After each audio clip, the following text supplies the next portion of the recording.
It being 11:03, the House will now proceed to the consideration of private members' business as listed on today's order paper.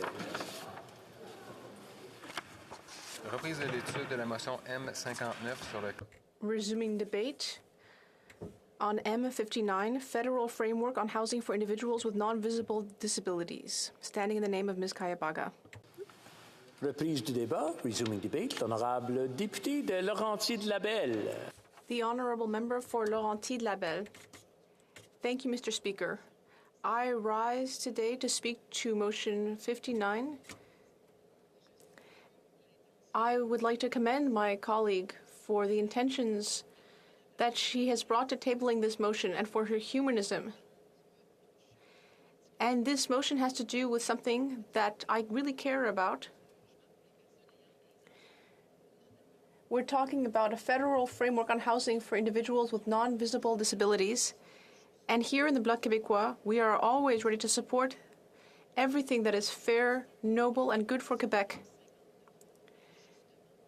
Now, M59 is in fact essential. It is non-binding and does not affect areas of Quebec jurisdiction. Under the Quebec-Ottawa Agreement on the National Housing Strategy, which gives Quebec power over its housing priorities. No one in Quebec receives federal support from the government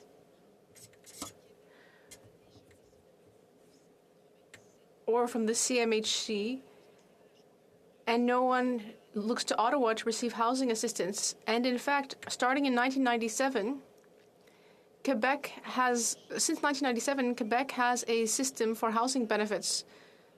1997 was when the federal finance minister at the time cut savagely into these benefits.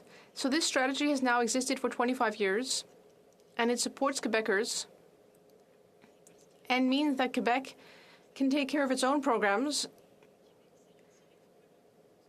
For some time, Quebec was receiving a certain amount from the federal government, and Quebec withdrew from the federal program, which enables the support offered to be much higher than elsewhere in Canada.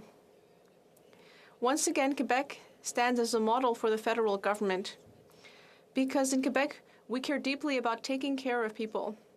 We see that in many other programs. It's completely natural for our culture. So by rising today on this debate,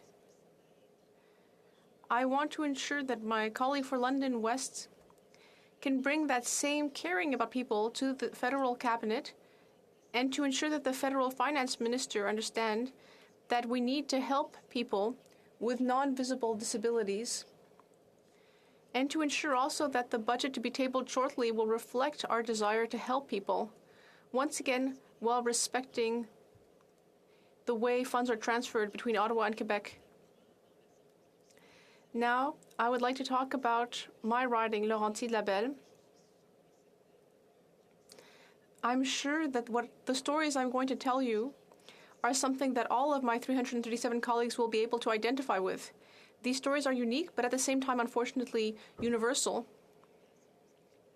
Let me start by talking about Saint-Rémy-d'Amherst. A few years ago, Alain received a Parkinson's diagnosis. So much earlier than he had expected, he had to retire to the little cottage that he and his spouse had just bought for their golden years. And in fact, they had to take money out of their nest egg for the retirement they had initially planned. They had to take money out of their nest egg in order to make major changes to the architecture of their cottage, to ensure that Alain would be able to spend as much time there as possible, because of course Parkinson's affects mobility. So they widened doors, widened hallways. They replaced the steps by a ramp. They added to the ground floor, added a bedroom so he wouldn't have to go upstairs. All of this cost them thousands of dollars. Luckily, they did have the means to pay for this. But they had to use the money that they had been planning to use for a pleasant retirement. They should have been able to receive help, and not just 10 years after the diagnosis, but right away. I'm also thinking about my father with an ALS diagnosis. Luckily, he had a lot of help from his family. But as we know, this ailment quickly affects mobility. My father had to sell his home and find a place to live that was compatible with the constraints caused by his condition. But at that time, there was no such housing in Mont-Laurier or anywhere nearby. So there was nowhere for my father to house himself. His home was too big and too difficult to renovate. He had to wait 1 year because luckily a building was being built. So he was lucky, but not everyone has the means and the time to wait like that. This is a case of double precarity. Before I was an MP, I was the director of the Haute-Laurentide Community Development Corporation. And for years, community organizations have been saying that there's a problem. We know that everyone is having a problem finding housing these days. And now imagine for people with a non-visible disability. For dozens of years now, people on the ground have been saying very loudly that we need to do something. The government needs to do something concrete. But as usual, austerity ends up taking the most from the most vulnerable among us. So I think the motion that we're looking at today comes from a very good place, and we support it, but the government must pay attention to real needs on the ground. As I still have some time left, I would just like to talk more about how this ends up being experienced on the ground. Let's say that you own a house that is for rent. And of course, many people will want to be living there because we're in the middle of a shortage. So as the owner, there are very, very high chances that you will not choose to rent out your home to a person with a disability because there may be restrictions and the housing may not be appropriate for people with a disability. So these people are experiencing a dual problem, dual bias, and ultimately these people fall victims to segregation. We have to take action, and to help these people, we need to help those who can construct appropriate housing, and we also need to help those who do not have the means, but who do need to move to, say, a rental unit.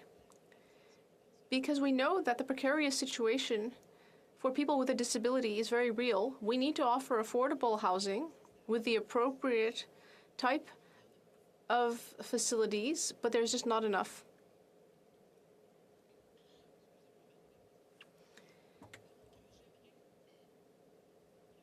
And so I just have a couple minutes left. I'm sorry, I just started coughing. I'll just have a little more water. This is a situation that I find very moving because we're talking about people who are vulnerable and too often forgotten. I'd just like to refer to some statistics from the Canadian Disability Survey. It is estimated that 11% of people need access ramps. Also, when it comes to widening doors or hallways, up to 7% of people might need that. And when it comes to lifts and elevators, we had some at home for my father. 6% of people might need these types of facilities. This is all important when it comes to keeping people at home. But in order to offer this type of renovation, we need to help people with disabilities and also housing owners. We need to help them to renovate to ensure that there is a housing pool that meets people with disabilities needs. And so in conclusion, we would like the government to show a lot more proactivity in helping people with disabilities. We know that the issues and solutions exist and should have been in a government bill. The solutions should have been in a government bill. Thank you very much. The honourable member for Vancouver East. Pardon? Thank you, Madam Speaker. Before I speak, I just want to have clarification. I thought that there was a change. Just one moment, please.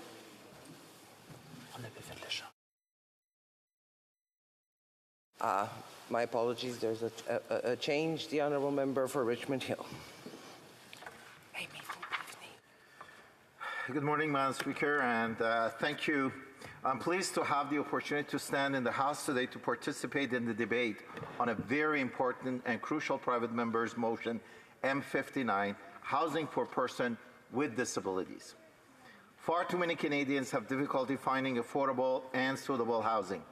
In my riding of Richmond Hill, organizations such as RENA, Blue Door make a difference every day for people facing housing and affordability challenges. Last month, I joined the coldest night of the year fundraising walk in Richmond Hill, where I truly felt our community's strong warmth and affection in the cold winter outside. Affordability challenges are particularly difficult for people with disabilities. They struggle to find accessible and affordable supportive housing solutions that meet their individual needs. Our government recognizes that the housing needs of people with disabilities are especially urgent. We understand that being part of the community and living as independently as possible are among the most important value and goals shared by people with disability and their families. And having a safe and affordable place to call home is a cornerstone of independence, not just for them, but for everyone in our society. The National Housing Strategy was designed to address these needs of vulnerable populations, including people with disabilities, visible or invisible. It is the largest and most ambitious federal housing program in Canadian history. This 10-year plan to give more Canadians a place to call home is now backed by more than $82 billion in investment.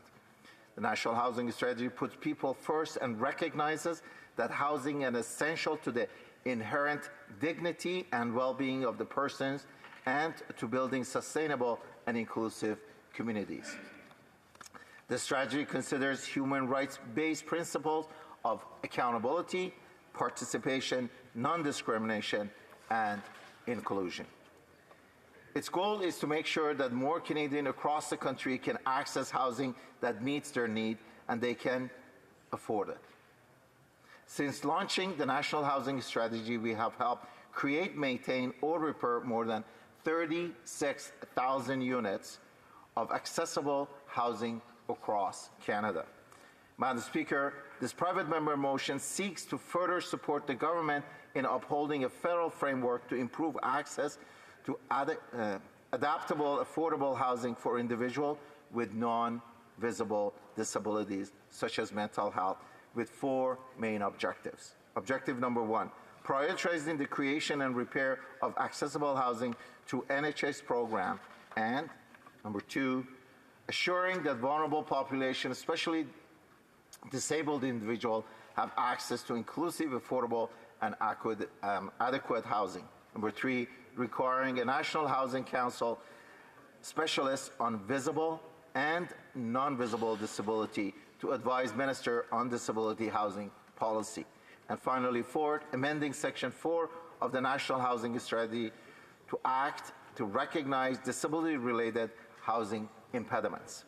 Madam Speaker, in the spirit of the private member motion, the government will continue its work on reducing barriers and increasing access to affordable housing for people with disabilities and better understanding how to best support their needs. One of the ways we are addressing this particular need of individuals with disabilities, especially the invisible one, is by requiring projects funded through NHS program to meet minimum accessibility requirements. For example, a cornerstone program of the strategy, the $13.7 billion National Housing Co-Investment Fund, focuses on developing accessible, socially inclusive housing. Every project supported through this fund must ensure that at least 20% of the housing units meet accessibility standards and that common areas are barrier-free or that the entire project has full universal design. Project that goes above and beyond these minimum requirements are naturally prioritized for funding. And I'm pleased to say we are already seeing success. In Cambridge, Ontario only, our government is investing nearly $15 million on the co-investment fund to create 55 new mixed-income homes that will provide support for individuals with mental illness and physical disabilities. The new residential building that will also support the regional Indigenous people will feature affordable units along with visiting support services. Accessibility is central to the design of the building, which includes units with universal design, fully accessible units, and common areas with many accessible features. The project broke ground in spring of 2021 and is expected to complete in spring of 2023. Madam Speaker, there are numerous other examples like this from coast to coast to coast made possible by National Housing Strategy. Our government believes in giving everyone a chance to succeed, and that is why we are extremely pleased to support this wonderful project and many others. Another important way in which our government is currently addressing the housing need for those most vulnerable is through National Housing Strategy Act.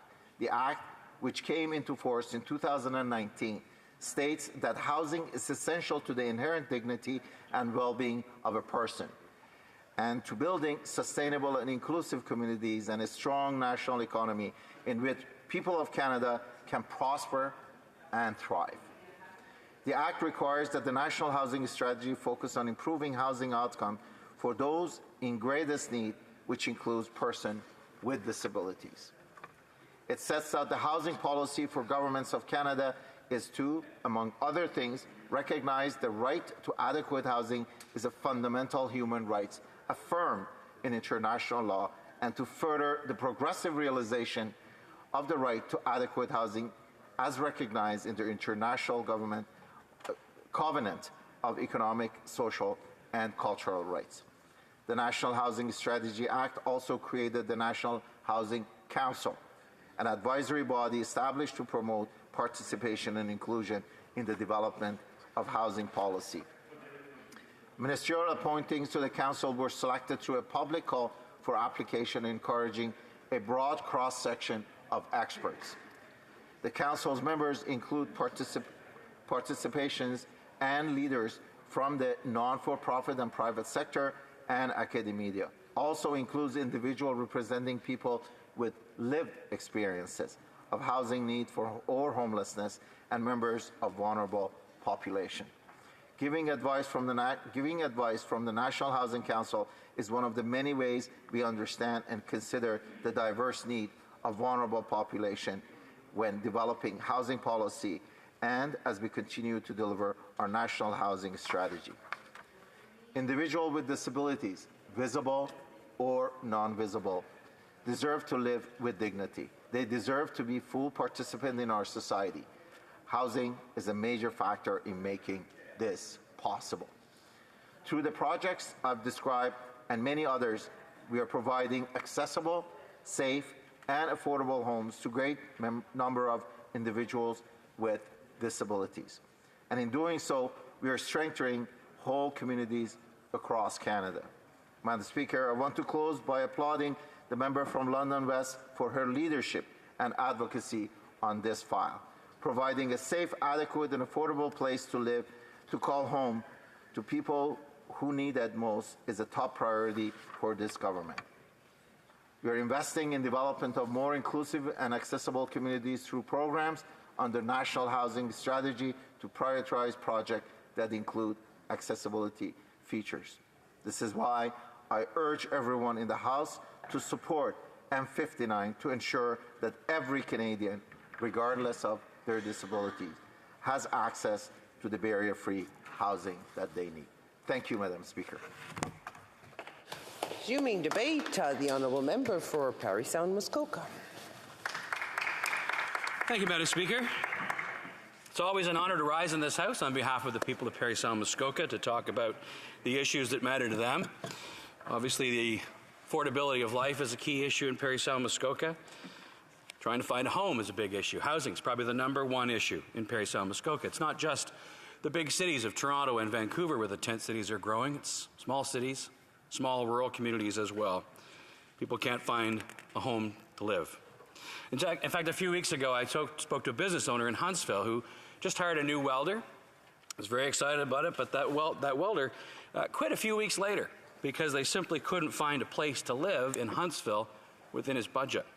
It's a story I hear over and over and over again. People are making the right choices. They get a good education. They work hard. They pay their bills.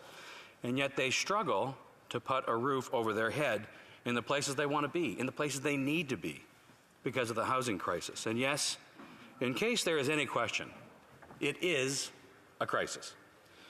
So M59 recognizes the need for special consideration for some of the most vulnerable in our society, individuals with non-visible disabilities.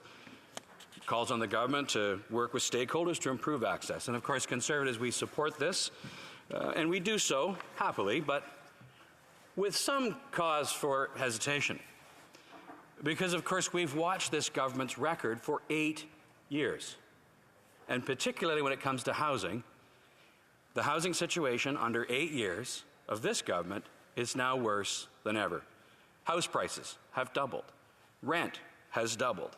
After 8 years of this government, the promise of transformational national housing strategy, the housing situation in Canada has never been worse. The CEO of the Canada Mortgage and Housing Corporation, Romy Bowers, had this to say at the Affordable Housing Summit hosted by the Scotiabank.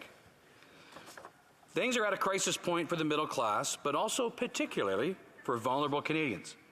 Inflation is still not under control. The Bank of Canada is increasing interest rates, and many economists are forecasting a modest recession for the first half of 2023. Many households, especially first-time buyers, are taking on debt that is excessive. That's a real concern, especially during an economic downturn, because when people are highly leveraged, it creates a lot of instability in the economy, but also pain for households. Now, Madam Speaker, I don't know why the Minister of Housing won't acknowledge what his officials seem to acknowledge, that there is a crisis. They even acknowledge that inflation is still out of control and interest rates continue to rise. And of course, Madam Speaker, this has real-life consequences for Canadians. High interest rates, made worse by liberal inflationary borrowing, mean that too many Canadians are paying higher mortgages, but not paying down any of the debt. Many Canadians going to renew their mortgage this summer, this fall, may find out that they can't afford their house anymore. That's not how it's supposed to work. That's not the sunny ways that Canadians were promised. That's not a transformational housing policy. Canadians were promised if you work hard, you go to school, you get an education, you pay your bills, that you will get ahead. And that's not what's happening. Too many Canadians cannot afford to get into a home.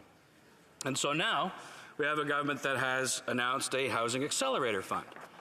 The Minister of Housing seems to have figured out that it's a supply issue. He said, in fact, we recognize that the key to increasing housing affordability is to boost the supply of housing available to Canadians. Well, that's great after 8 years. So for 8 years now, the government has been subsidizing demand. So $500 rent subsidy checks and savings account that actually, for first-time homebuyers, makes things more expensive.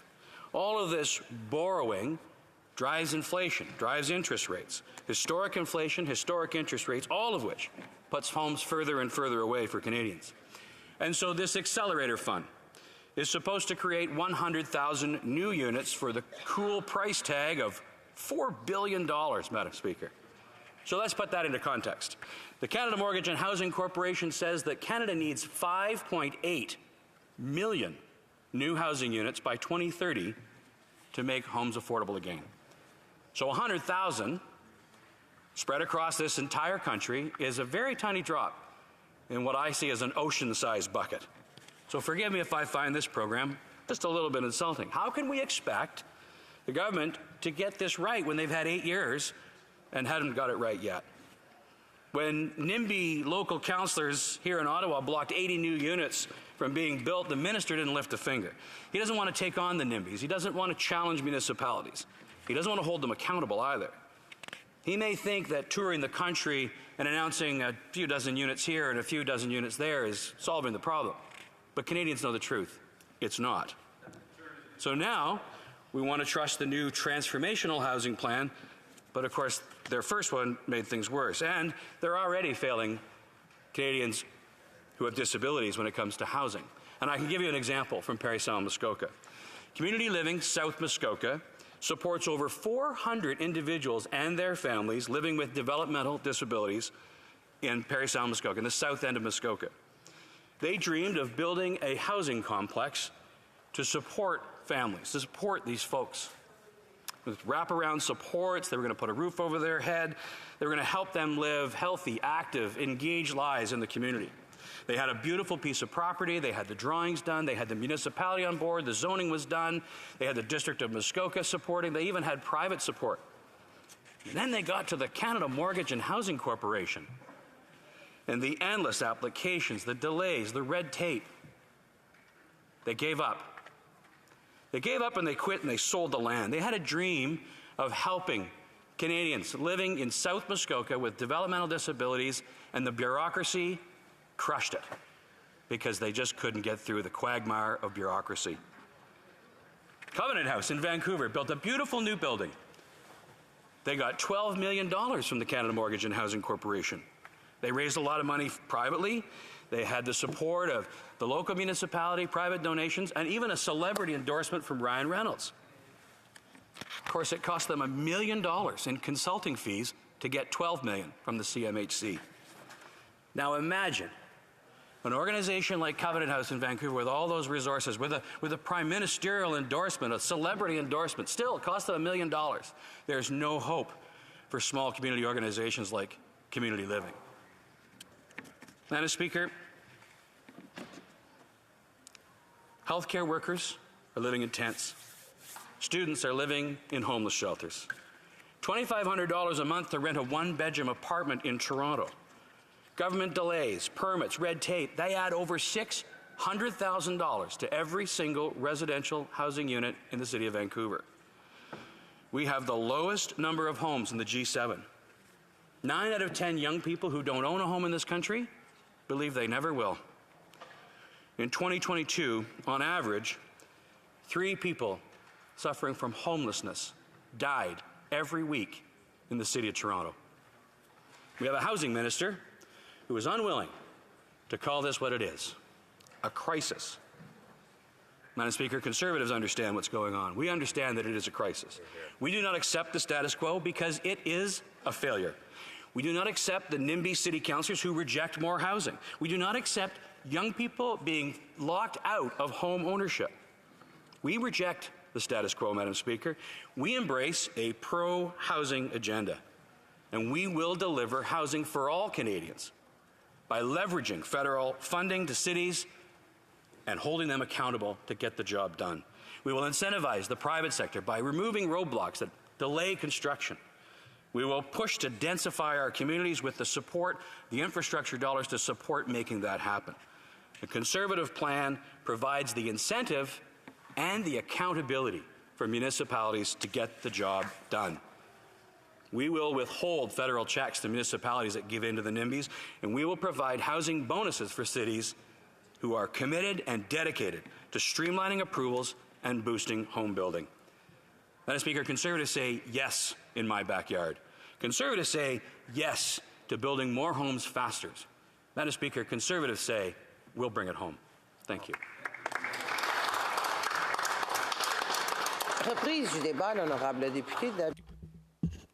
Resuming debate, the Honourable Member for Abitibi Bay James Temiskaming Ninawu. Madam Speaker, the Bloc Québécois will be supporting motion M59, which is a federal framework on housing for individuals with non-visible disabilities. It does not interfere in Quebec's fields of jurisdiction and complies with the National Housing Strategy. This motion highlights the situation experienced by many people grappling with disabilities that are invisible and which affect their quality of life, but especially access to affordable and adapted housing. The Bloc Québécois recognizes that people living with visible or invisible disabilities represent a vulnerable segment of the population. You know, Madam Speaker, that because it refused an asymmetric agreement with Quebec, taking into account the fact that we have our own social housing programs, the federal government wasted 2 years before reaching an agreement with Quebec. This is unacceptable and can be only explained by the fact that the government does not recognize that Quebec is a society that functions differently, and because of the explosion of costs in the construction sector and a shortage of qualified labor. No one in Quebec would look to Ottawa in terms of progress in housing, but the years that were wasted by the federal government before they transferred the sums under the National Housing Strategy had impacts on the availability of housing in Quebec, especially for people with disabilities, whether visible or invisible. Before continuing with the motion, it's important to define what an invisible disability is. Madam Speaker, an invisible disability is not easily detected and cannot even be noticed if the person concerned doesn't refer to it, and yet this impacts the person's life in many negative ways. Invisible disability is a complex notion and applies to many people with disabilities, including sensory, psychological, and cognitive. Now, this term is used more and more in the media as an excuse for not seeing or not understanding the disability. The disabilities concerned are varied, and they cannot be compared because they apply to many diverse realities. Therefore, we cannot speak about only one invisible disability, but rather invisible disabilities, and it is estimated that 80% of reported disabilities are invisible. It can manifest as a visual or auditory impairment, a mental health problem such as schizophrenia or bipolar disorder, dyslexia, dyspraxia, or a chronic disease. Recognition is the major problem experienced by people with such disabilities. For example, people don't use a wheelchair or glasses, and so people are less sympathetic to the disabilities. This can affect their mental health. The lack of understanding or the lack of allowances made can cause extremely acute psychological distress among people with invisible disabilities. It is also important to refer to the reason behind the National Housing Strategy, which is to help the Canadian housing sector succeed in offering more affordable housing to more people. The goal is that everyone should have access to affordable housing that meets their needs. To this end, the strategy first and foremost supports the most vulnerable people in our society, including people living with invisible disabilities. The National Housing Strategy seeks to open up innovative research projects and data collection. It seeks to overcome gaps in knowledge, disseminate best practices, and forge the future of housing policy in Canada. It seeks also to offer the federal government new possibilities of partnerships, for example, with the community, cooperative, private sectors, as well as the research sector. So let's come back to motion M59, Madam Speaker. In the preamble, the government is encouraged to continue its work in consultation with representatives of the different levels of government in order to uphold a federal framework to improve access to adaptable, affordable housing for individuals with non-visible disabilities.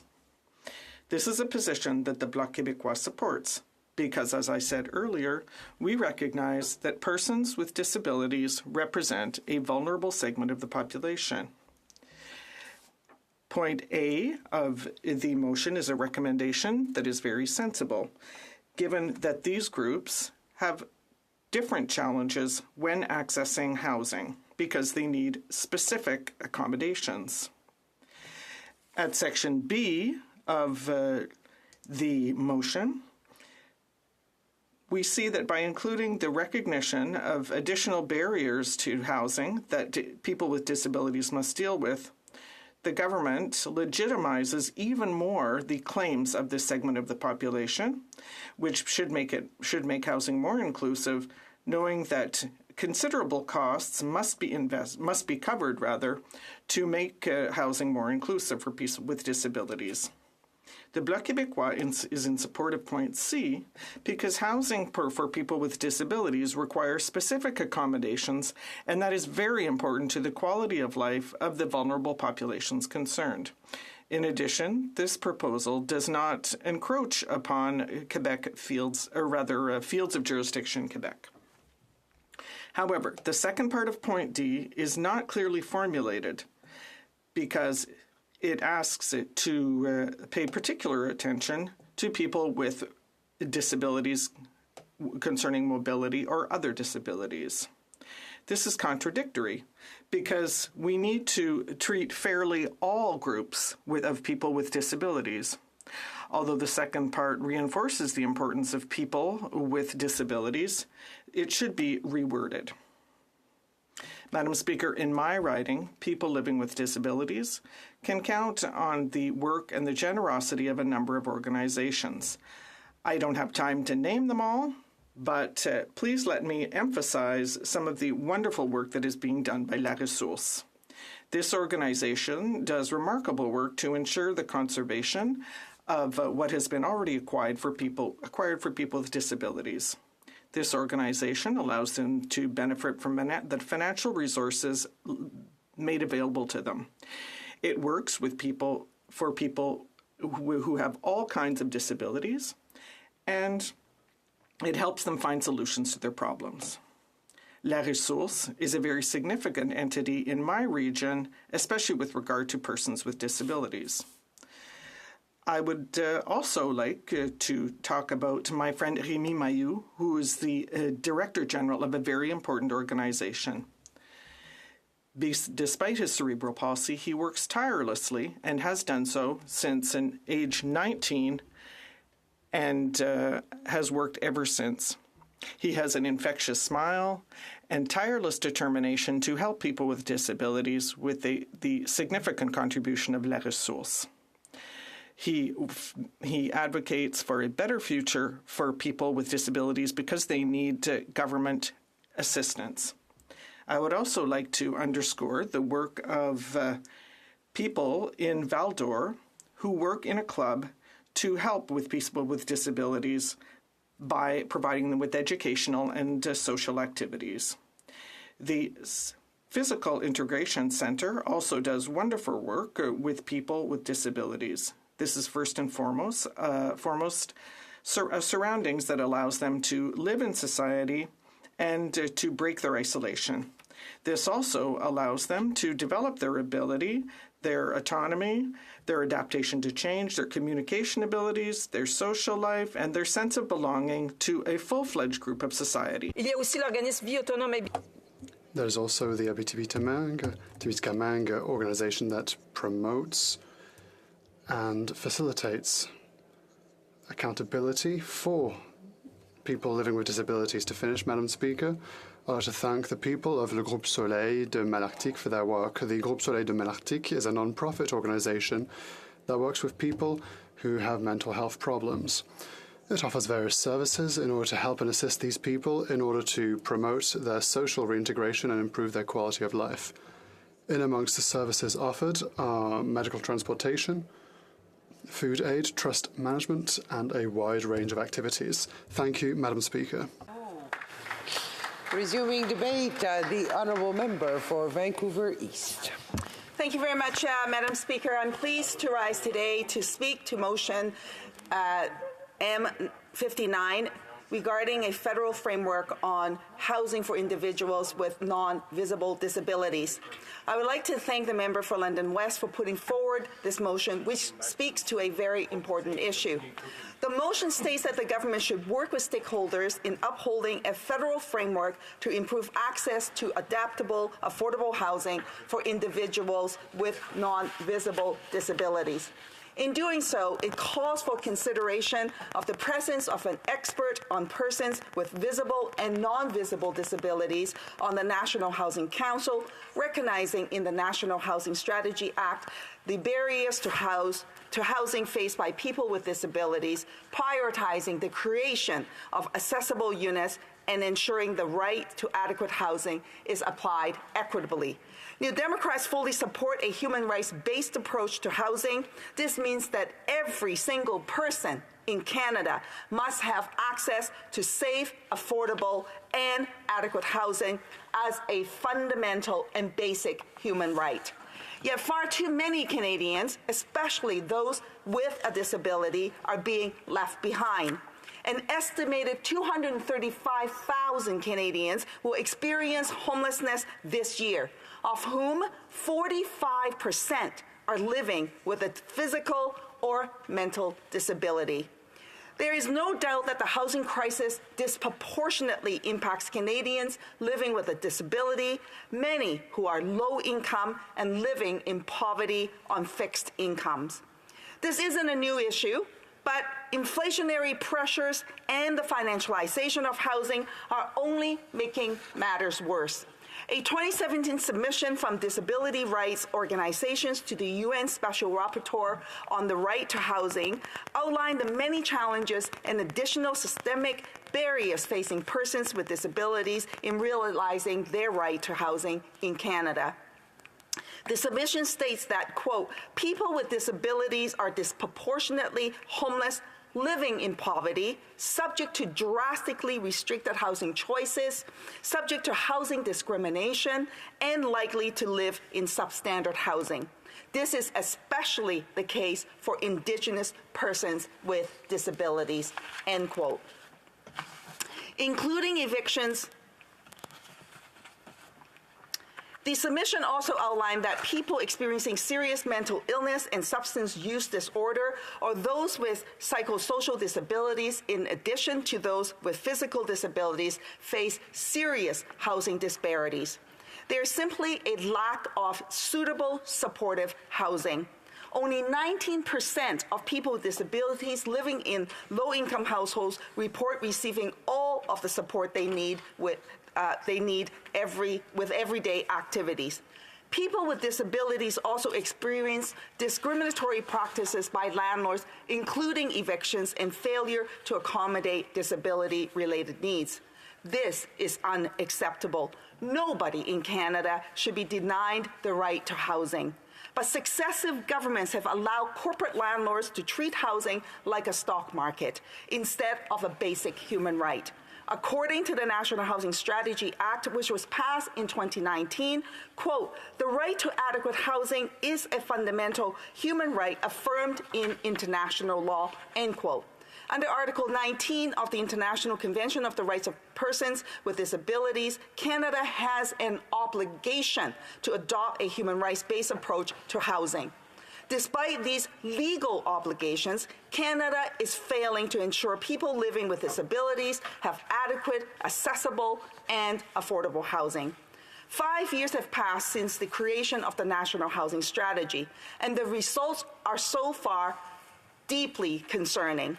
The recent Auditor General report revealed that the government doesn't even know whether housing units developed for people with disabilities under the National Housing Strategy were actually occupied by this population. The government is spending billions of dollars, yet they can't even tell if the units they are building are helping people and providing housing for persons with disabilities. To make matters worse, the government is now excluding many people with disabilities from receiving the one-time $500 top-up to the Canada Housing Benefit, something that the NDP fought for people.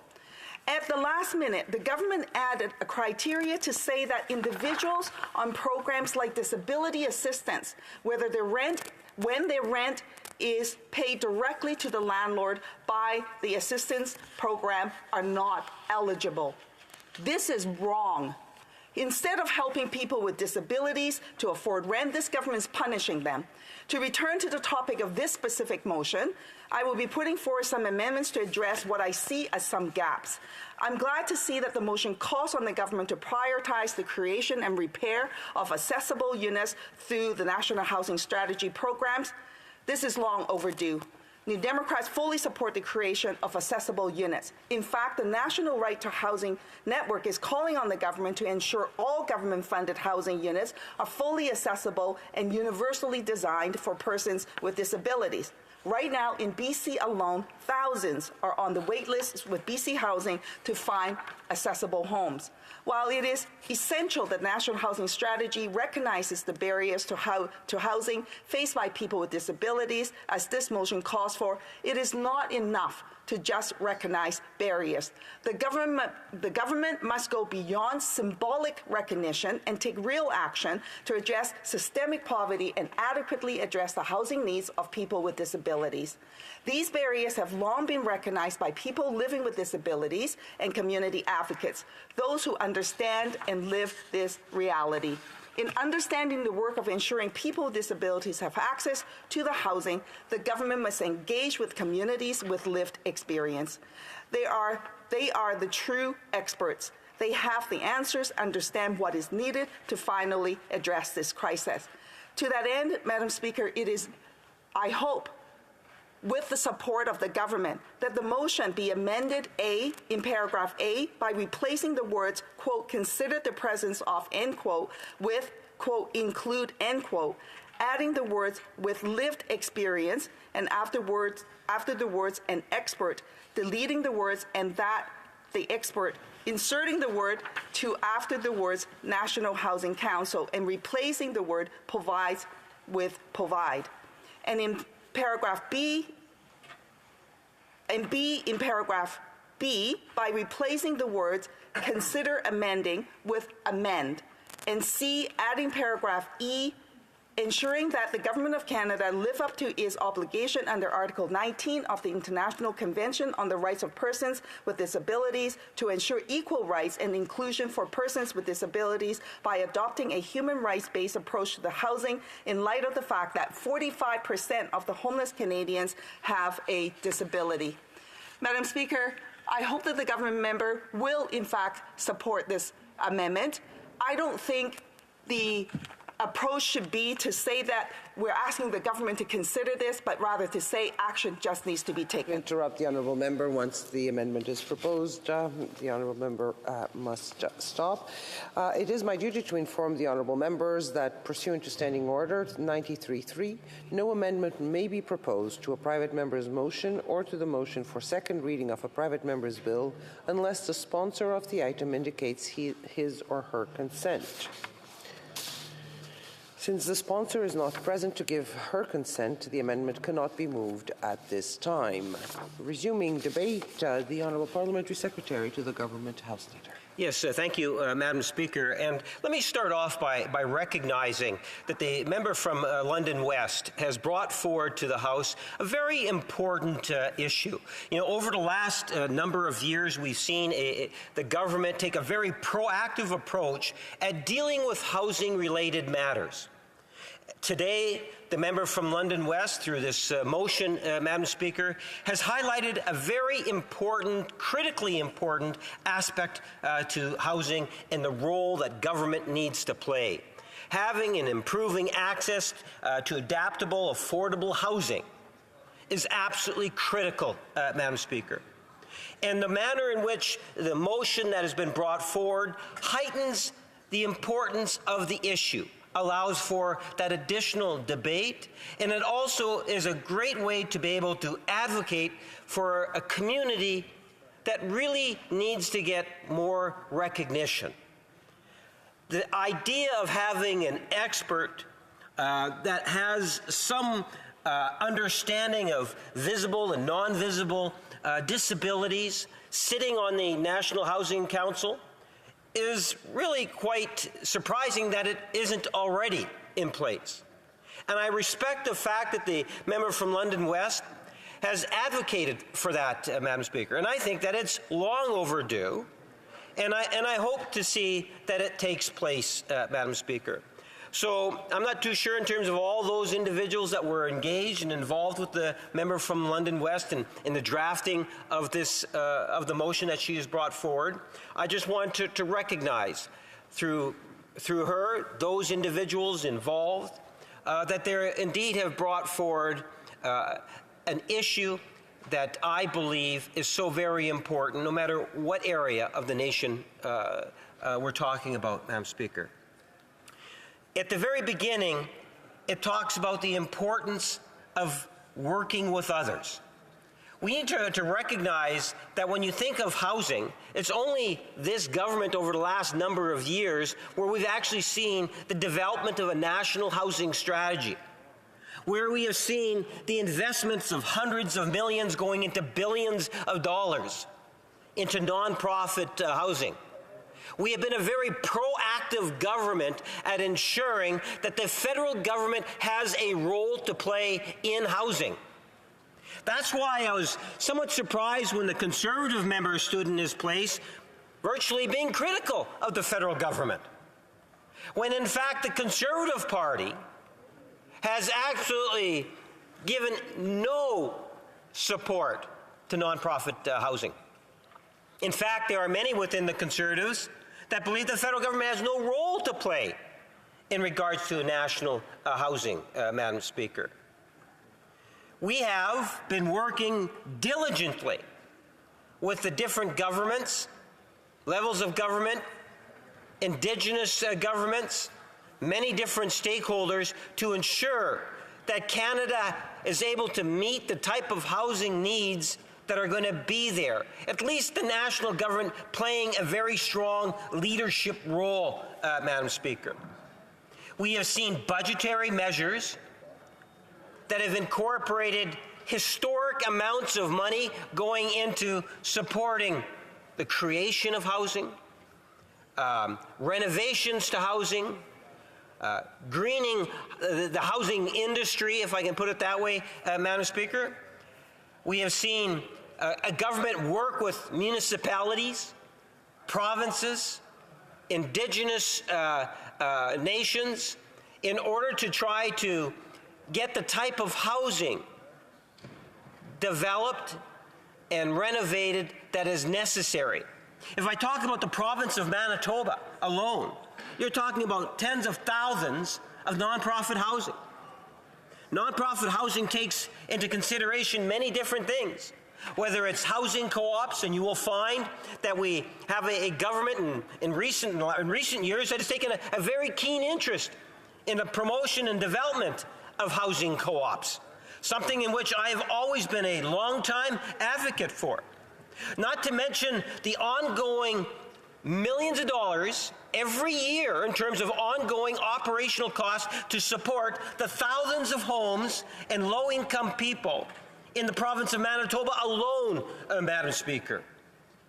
So when you reflect on the resolution that we have before us today, it heightens the importance of people with physical and mental disabilities or non-visible disabilities, Madam Speaker.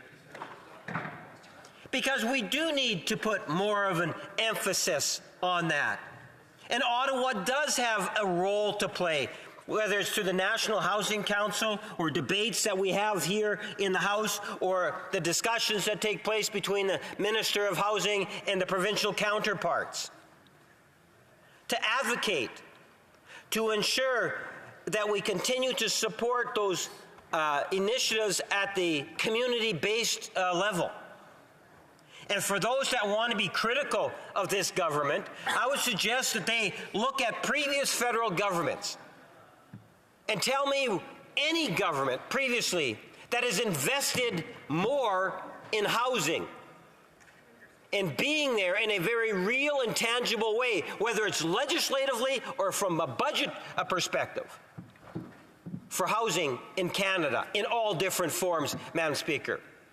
They will find that there has not been a government that has been as progressive and as aggressive on the housing file as this in the last 40, 50 years, Madam Speaker. So let me conclude on that thought and applaud the member from London West in bringing forward what I think is a motion that all members should in fact be supporting. Thank you, Madam Speaker. Here, here. The honourable member for London West for her right of reply. Bonjour, Madame la Présidente. Merci encore. Thanking my honourable colleagues who have spoken on this motion in support of the motion. As we have not only heard in this House, Madam Speaker, but we have also heard from the community members, spent a year working on this motion, and I appreciate the fact that everybody sees the importance of this motion.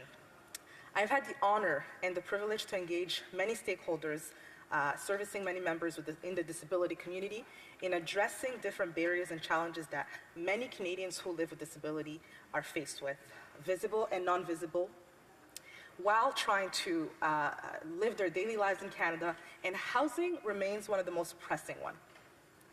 Young women like Yvonne from London West who live with non-visible disability have a higher chance of being discriminated against when trying to access housing.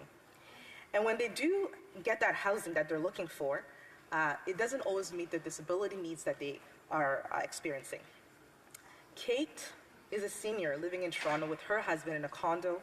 She also mentioned to me how hard it has been for her and her husband to find an accessible unit that adequately responds to her needs to avoid falls, ambulance calls, and hospitalization. And I think that we simply need to do better by Kate and her husband. And in order to do that, we have to have a concerted effort from every single level of government, whether it be municipal, provincial, and federal. And this is what I'm hoping we can accomplish through this motion.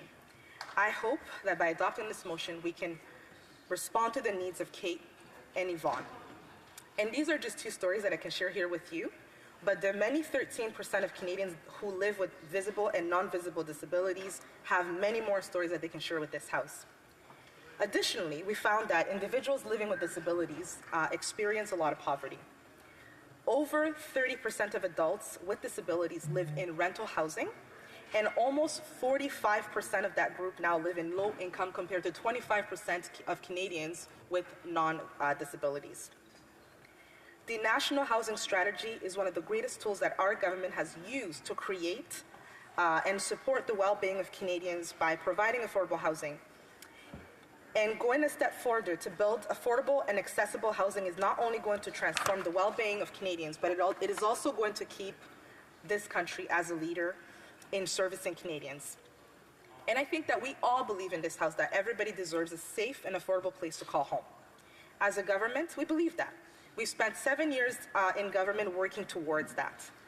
Last week, the Prime Minister launched a Housing Accelerator Fund helping to create more than 100,000 homes across the country and removing barriers to building more homes, including my motion, will aim to remove the barriers and achieve accessibility for inclusive housing for all those living with non-visible disabilities. And through the National Housing Strategy, we will create and maintain and repair more than 36,000 units of accessible housing across the country. And I think that we can continue to do more, and we will do more. Safe and affordable and accessible housing is the bedrock of livable cities. We have to do this. So let me thank the people of London West for allowing me to do this amazing work. But let me also thank the amazing people who have worked with me on this motion for the past year. I want to start by thanking stakeholders from across the country like Inclusion Canada, Community Living Canada, and the Accessible Housing Network, and Live, Work, Play, just to name a few. And some of the stakeholders, individuals like Kate from Toronto and Yvonne from my riding of London West, for sharing their voices with me and making sure that we pass this motion. I also want to thank my colleagues and other members of government like MP Jenna Suds and MP. Mention other members' names. I also thank Erica, Stefan, Molly, Bay, Ellie, Jerica, Chris, Kevin, for supporting me and making sure that the language of this motion could come to this House. Lastly, I want to thank every single person who has advised me on this motion, who has seconded this motion, and who has spoken to make sure that members of their communities who live with non-visible disabilities are represented through this motion. Every Canadian deserves a safe and affordable place to call home, including those with visible and non-visible disability. Merci, Madame la Présidente.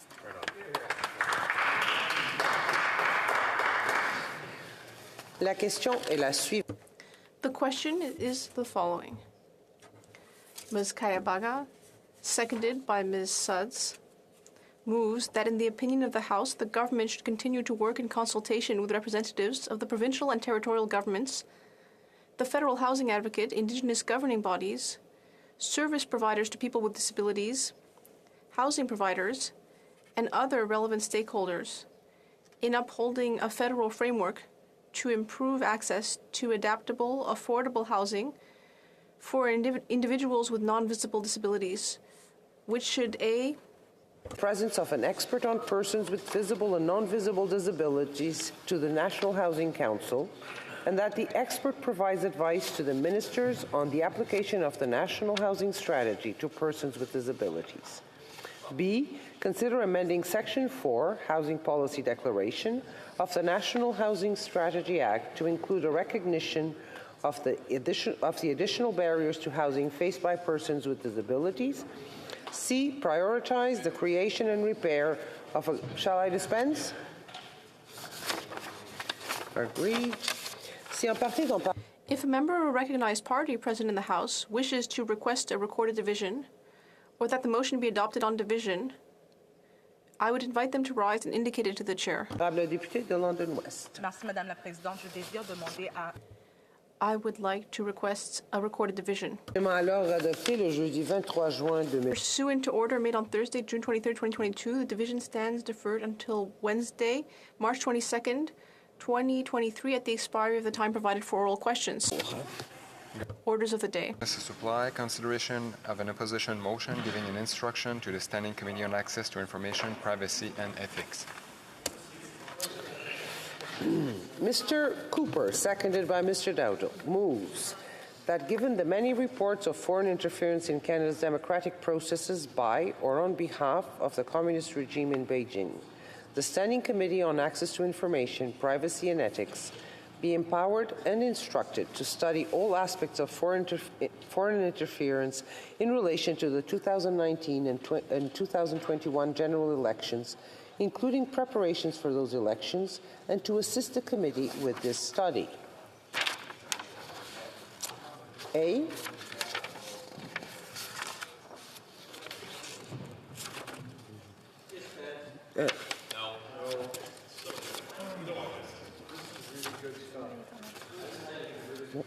A. Katie Telford, Chief of Staff to the Prime Minister, be ordered to appear before the committee as a witness for 3 hours on her own, under oath or solemn affirmation, at a date and time no later than April 14, 2023, to be fixed by the chair of the committee. B. Les personnes suivantes soient invitées à témoigner devant le comité aux dates. B, that the following individuals be invited to appear as witnesses before the committee on dates and times to be fixed by the chair, but no later than Friday, May 19th.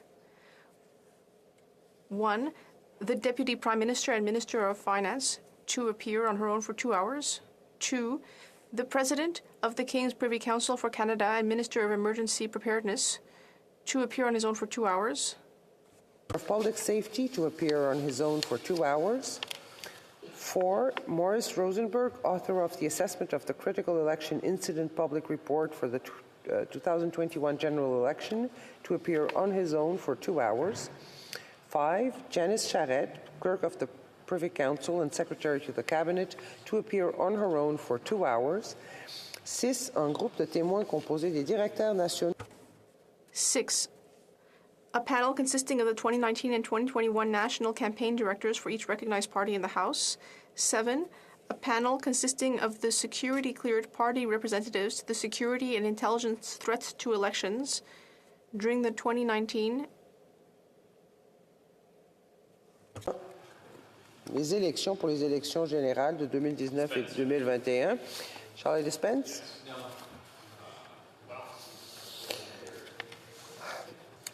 8, a panel consisting of the Honourable Ian Sugart, Greta Bosenmeyer, Natalie Drouin, Gina Wilson, and Martha Morgan, members of the Critical Election Incident Public Protocol Panel during the 2019 general election, James Judd, author of the Assessment of the Critical Election Incident Public Protocol for the 2019 general election, to appear on his own.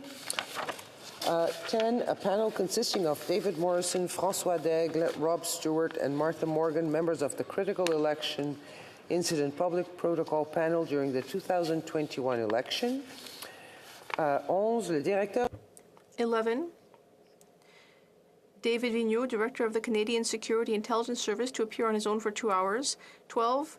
John McCall McBain, former Chair of the Board of the Pierre Elliott Trudeau Foundation. 13. Élise Comtois, former Executive Director of the Pierre Elliott Trudeau Foundation. 14. The Honourable John McCallum, former Ambassador to the People's Republic of China, to appear on his own for 1 hour. 15. Jennifer May, Ambassador to the People's Republic of China, to appear on her own for 1 hour. C. Pour les besoins de la présente.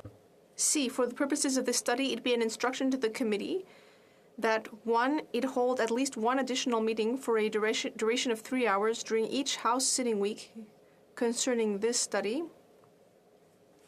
It hold at least one meeting during the adjournment period beginning March 31st, 2023, if necessary for the purposes of paragraph A. 3. Any proceedings before the committee in relation to any motion concerning non-compliance with paragraph A of this order shall, if not previously disposed of, be interrupted upon the earlier of the completion of 4 hours of consideration or one sitting week after the motion was first moved, and, in turn, every question necessary for the disposal of the motion shall be put forthwith and successively without further debate or amendment. D. Pour les besoins de la... D. For the purposes of this study, the committee shall, notwithstanding paragraph P of the special order adopted on Thursday, June 23, 2022, have the first priority for the use of House resources for committee meetings.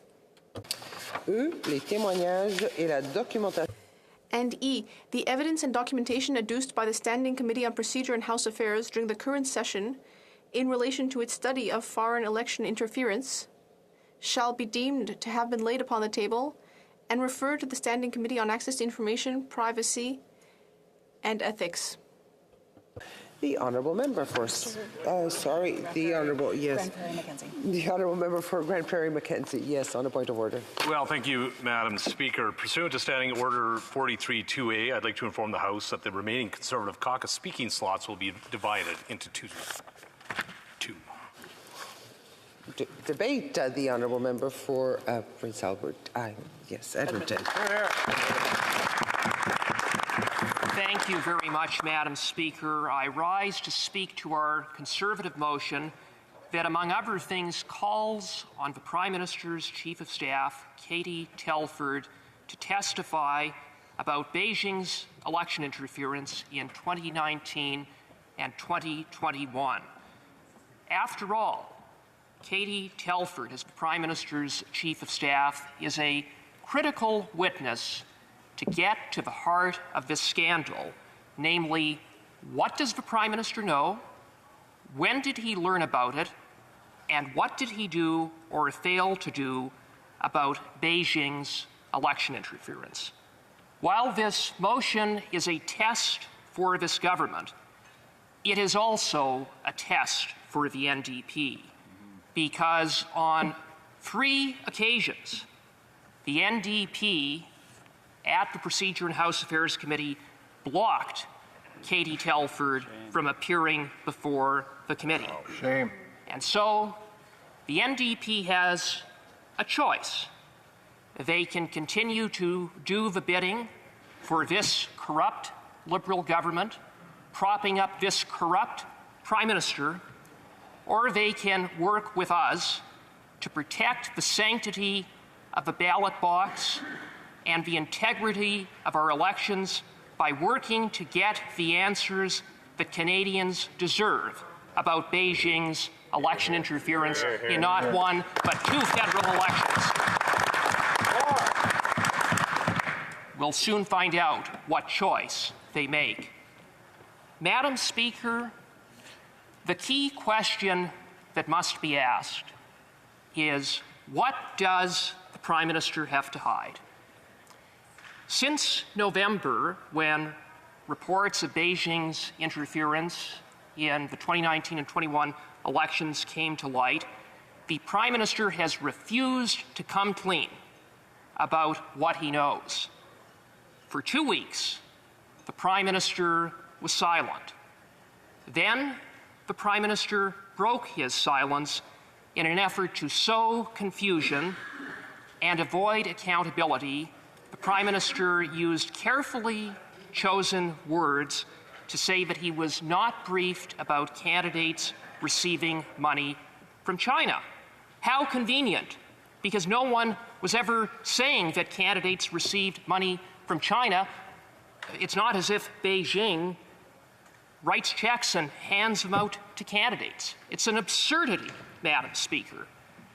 What is at issue is a campaign of interference by Beijing in 2 federal elections. And on that issue, the Prime Minister has refused to answer the most basic of questions. He's refused to say how many times he was briefed. He's even refused to acknowledge that he had been briefed, even though it is now well established that the Prime Minister had been frequently briefed about Beijing's election interference. Indeed, the Prime Minister's own National Security Advisor, when she testified at the Procedure and House Affairs Committee, acknowledged that the Prime Minister had been briefed frequently. In a desperate attempt to change the channel, the Prime Minister has engaged in pathetic attacks, including even going so far as to outrageously claim that those who want to get to the bottom of Beijing's interference, those who would dare to hold this Prime Minister to account for Beijing's attack on our democracy, are undermining democracy. Madam Speaker, it is Beijing interfering in 2 federal elections that is undermining democracy, and it is a Prime Minister who has turned a blind eye to interference who is undermining democracy. That's right. Madam Speaker, the Prime Minister has shut down calls for an independent public inquiry. He has ordered Liberal MPs on the Procedure and House Affairs Committee to use every trick in the book to impede the work of that committee to get to the bottom of Beijing's interference, including blocking the production of relevant documents, shielding key PMO officials and former ministers and current ministers, now culminating in a shameful filibuster that has gone on for 4 days and nearly 24 hours to shield the Prime Minister's Chief of Staff from having to come to committee. Shameful. Madam Speaker, taken together, the actions of the Prime Minister are not the actions of a transparent Prime Minister. They're not the actions of a Prime Minister who is concerned about Beijing's election interference. They are the actions of a Prime Minister who has something to hide. They are the actions of a Prime Minister who is engaged in a cover-up. Madam Speaker, Beijing's interference in the 2019 and 21 elections is not speculative. It is well documented, even in the limited disclosure to the Procedure and House Affairs Committee. That interference is evident. For example, a February 21st, 2020 daily intelligence brief prepared by the PCO observed that Beijing orchestrated, quote, subtle but effective interference networks in the 2019 election, end of quote. Subtle but effective interference networks. And the Prime Minister received that PCO briefing, according to his National Security Advisor. During the 2021 election, a September 13th, 2021 open data analysis of the rapid response mechanism of Global Affairs Canada observed an online disinformation campaign on online social media sites of those affiliated with the Beijing regime, targeting the Conservative Party generally, and also targeting individual Conservative candidates, including then Conservative Member of Parliament, now defeated Conservative Member of Parliament, Kenny Chiu. And that open data analysis further observed that that disinformation campaign had, quote, grown in considerable scale, end of quote. And then there are the reports from the Globe and Mail and Global News based upon their review of CSIS and other security and intelligence documents that reveal a campaign of interference by Beijing. It begs the question, in the face of that interference, what did the Prime Minister do about it? It appears that he did nothing about it. After all, no arrests have been made, no diplomats have been expelled, and the Prime Minister kept Canadians in the dark. And Canadians would still be kept in the dark but for whistleblowers and the work of Global News and the Globe and Mail. CSIS advised the Prime Minister that in response to foreign interference, the policy of the government should be one of transparency and sunlight, and that such interference should be made known to the public. The Prime Minister has done the opposite of this. He kept Canadians in the dark, and now he is trying to bury the truth with a smokescreen, including a so-called special rapporteur who he appoints, who reports to him, who turns out to be a family friend and is a member of the Beijing-funded Trudeau Foundation, someone who is hardly independent, and a secret committee with secret evidence and secret conclusions redacted by the PMO. Hardly transparency and sunlight. And so, Madam Speaker, it is why we've put forward this motion, because Canadians deserve transparency and sunlight. It's time to end Liberal obstruction. It's time to end the Liberal cover-up. It's time to get answers, and that starts with hearing from the Prime Minister's Chief of Staff. If the Prime Minister really had nothing to hide, he would support transparency and sunlight. He would support this motion. Thank you, Madam.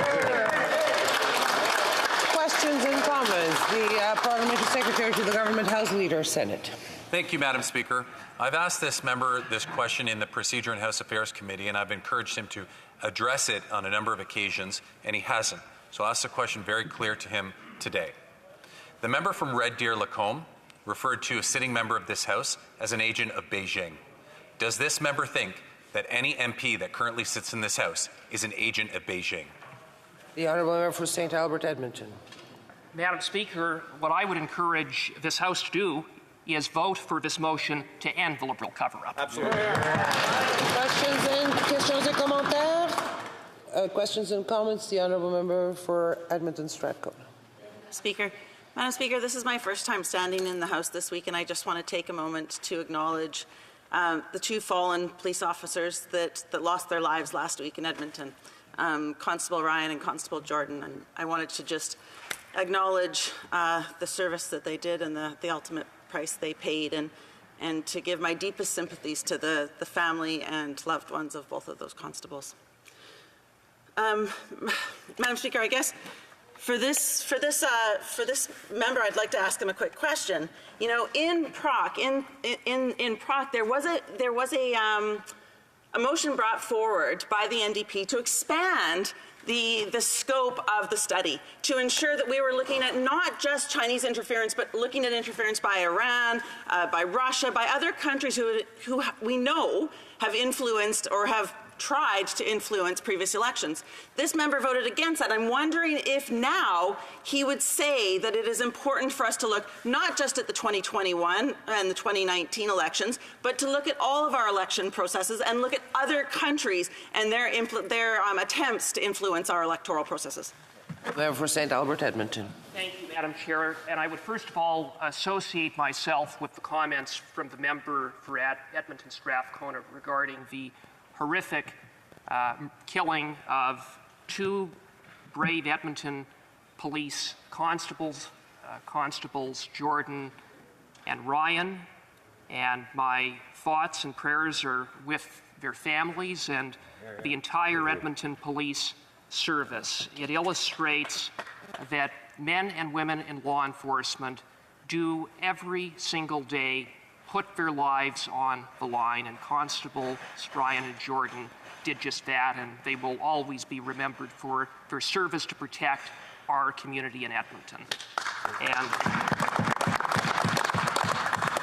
And Madam Speaker, I also would acknowledge that foreign interference from Russia, from Iran, and other countries, other bad actors, is a real problem.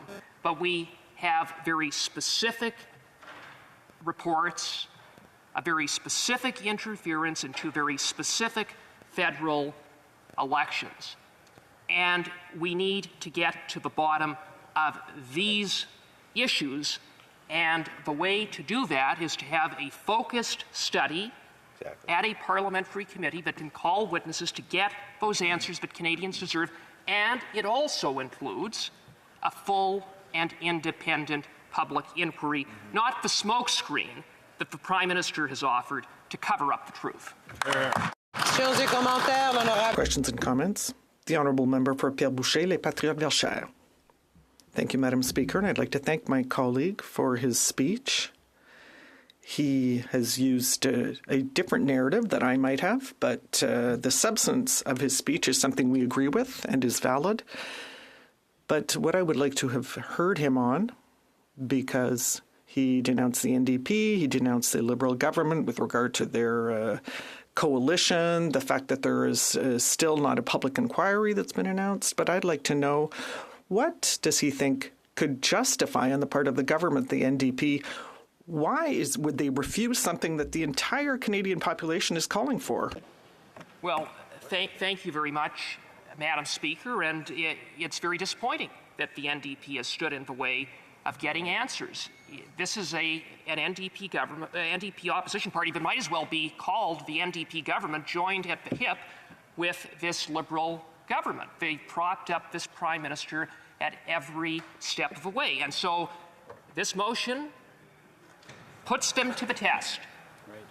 They'll have to stand up one by one by one and vote either to prop up this corrupt Prime Minister or get to the bottom of Beijing's election interference. The choice is theirs. There's only one choice that is the right one, and that's to vote for the motion. Thank you, Madam Chair. Resuming debate, the Honourable Leader of His Majesty's Loyal Opposition.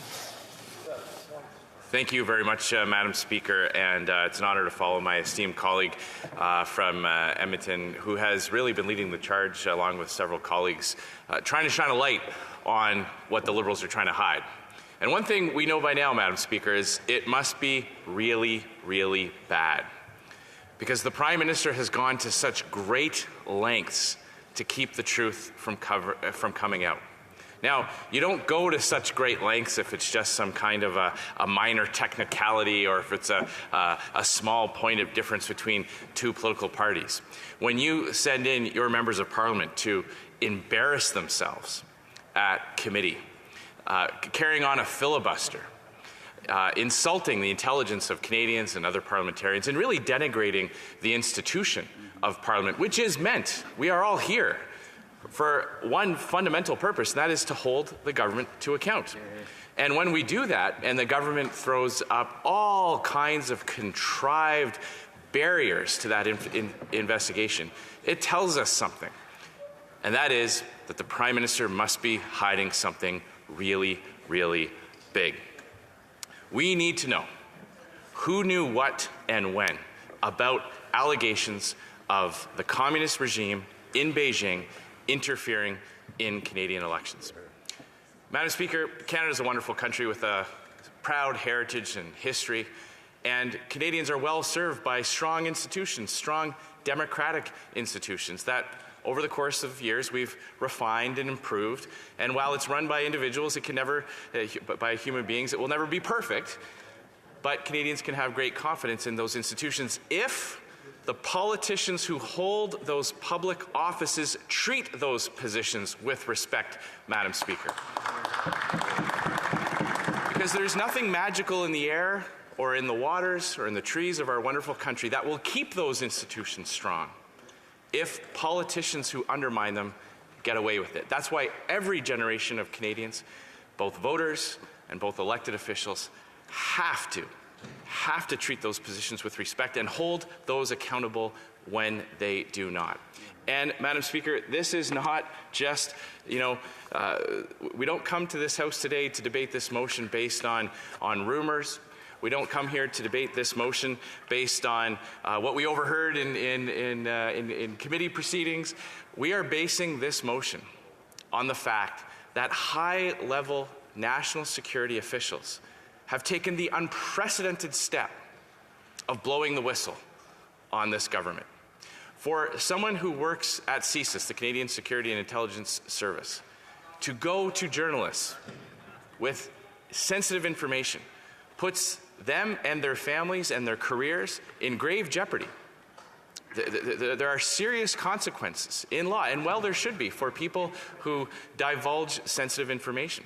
But as we learned over the weekend from the official who took the extraordinary measure of explaining his actions in the Globe and Mail, this individual was so compelled to blow the whistle because of the inaction of this government.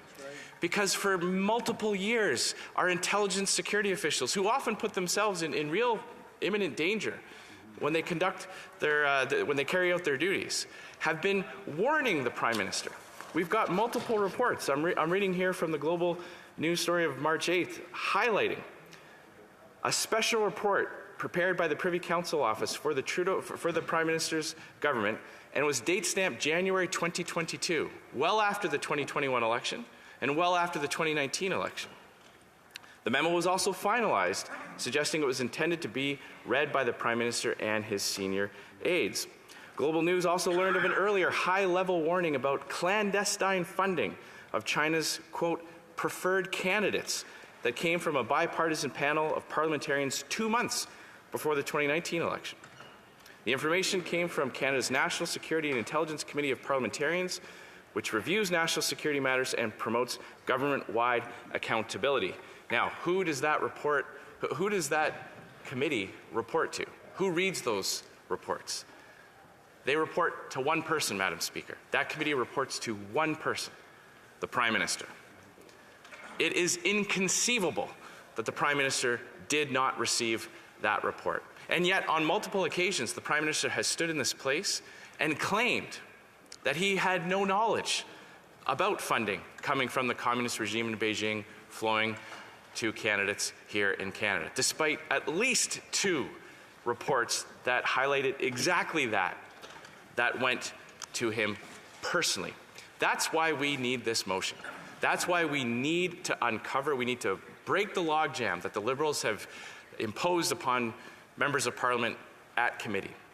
Filibustering, delaying, pulling out every trick in the book, reading the phone book into the record, just to prevent important key officials from testifying. Now, some people might say, what would be the cause of this? Well, we know that the Prime Minister admires the communist dictatorship in China. He was asked once, other than Canada, which country he admires most. Now, he didn't say he admired China because of its natural beauty. He didn't talk about the history of China. He talked about admiring the basic dictatorship of China. Those are his words, Madam Speaker. Those were his words. Upon coming to office, look at the policies of the Prime Minister. The Chinese government has invested heavily in something called the Asian Infrastructure Bank. This is a development bank that pays for large-scale infrastructure projects all throughout Asia. Many security experts and foreign affairs experts call this Asian Infrastructure Bank the development arm of the foreign affairs policy of the Communist Party of Beijing. And yet, the Prime Minister decided to take $250 million of Canadian taxpayers' money and give it to the Asian Infrastructure Bank to help promote the national interests of the Communist Party in Beijing. We know the Prime Minister took years to make a decision on Huawei, when all our major trading partners, all our security partners were banning Huawei from the next generation of telecommunications. This Prime Minister dragged his feet. They haven't kicked out a single diplomat. We've heard about illegal police stations operating on behalf of the government in Beijing. Reports of intimidation and harassment of people from China, coercing them and pressuring them to vote the right way or to support a certain nomination candidate. These are serious reports that don't come from other political parties, Madam Speaker. They come from our national security experts. The Prime Minister has known about this for months. They haven't closed down a single one, and they haven't expelled a single official from the communist regime. Madam Speaker, what did the Prime Minister do last week to try to, in the face of mounting pressure and backlash and more Canadians asking tough questions about what the Prime Minister knew, why he has done nothing about it? They appointed a special rapporteur. I can just imagine, Madam Speaker, the marketing department of the Liberal Party. You know, maybe they whiteboarded interlocutor, but they thought, no, that's nobody will go for that. Maybe they thought about calling that person Inspector General. But no, they landed on rapporteur. And who did they pick for the rapporteur? A close family friend of the Prime Minister himself. The Prime Minister, who has proven to be allergic to preventing conflicts of interest, has appointed a family friend, someone who brags about growing up together as families in the ski chalets in the Laurentian Hills. Could there be anything more emblematic of the Laurentian elite here in Canada than the Prime Minister appointing a family friend from his background in the Laurentian Mountains at his ski chalet to investigate whether or not there should be a public inquiry in his handling of the foreign interference? It's unbelievable. Not only just a close family friend, Madam Speaker, but someone who sits on the Trudeau Foundation board, the very foundation that accepted money that flowed from the communist regime in Beijing and has only paid it back 7 years later. Wow. But Madam Speaker, today is about something else. This motion will shine a light. It will ensure that the Ethics Committee can shine a light on what the Prime Minister knew. So this is a very, very important decision for the New Democrats, Madam Speaker. The NDP used to believe in things. When I think back, I come from Saskatchewan. Many people consider Saskatchewan to be the birthplace of the NDP. And when you look back at the history of leaders of the NDP, whether it was Jack Layton, who I served with, or Ed Broadbent, or before that, we may have disagreed on principles, but we at least recognize that the NDP had principles. We would disagree over policy, but we could respect that they believed in something. And one of the things that the NDP used to believe in was openness and transparency. And yet, for some reason over the past few weeks, they've decided to put their own partisan interests ahead of the national interests. So I challenge the NDP today, Madam Speaker, if they are serious, if they want to look Canadians in the eye and say that they believe in ethics and openness and transparency, then they must vote for this motion. And if they don't, they will be signaling that they are okay with Liberal corruption, Madam Speaker. Then comments. The Honourable Member for Kings Hants. Madam Speaker, I listened to my honourable colleague across the way talk about the importance of trust in institutions and respect for institutions.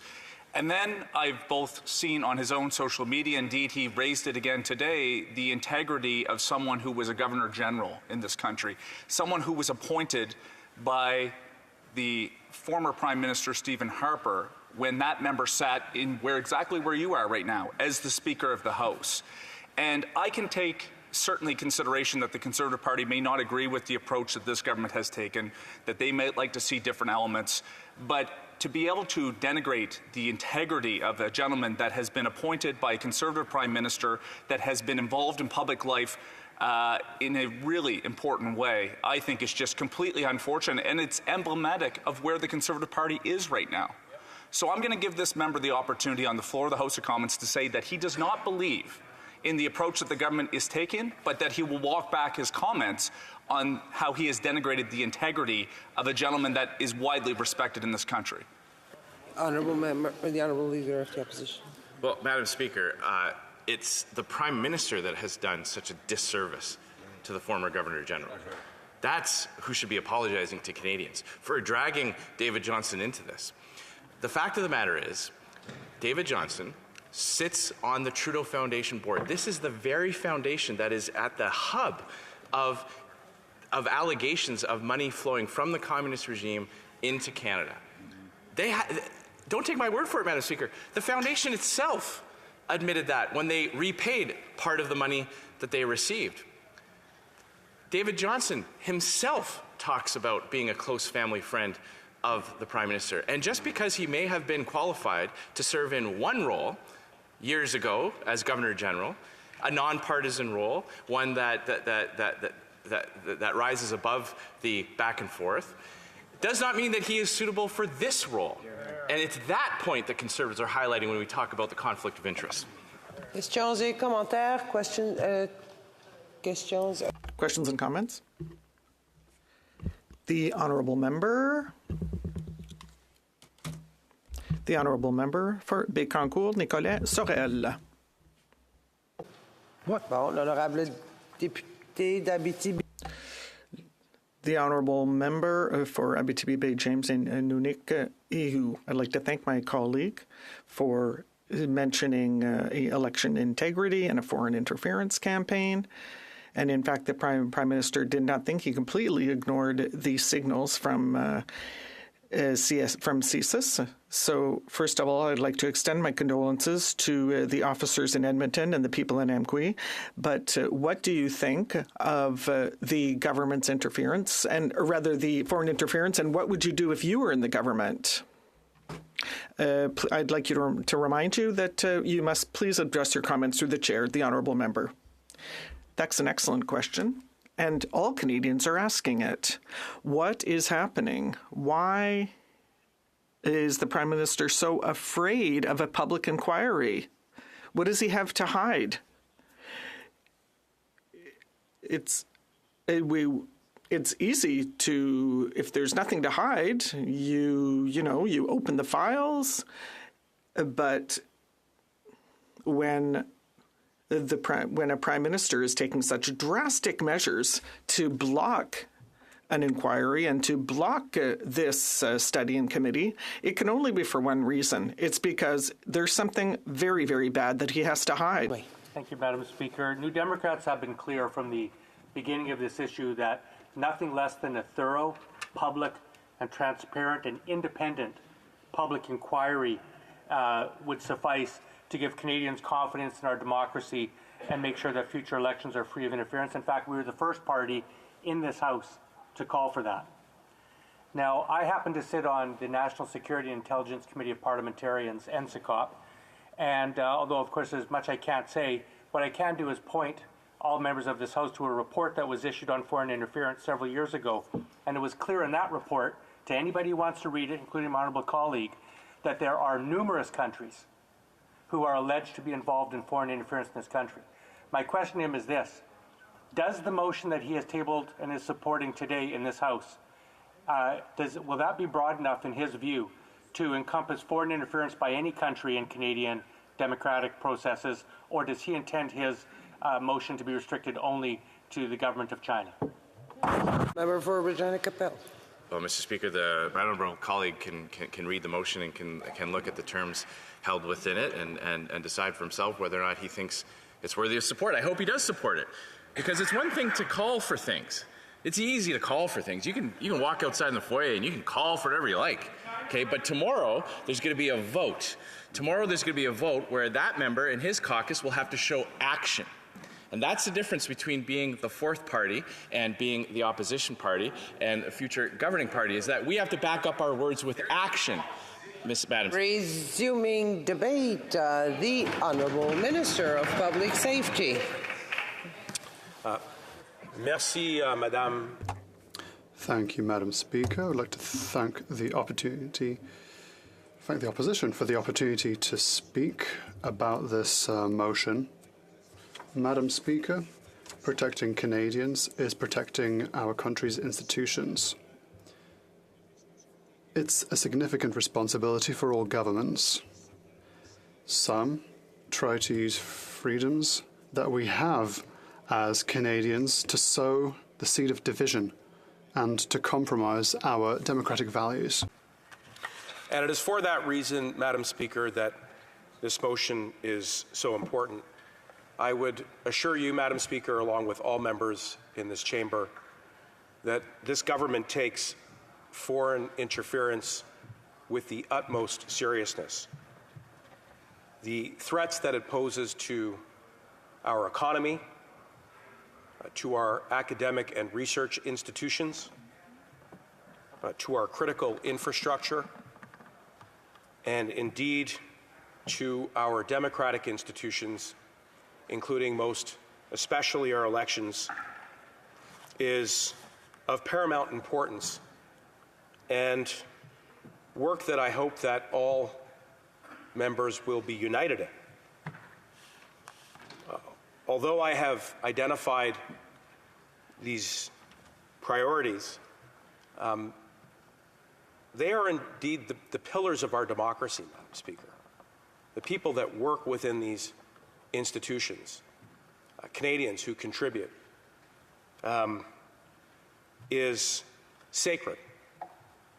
And I understand that there has been a substantial amount of heat and passion in this subject matter, and at times I think it has been regrettable to see that the discourse has strayed far too much into partisanship.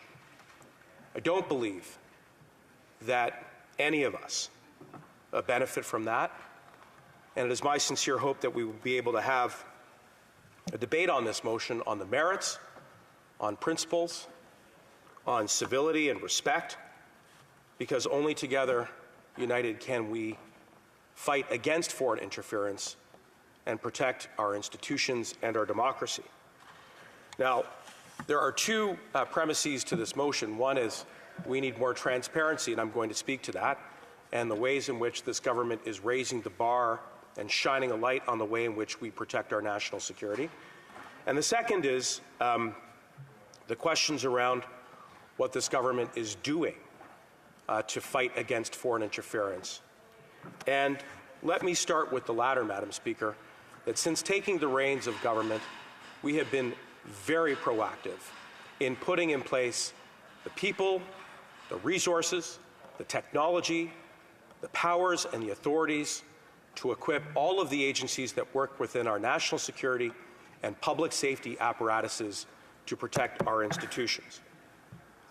Just by way of example, that includes legislation like Bill C-59, which gave CSIS new threat reduction measure powers to address and to mitigate, in other words, reduce threats that may be caused by foreign interference or other hostile activities that could be used to undermine our democratic institutions. We put that legislation into place. This government also introduced Bill C-76 to crack down on foreign funding which could be used to interfere with our elections. And it has become a useful tool to deter and to disrupt those efforts as a way of safeguarding our democratic institutions. Very recently, Madam Speaker, I launched a public consultation that will see the creation of a foreign influence transparency registry so that we can promote legitimate diplomacy and foreign activities on Canadian soil while at the same time deterring and stopping any efforts that go beyond legitimate diplomatic activities here at home. And even as we have done that, Madam Speaker, this government has raised the bar on transparency. We have done that through the creation of a number of new committees and agencies. La création de la comité de The creation of the Parliamentarians Committee that is here to study issues as it pertains to intelligence is a new committee. It is a committee that was created by our government in order to improve collaboration between all parties recognised in the House of Commons and with Senate representation also. Sous le leadership under the leadership of one of my colleagues on the government side, many recommendations were put forth in a unified way, in solidarity, in order to fight against foreign interference. And some of the recommendations are being implemented by the government. What's more, we created a new bureau in Syria, an agency that is here to keep an eye on all work done by our agencies as it pertains to national security. With both of these instances, there is access to classified top-secret information to study the work of our agencies that work in national safety and public safety, to reassure everyone that the work that they undertake is good, that the work that they undertake is acceptable, and if that is not the case, it is there to offer tangible recommendations for everyone's benefit. And I would say that by creating these bodies, we have raised the bar of transparency. And we are benefiting from their work. And we are doing so in a way that is bipartisan. In other words, finding ways to collaborate across this aisle in this chamber, Madam Speaker. In addition to that, vis-a-vis our democratic institutions, and specifically our elections, our government created the Critical Election Incident Public Reporting Protocol, as well as the SITE panel, which is made up of our top nonpartisan, independent, professional public servants who are there to ensure that during the course of an election, that all of the checks and balances and protections are doing their job to preserve the integrity of our federal elections. And that is precisely what not one but two independent panels confirmed after they examined the circumstances of the federal elections in 2019 and 2021. In short, Madam Speaker, they certified that those elections were free and fair. Libre et juste. Free and fair. My hope is that Canadians will take assurances in those conclusions, not to give rise to some sense of complacency, but rather that we can be sure that we are on the right track when it comes to putting in place the mechanisms that are necessary to shield our democratic institutions from foreign interference. But we need to do more. And that is why, in addition to all of those mechanisms, Madam Speaker, just last week we announced the appointment of David Johnston, the former Governor General, appointed by Stephen Harper, a Conservative Prime Minister, an individual with unimpeachable qualities and characteristics, to fulfill the role and to give us concrete advice on what are the next best practical steps that we ought to be taken, given rise to some of the questions around the 2019 and 2021 elections, and building on the two reports that were filed by Jim Judd and Morris Rosenberg, and two former public servants with distinguished records in a nonpartisan way and in an independent way, contributing to the dialogue in this important area with tangible, concrete recommendations which the government has committed to act on. Indeed, in the case of Mr. Judd, we've acted on all but one of the recommendations, and with regards to Mr. Rosenberg's report, you've heard my colleague, the Minister for Intergovernmental Affairs and for Democratic Institutions, who is committed to implementing those recommendations as well. In the event that there are any questions about Mr. Johnston's qualifications, which I, again, believe are unimpeachable, Madam Speaker, let me just quote from a number of Conservatives who have said the following. I believe it was Fred Delory, the former national chair of the Conservative Party campaign in 2021, who said that there was nobody better qualified. And I believe it was Stephen Harper who said, Madam Speaker, that David Johnston is the best of Canadians. And I think we can place trust and confidence that he will, without any pride or prejudice towards political parties or partisanship, put forward the best possible recommendations when it comes to the important subject matter of fighting against foreign interference, Madam Speaker. I'll say a few concluding words about the work that is being done by PROC, which is another forum in which the government is putting forward witnesses to, again, shed light on the way in which we are doing the work around foreign interference and national security. Most recently, having heard from the Prime Minister's National Security Intelligence Advisor, as well as deputy ministers from Global Affairs and the former deputy minister from Public Safety, as well as my colleagues, the ministers for Global Affairs and Intergovernmental Affairs, all of whom were able to certify again that the federal elections in 2019 and 2021 were free and fair, but acknowledging that foreign interference is a significant challenge that does require a proactive posture, one that continues to study very thoughtfully and carefully the types of tools and mechanisms that we need to put in place to combat against those hostile actors who would try to undermine our democracy. I do think that our government will continue to cooperate with that committee. It is important that we demonstrate a willingness to work with all parliamentarians so that we can offer evidence, offer advice, and put our collective minds together so that we can navigate this challenging terrain. And I'll say beyond Parliament, Madam Speaker, it's important that we engage Canadians.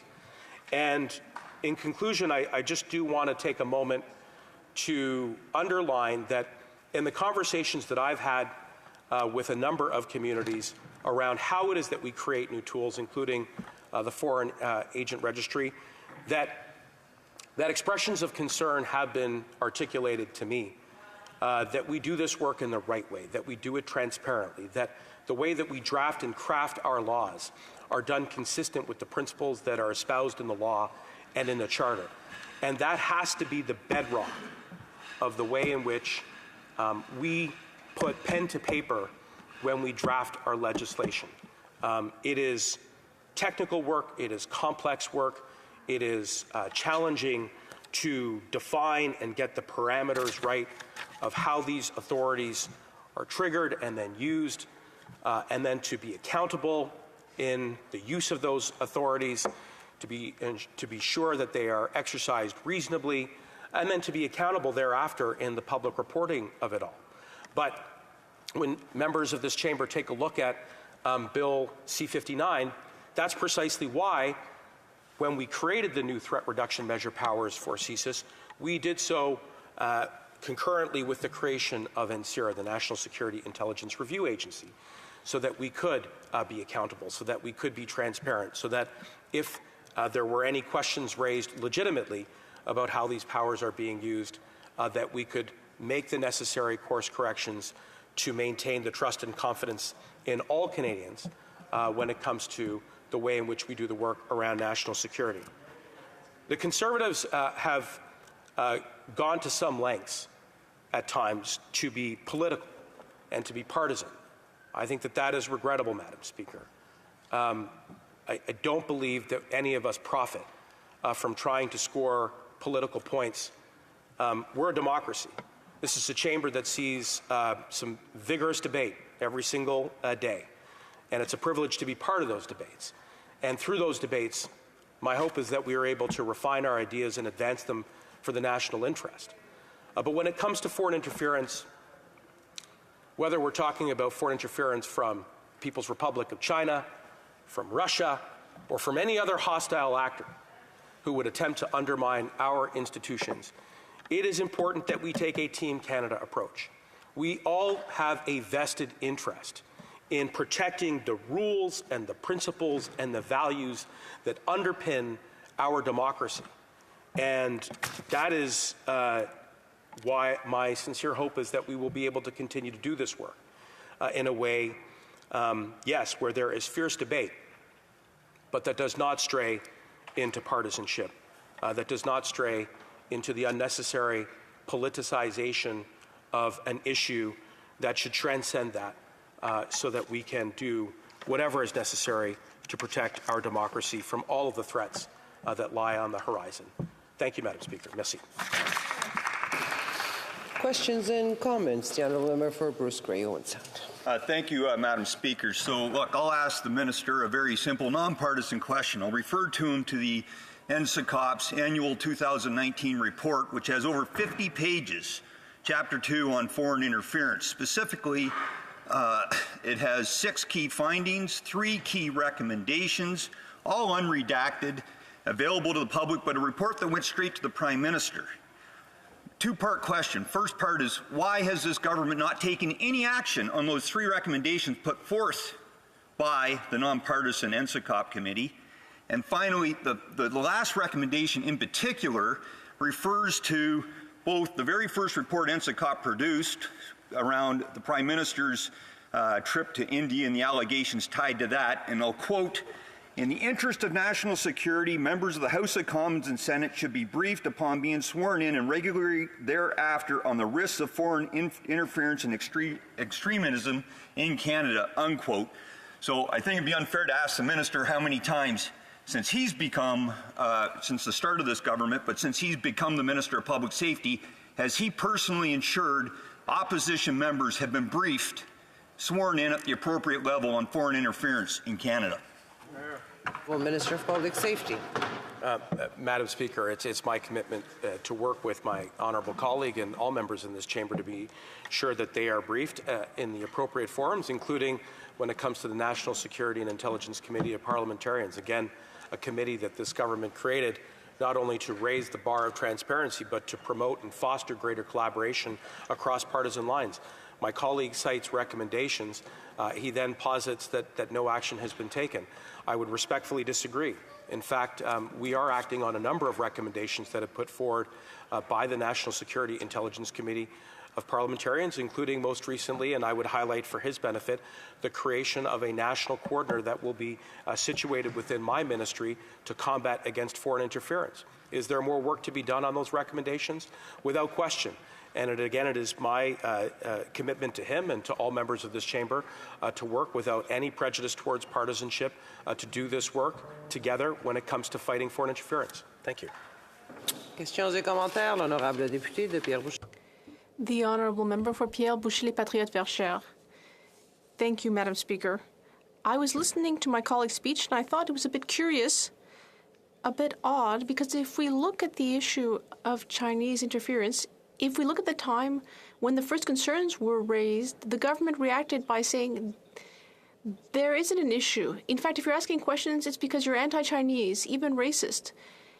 And then they ended up being pushed so much with everything that came out in the media. Then they said, okay, we'll name a special rapporteur, and then everything will just be fine and dandy. But then we learned that it's really just a joke. And now, when we continue to ask questions, we're told that we're making partisan attacks. But people are also asking for answers here. Is the entire population just as partisan? I'm trying to understand the logic here. The Honourable Minister of Public Safety. Madam Speaker, I'd like to thank my colleague for the question. The issue of foreign interference is something the government takes very seriously. And the proof of our concentration on the issue is to be found in all the legislative initiatives. For example, Bill C-59, which gave new authorities to CSIS to reduce threats caused by foreign interference. We can also see that in Bill C-76.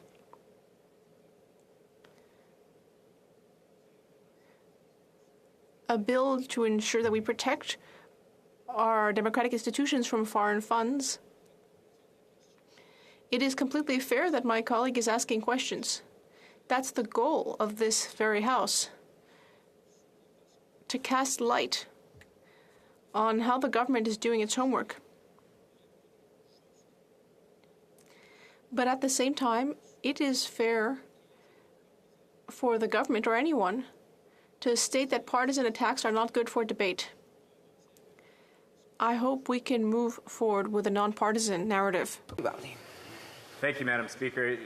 Canadians find these allegations of foreign interference in our elections extremely troubling, and 7 in 10 Canadians want to see a public inquiry. In fact, the Prime Minister's own former Principal Secretary believes a public inquiry is needed into this matter. Now, we have an established process in Canada for getting to the bottom of questions like this, and I think most people are quite confused that the Liberals have instead chosen such a convoluted path to get to uncovering the truth. Could the Minister shed some light on why the Liberals continue to drag their feet instead of getting the transparency that Canadians deserve on our elections and the potential for foreign interference? The Honourable Minister of Public Safety. I would say respectfully to my colleague, Madam Speaker, that we have been very proactive when it comes to both the way in which we're fighting foreign interference, as well as being upfront with Canadians as to the various manners in which we do that work, without wasting any time. We created new powers, but we also introduced the Committee of Parliamentarians. My colleague makes reference to some confusion around the next steps. We said less than 2 weeks ago that we had an intention of appointing a special rapporteur, an eminent Canadian who possessed the credibility and the qualifications to map out the next steps to better shield our democratic institutions, including elections, from the allegations of foreign interference. Fair questions.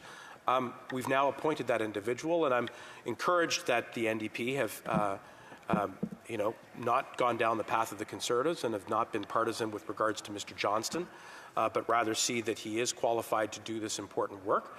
And now we will do whatever we can to support him in his wide mandate so that we can, again, shine a light on what additional steps, if any, including and up to a public inquiry, so that there can be confidence in our institutions, most particularly our elections. Questions and comments. The Honourable Member for Halifax West. Thank you, Madam Speaker. Before I ask, I just want to take a moment to express my heartache at the horrific stabbing that happened this morning in my riding at Charles P. Allen High School. At the moment, there's 3 victims in the hospital and a student in custody. I ask my prayers and heartfelt thoughts are with the victims and special prayers to them, also to the brave Halifax Regional Police officers that responded. My question to the Minister is, could you please explain to the House and to Canadians the role of the Special Rapporteur? The Honourable Minister. I thank my colleague and I extend my condolences to her community. I thank her for her question. The role of the Special Rapporteur will be to provide advice on what, if any, additional steps need to be taken given allegations of foreign interference that have been raised with regards to the 2019 and 2021 elections, but with sufficient flexibility to offer additional recommendations and suggestions on how we can better fight against foreign interference. As I said in my last response, that could include a recommendation for an independent public inquiry. It is not the only way in which that work can be done, but it is certainly an option which has been deliberately and consciously left on the table by the government. I would just point out, importantly, that whatever recommendation Mr. Johnston puts forward, the government will respect. Questions and comments. The Honourable Member for Cumberland Colchester. Well, thank you very much, Madam Speaker. And I find it very fascinating to sit here and listen to the Minister talk about how great now he believes the former Prime Minister Stephen Harper is. It's really quite fascinating that he has such great and sage wisdom to be able to appoint this wonderful person, the former Governor General. And I guess the other thing, Madam Speaker, I would suggest is that a former Governor General really doesn't necessarily make you the appropriate person to investigate these very serious allegations. I think finally is, in spite of the fact that there's a lot of talk and a lot of wonderful words on that side of the House, Canadians just want to know the answer. Canadians want to know, did the Communist government of China interfere in elections here in Canada? They want to know the answer. And the other thing I think, Madam Speaker, that's quite fascinating is this member talked about the great work in the Proc Committee. Reading the phone book is great work and a great use of Canadians' money. insane. Incredible. So, Madam Speaker, what's the answer? The Honourable Minister for Public Safety.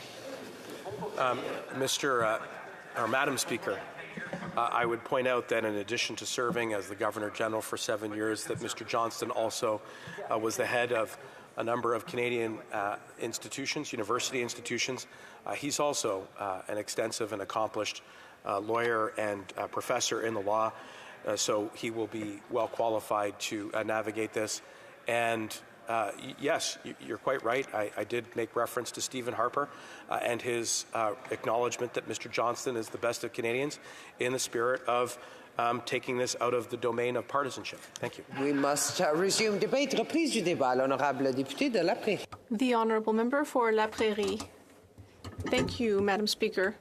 Before beginning my speech, I would just like to request that I share my time with the member for Trois-Rivières. Yes, that's okay. Well, thank you. Madam Speaker, this is a very serious topic.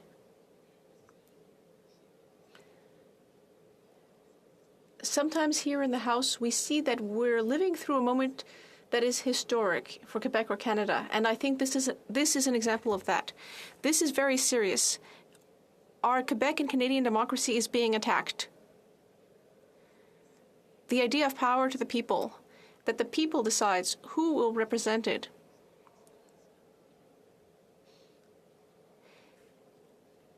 It is an excellent system, and yet, Madam Speaker, you've done canvassing just like me. And some people say, I'm not sure that I will be voting. And we tell them that they need to vote. And some people say, I don't feel like it. And we try to convince them that, yes, democracy is important in order to be able to manage the country as people expect from us. And often people will then respond that they've lost their confidence in democracy. And we see the turnout rate going down further and further. And yet here we see that there is a wild situation where our democracy is being attacked. And here the Chinese government, and we need to be cautious here, we're talking about the Chinese government, it's attacking our democracy, it's trying to influence our elections. Who would have thought that another country, a country that is quite far away, though very powerful, that another country could have an influence on our elections in this way? Could I ask members, please, if they are having conversations, to go into the lobby? Thank you very much. The Honourable Member for La Prairie. Thank you, Madam Speaker. Now, I think that the ultimate guardian of our democracy in Canada should be the Prime Minister. You don't need to be a rocket scientist to know that. We expect the Prime Minister to take the reins. We expect the Prime Minister to do the right thing. Even if it's difficult, we expect them to step up to the plate, to defend our democracy. Because you're defending our democracy, you're defending everyone here. Each and every one of us has been elected by our citizens. I was elected in La Prairie. I was elected with due process, as we all were. Earlier, the Minister of Public Safety said we shouldn't make this a partisan matter. I agree, but here in the Bloc Québécois, our MO from the very beginning in this matter has been to avoid unnecessary partisanship, but we do need to admit certain things that are obvious. When certain things are so clear, well, we need to talk about them. In November, when Global News published information saying that the 2019 election fell victim to interference in 11 ridings, we said to ourselves, well, heck, that's quite something. We didn't know what ridings it was. We didn't know what candidates were favored. We don't know exactly what was done. So we said immediately, we need to investigate this. We asked the PM to do something, but he said, no. Nothing happened. There's nothing to see here, folks. Everything was done right. We shouldn't challenge the results of the election. the Prime Minister says that we shouldn't be partisan, and yet he said that we were also displaying anti-Chinese racism. And he said that we were like Donald Trump and that we were going to challenge the results of the election. So when it comes to partisanship, I don't think the Prime Minister is doing so badly, honestly. And then he jetted off to the G20, and he started spending a lot of time with the Chinese president as though they were good friends, and said that he would talk to him about election interference. And yet when he was in Canada, he said there wasn't election interference. He told everyone not to mention it because it wasn't true. And yet the minute he saw the Chinese president, he raised it. That confused us. But all right, let's move past that. That was just the tip of the iceberg. Because then, in February, on the 17th specifically, we learned that the 2021 election was also a campaign where Chinese interference occurred, and that the Chinese government wanted a minority liberal government because they felt that a minority liberal government would be more sympathetic to the Chinese cause. That's what we learned in the media. I mean, that starts to look pretty serious, Madam Speaker. This is starting to look like something extremely concerning. On February 28th, then, we learned that a Chinese billionaire, under pressure from the Chinese government, donated $1 million to the Trudeau Foundation and McGill University. Which leads us to think that there are connections with the government and perhaps the Trudeau Foundation. Now, I know we're not supposed to mention the Prime Minister's name, but his name sounds a lot like the name of that foundation. Concerning, and once again. Then, in March, and yes, I am regarding you with a contemplative eye, Madam Speaker, because I'm going to discuss your riding. Chinese police stations. We knew that there were 5 in Canada, but we learned about 2 more in Quebec, including another one in your riding, Brossard-Saint-Lambert. And that is even more concerning because we know that these Chinese police stations could have an effect on the results of the vote. I'm not speaking about you, Madam Speaker. I know you fully deserve to be here 100%. I'm not trying to cast any aspersions, but we did hear about that. And Madam Speaker, I'm in the next riding over. And when I look at that, I'm concerned.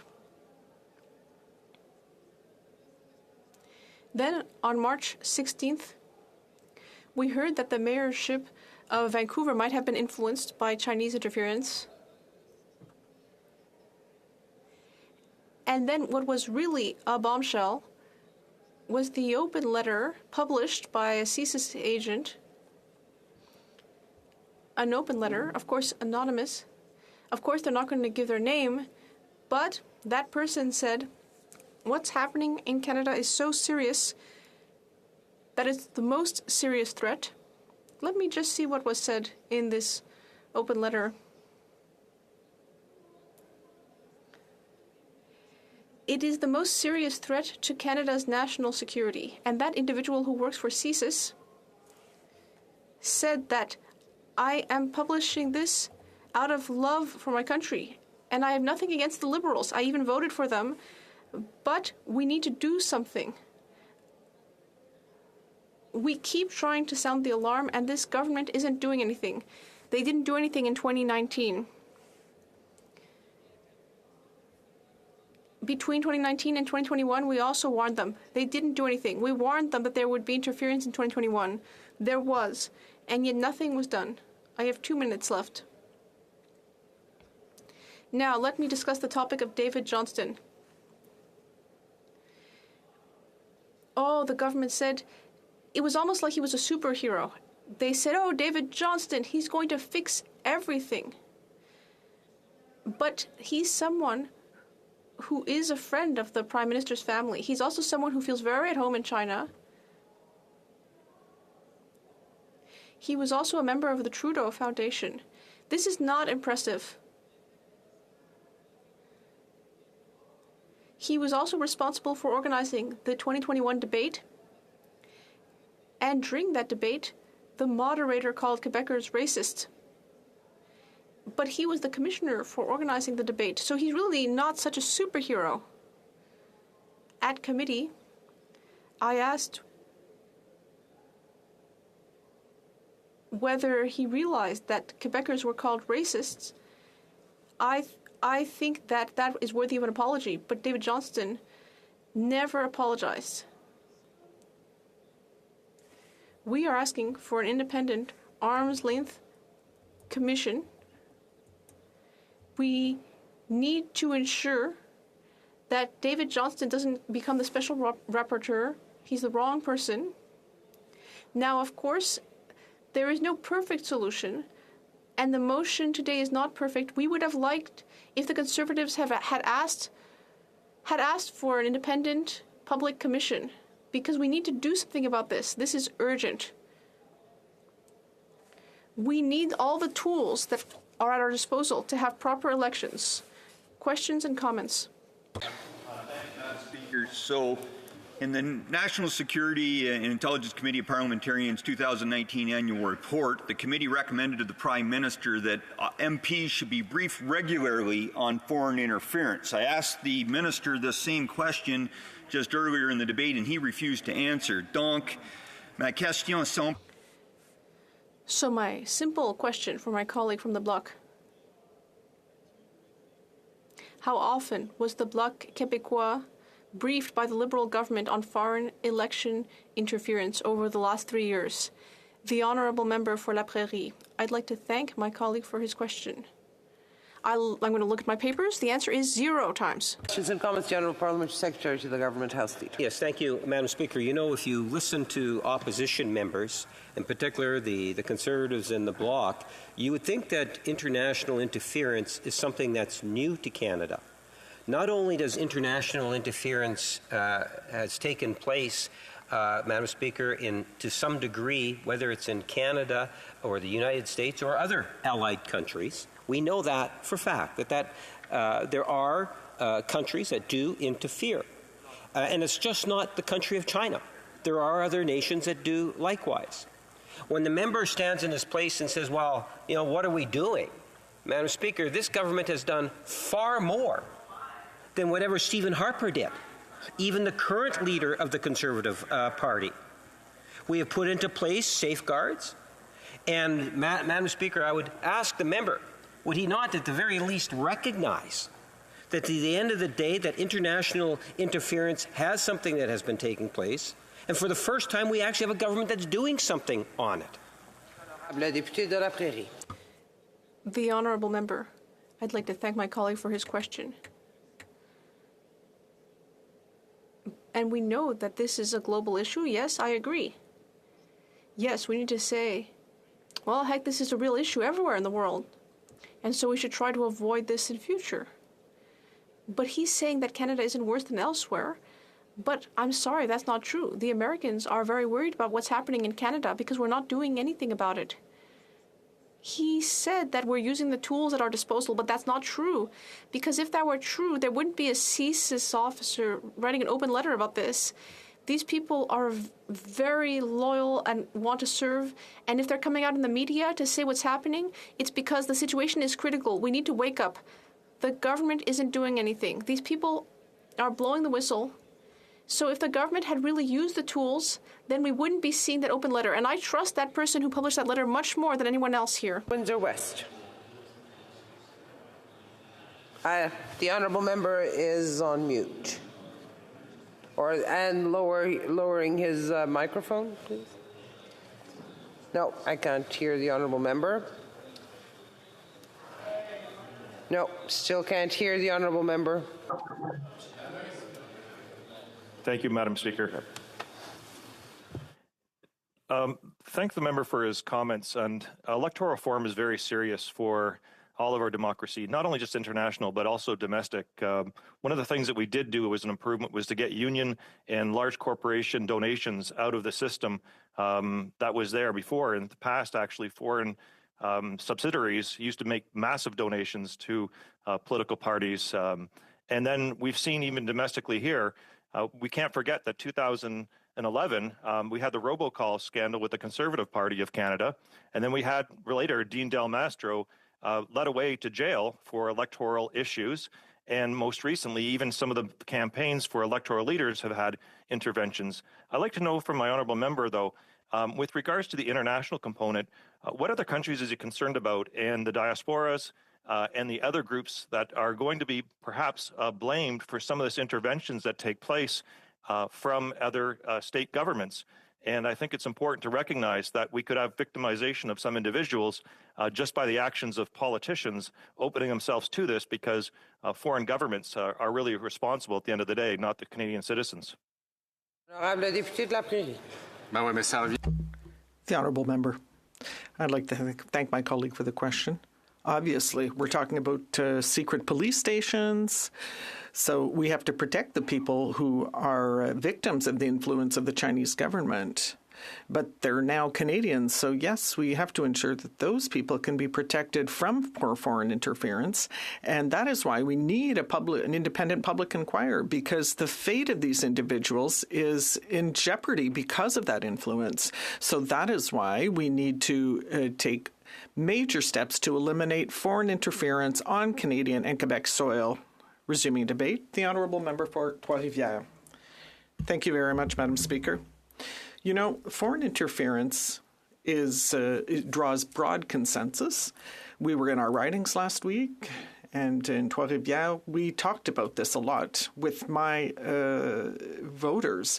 Now, they don't understand why there is so much doubt. And when doubt, it needs to be dispelled, because when doubt lasts, then people start distrusting the government, and then that can eventually lead to uprisings. And we don't want that. When we want to assess the situation to see what's happening, we have to remember three things. First of all, is you shouldn't speak if no one asks you to. The second is that when you don't speak when you're asked to, well, that's hiding things. And the third is to speak without observing the reactions of other people, which is simply willful blindness. Now, dissimulation and willful blindness, those are two of the flaws of this government that led us to this discussion today. Dissimulation and willful blindness on the part of the Prime Minister, who stated for weeks and weeks that there was nothing to worry about, nothing was going on, everything was under control, and all of a sudden, during the press conference, he announced the miraculous arrival of a rapporteur, and we talked about, he said that there was interference in 2016, 2017, and so forth. Now, dissimulation and willful blindness are not good political strategies. If we look at the motion before us, we see the Conservative Party, through the voice of Mr. Cooper, saying that this should all be the work of PROC and the Canada-China Committee should be sent to the Ethics Committee. So that is a very broad and ambitious motion, and many witnesses are being summoned. Practically everyone except my brother-in-law, Luc.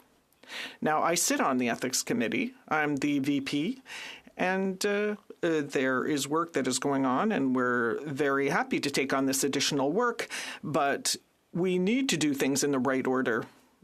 Currently, we're investigating foreign influence. So the motion says that we would look at the work already done, but also there's this list of witnesses that is endless. Witnesses who, in my opinion, and I have some experience on the committee, are going to water down what we want to study. And in addition to this long list of witnesses, there are a lot of people missing. And that's rather concerning. We agree with undertaking this study at ethics, but as the motion is worded, we're still going to be studying this in October 2025. It's not realistic to think that those people are all going to come forward and provide productive testimony in order to get a good result. You know, And it's kind of a tautology to say that the government, the Prime Minister is not interested in foreign affairs. We can see that he doesn't really care about that. We've seen 5 or 6 foreign affairs minister in a row, and whereas this is something that takes patience, that should be built upon. And the Chinese Communist Party was in power 50 years ago and will probably be in power in 50 years from now. So whereas we are reactive instead of proactive, our Prime Minister does diplomacy over Twitter and photo ops. But apparently he was the only one who didn't know that foreign interference was already happening, whereas everyone else knew. I knew, and even my brother-in-law Duke knew this. At committee, recently, we began work last week on foreign interference, and I asked everyone who came before us, I said, do you think that the Canadian government understands China? And the response was unanimous. I heard this from people of Chinese origin. Everyone said, no, the current government does not understand China. And then I asked them, well, does the government, how well does it know China? And they said, not well. So that's why we have to investigate further, and that's why we have to rebalance relations with China. China moves forward very silently, whereas this government uses photo ops. Now, you know, this kind of transition is very secretive, and that is what foreign interference is. We don't actually see the changes, but they're happening. So what should we do about this? Like everyone else, we in the Bloc Québécois, we want to know what has been happening. We want to know what, when, who knew what, but not with a target that is too narrow, because we're talking about foreign interference in elections, but what about in patenting? What about in scientific research? What about society as a whole? There are many topics where interference could be happening. It's not just about elections. And I think that if people think that China wants to take over Canada, well, that's not really what they're targeting. I would say that they're targeting something even bigger. And I would like, if this motion is adopted, that we try to get to the truth instead of trying to assign blame. Sure, some people love to blame people, but you don't get very far with blame. What happened yesterday? What happened before? Well, we need to learn from our mistakes, but I want to know what's happening now and what we can do to ensure that these kind of things don't happen again. So, I said, before the rapporteur was announced, the Prime Minister said he knew nothing. All of a sudden, he did know some things, and I do have a problem with this rapporteur. It's not because you know someone that there's a conflict of interest, but when there's so much doubt around this appointment, and appearances seem to suggest that the proximity of Mr. Johnson with Mr. Trudeau is unacceptable. Please do not use current members in the House by name. I was saying that the proximity of the Prime Minister with the appointed rapporteur is concerning. And I think it would be in the interest of the government not to nominate this rapporteur so that everything can be transparent, because right now there is too much doubt. What is appearing to happen is that the Prime Minister will be judge and jury, and my constituents tell me that they feel the same thing. And I want Quebecers and Canadians to know what happened, to know what's happening, and for that we need sunlight. Now, the rapporteur could say, well, we're going to hold a public inquiry, and if that's the case, well, that just means we wasted time. The rapporteur could say, well, we're not going to hold a public inquiry, and then I don't know what's going to happen. Something is going to break, because that is nonsense. We need a public, independent, transparent inquiry. That is essential and philosophical. If you look at the word necessary, it means that cannot be otherwise. So we want to advocate for a public and independent inquiry, and we want to shed light on this. And before I close, The committee is master of its own destiny. In this case, the mandate would be coming from the House, so we would have to comply. But I hope to be able to rely on our colleagues because we're going to support the Conservative motion, but I want us to reduce the list of witnesses and bring forward others who are much more relevant. The truth is never simple, but to dispel all doubt, the Prime Minister must order a public, independent, transparent inquiry. The Bloc is in favour of the motion, but it needs to be reworded. Many thanks. Questions and comments? The Honourable Member for Louis Saint Laurent. Thank you, Madam Speaker. I appreciate my colleague's speech.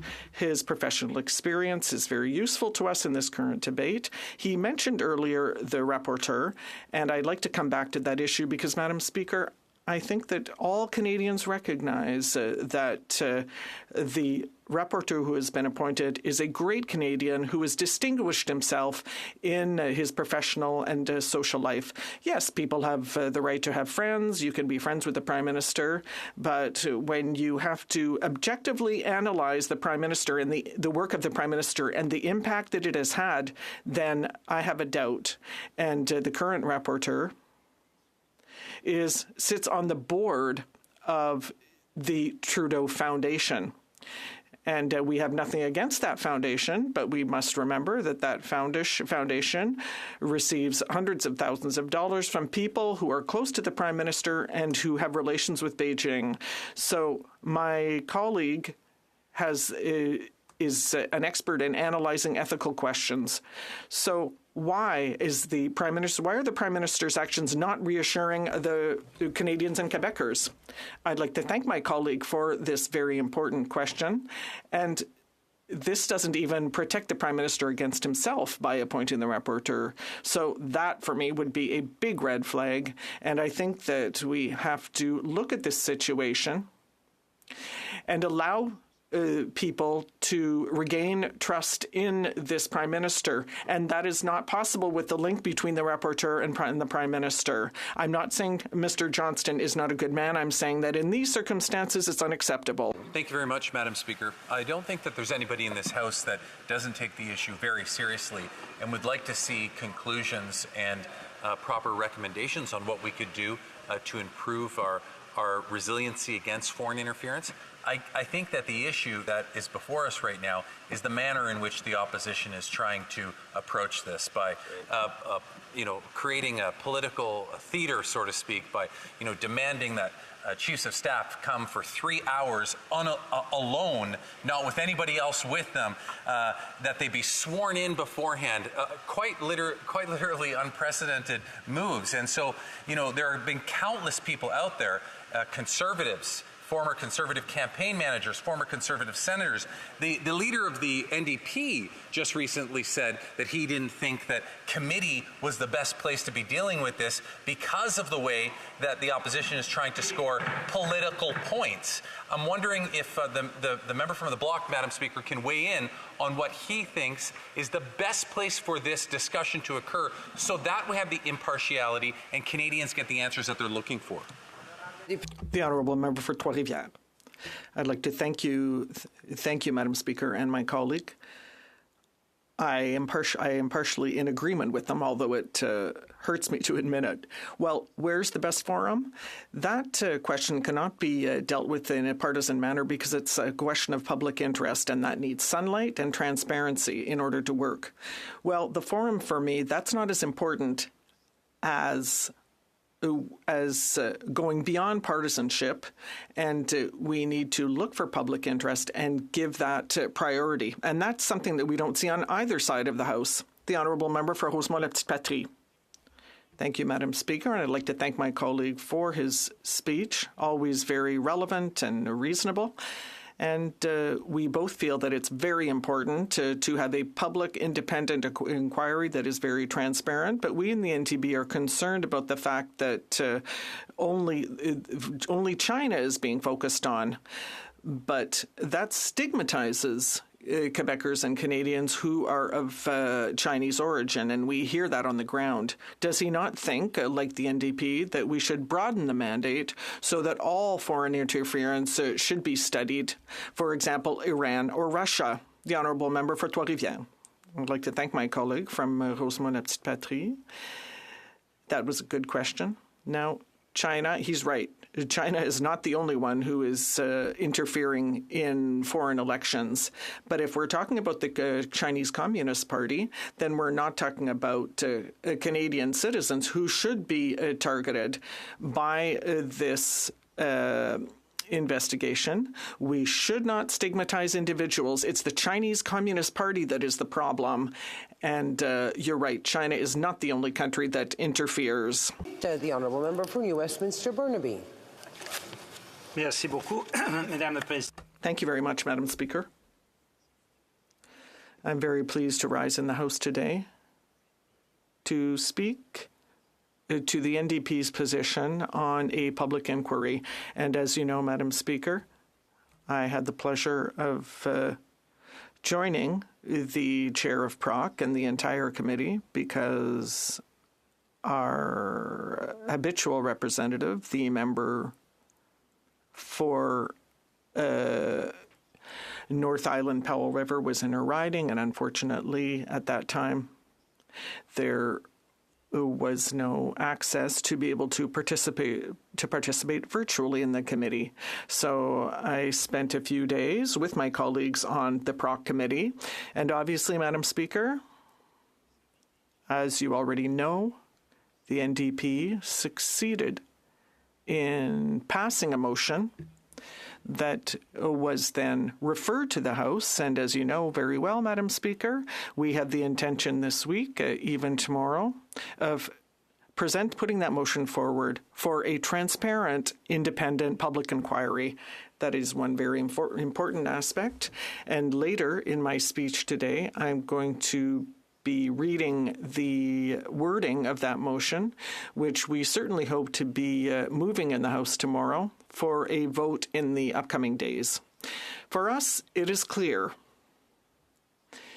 The member for Burnaby South, our leader, has already said many times it is essential that a public, transparent, independent inquiry be held. There is nothing else that will satisfy the needs of Canadians who want answers to all these questions that are being asked about all the articles that have been published recently and even in past years. Last year, there was the so-called Freedom Convoy, which took over Ottawa, literally. That was a very dark and sad period for the residents of Ottawa. And, for example, seniors who were not even able to go and get groceries, persons with disabilities who were unable to get the medication they needed, the incessant noise that meant that families were unable to sleep at night. There were hundreds of businesses that had to shut down. And further to that so-called Freedom Convoy, which trampled on the freedoms of people in this region, we then found out from the national press that there were links with Russian actors and Russian institutions as well. So this matter of foreign interference has been going on for some time. It's a question that people are asking themselves. And for the NDP, when we look at what has been published lately, what's been coming out with regard to Chinese foreign interference, well, and some state actors, these are facts that are extremely troubling. We must say that the fact that even that we all agree, everyone agrees that it didn't change the outcome of the election, but these seem to be very serious allegations that the Chinese government did try to meddle in Canadian affairs, but this also brings up concerns that electoral rules were floated. Il faut vraiment prendre au sérieux. On se souvient. This is something that we have to take seriously, I remember. With the former Harper government, there were violations of electoral laws. There was the In-N-Out scandal. There was the Dean Del Mastro situation. These violations are criminal violations.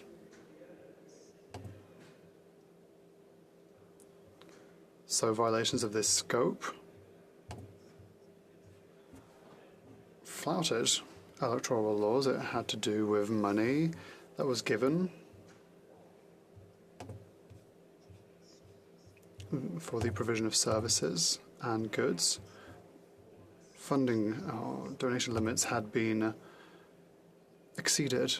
This, in my opinion, and in the opinion of our caucus, requires a full investigation. Our electoral laws are those that protect us all. We have limits on electoral spending. They are strict.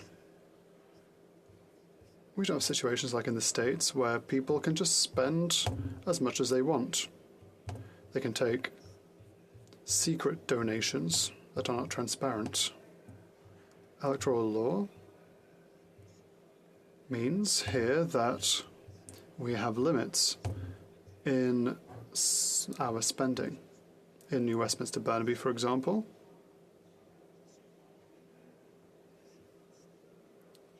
there are about 100,000 people, and they know that every single candidate can only spend about $100,000. This is a rule that is strictly enforced, as we saw with Dean Del Mastro and with a number of conservatives. Well, they tried to hide the fact that they had gone over spending limits.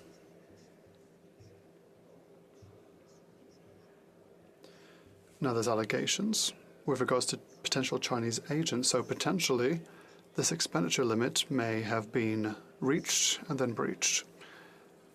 Madam Speaker, the fact that we cannot receive donations from various Canadian residents is another aspect of our electoral law that is strictly enforced. Why? Because we're no longer in a period where people could give $40,000, $50,000, $60,000 to a candidate or to a party. Here we have strict limits. I know that you know electoral laws very well. So it's $1,675. That's the limit that someone can donate. We cannot go over this. If people try to do that, they would be in violation of electoral law. Under the former Harper regime, the Conservative Party at the time tried to play the game and to try and make it so that limits could be seen as vague. A third aspect that is important is the question of donations in goods and services. Once again, we are limited. $1,675 for someone who wants to offer services. This $1,600 is a fixed amount. Someone who, for example, owns a business, if they want to give money to a party, if they want to give them an area with free rent, for example, then they are limited by the value of this. If it goes beyond a value of $1,675, then evidently, once again, the electoral law is flouted. This isn't permitted. Candidates need to provide and pay the full amount for the commercial value of a property, and a contribution in goods and services must also be limited.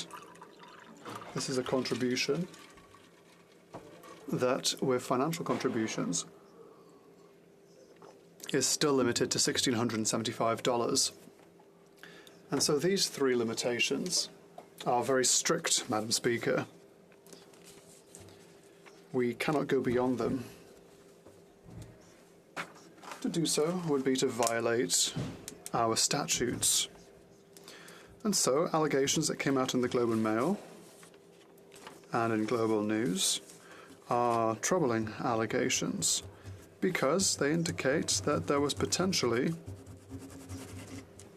a way to try and circumvent electoral law. This cannot remain as is. We have to go to the bottom of things, and that is the reason for which the New Democrats have asked for a public inquiry, and that the Procedure and House Affairs Committee said, yes, the NDP will move this motion tomorrow. In my opinion, Madam Speaker, this motion meets the will of the vast majority of Canadians. There's no doubt of this. People want to get answers to all these questions. Allegations in the Globe and Mail, allegations in Global News, allegations in the National Observer with regards to Russian implication. These are all important elements. And we have to say, Madam Speaker, it's not just the leader of the NDP, the member for Burnaby South, who've asked for this national inquiry.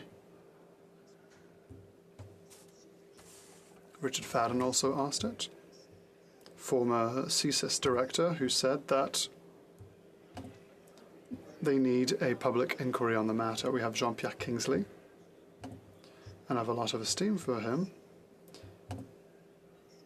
As former Director General for Elections, also asked for this.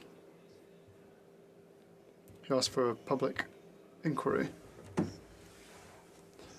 There's also Artur Wyszynski from CSAC. These people identified Chinese government interference, but also Russian government interference and interference from the government of Iran. And so all these elements, all these people, support the NDP's request in order to implement a public inquiry. That'll be the debate for tomorrow. The NDP wants all MPs to be able to vote on this public issue. The government said, well, we've appointed a rapporteur, and for that reason, they say we should put aside this request for a public inquiry. But that's not the case, Madam Speaker. Yes, under the former Harper system, there was a rapporteur with regards to the previous scandals. But the rapporteur rapidly set forth a public inquiry. And so the idea that indeed naming a rapporteur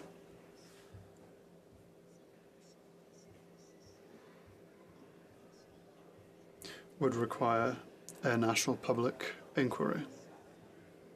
Or rather, there is a rapporteur, which means that there is no need for an inquiry, but that's not the case. That's not the way to move forward. The NDP will raise these points in order to say that we need a public national inquiry. Today's motion isn't similar to the one that the NDP wanted to put forward. There are a number of aspects that are, I believe, more positive, some aspects that are curious. The request to have the head of the cabinet appear. There's a long list of people who may appear. This is not a list that's necessarily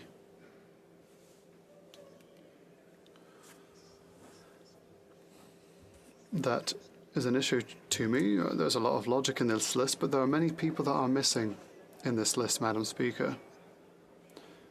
For example, like the NDP presented, we presented a motion at the Procedure and House Affairs Committee to thank the chair of the committee for her work, because these were long meetings over a number of days.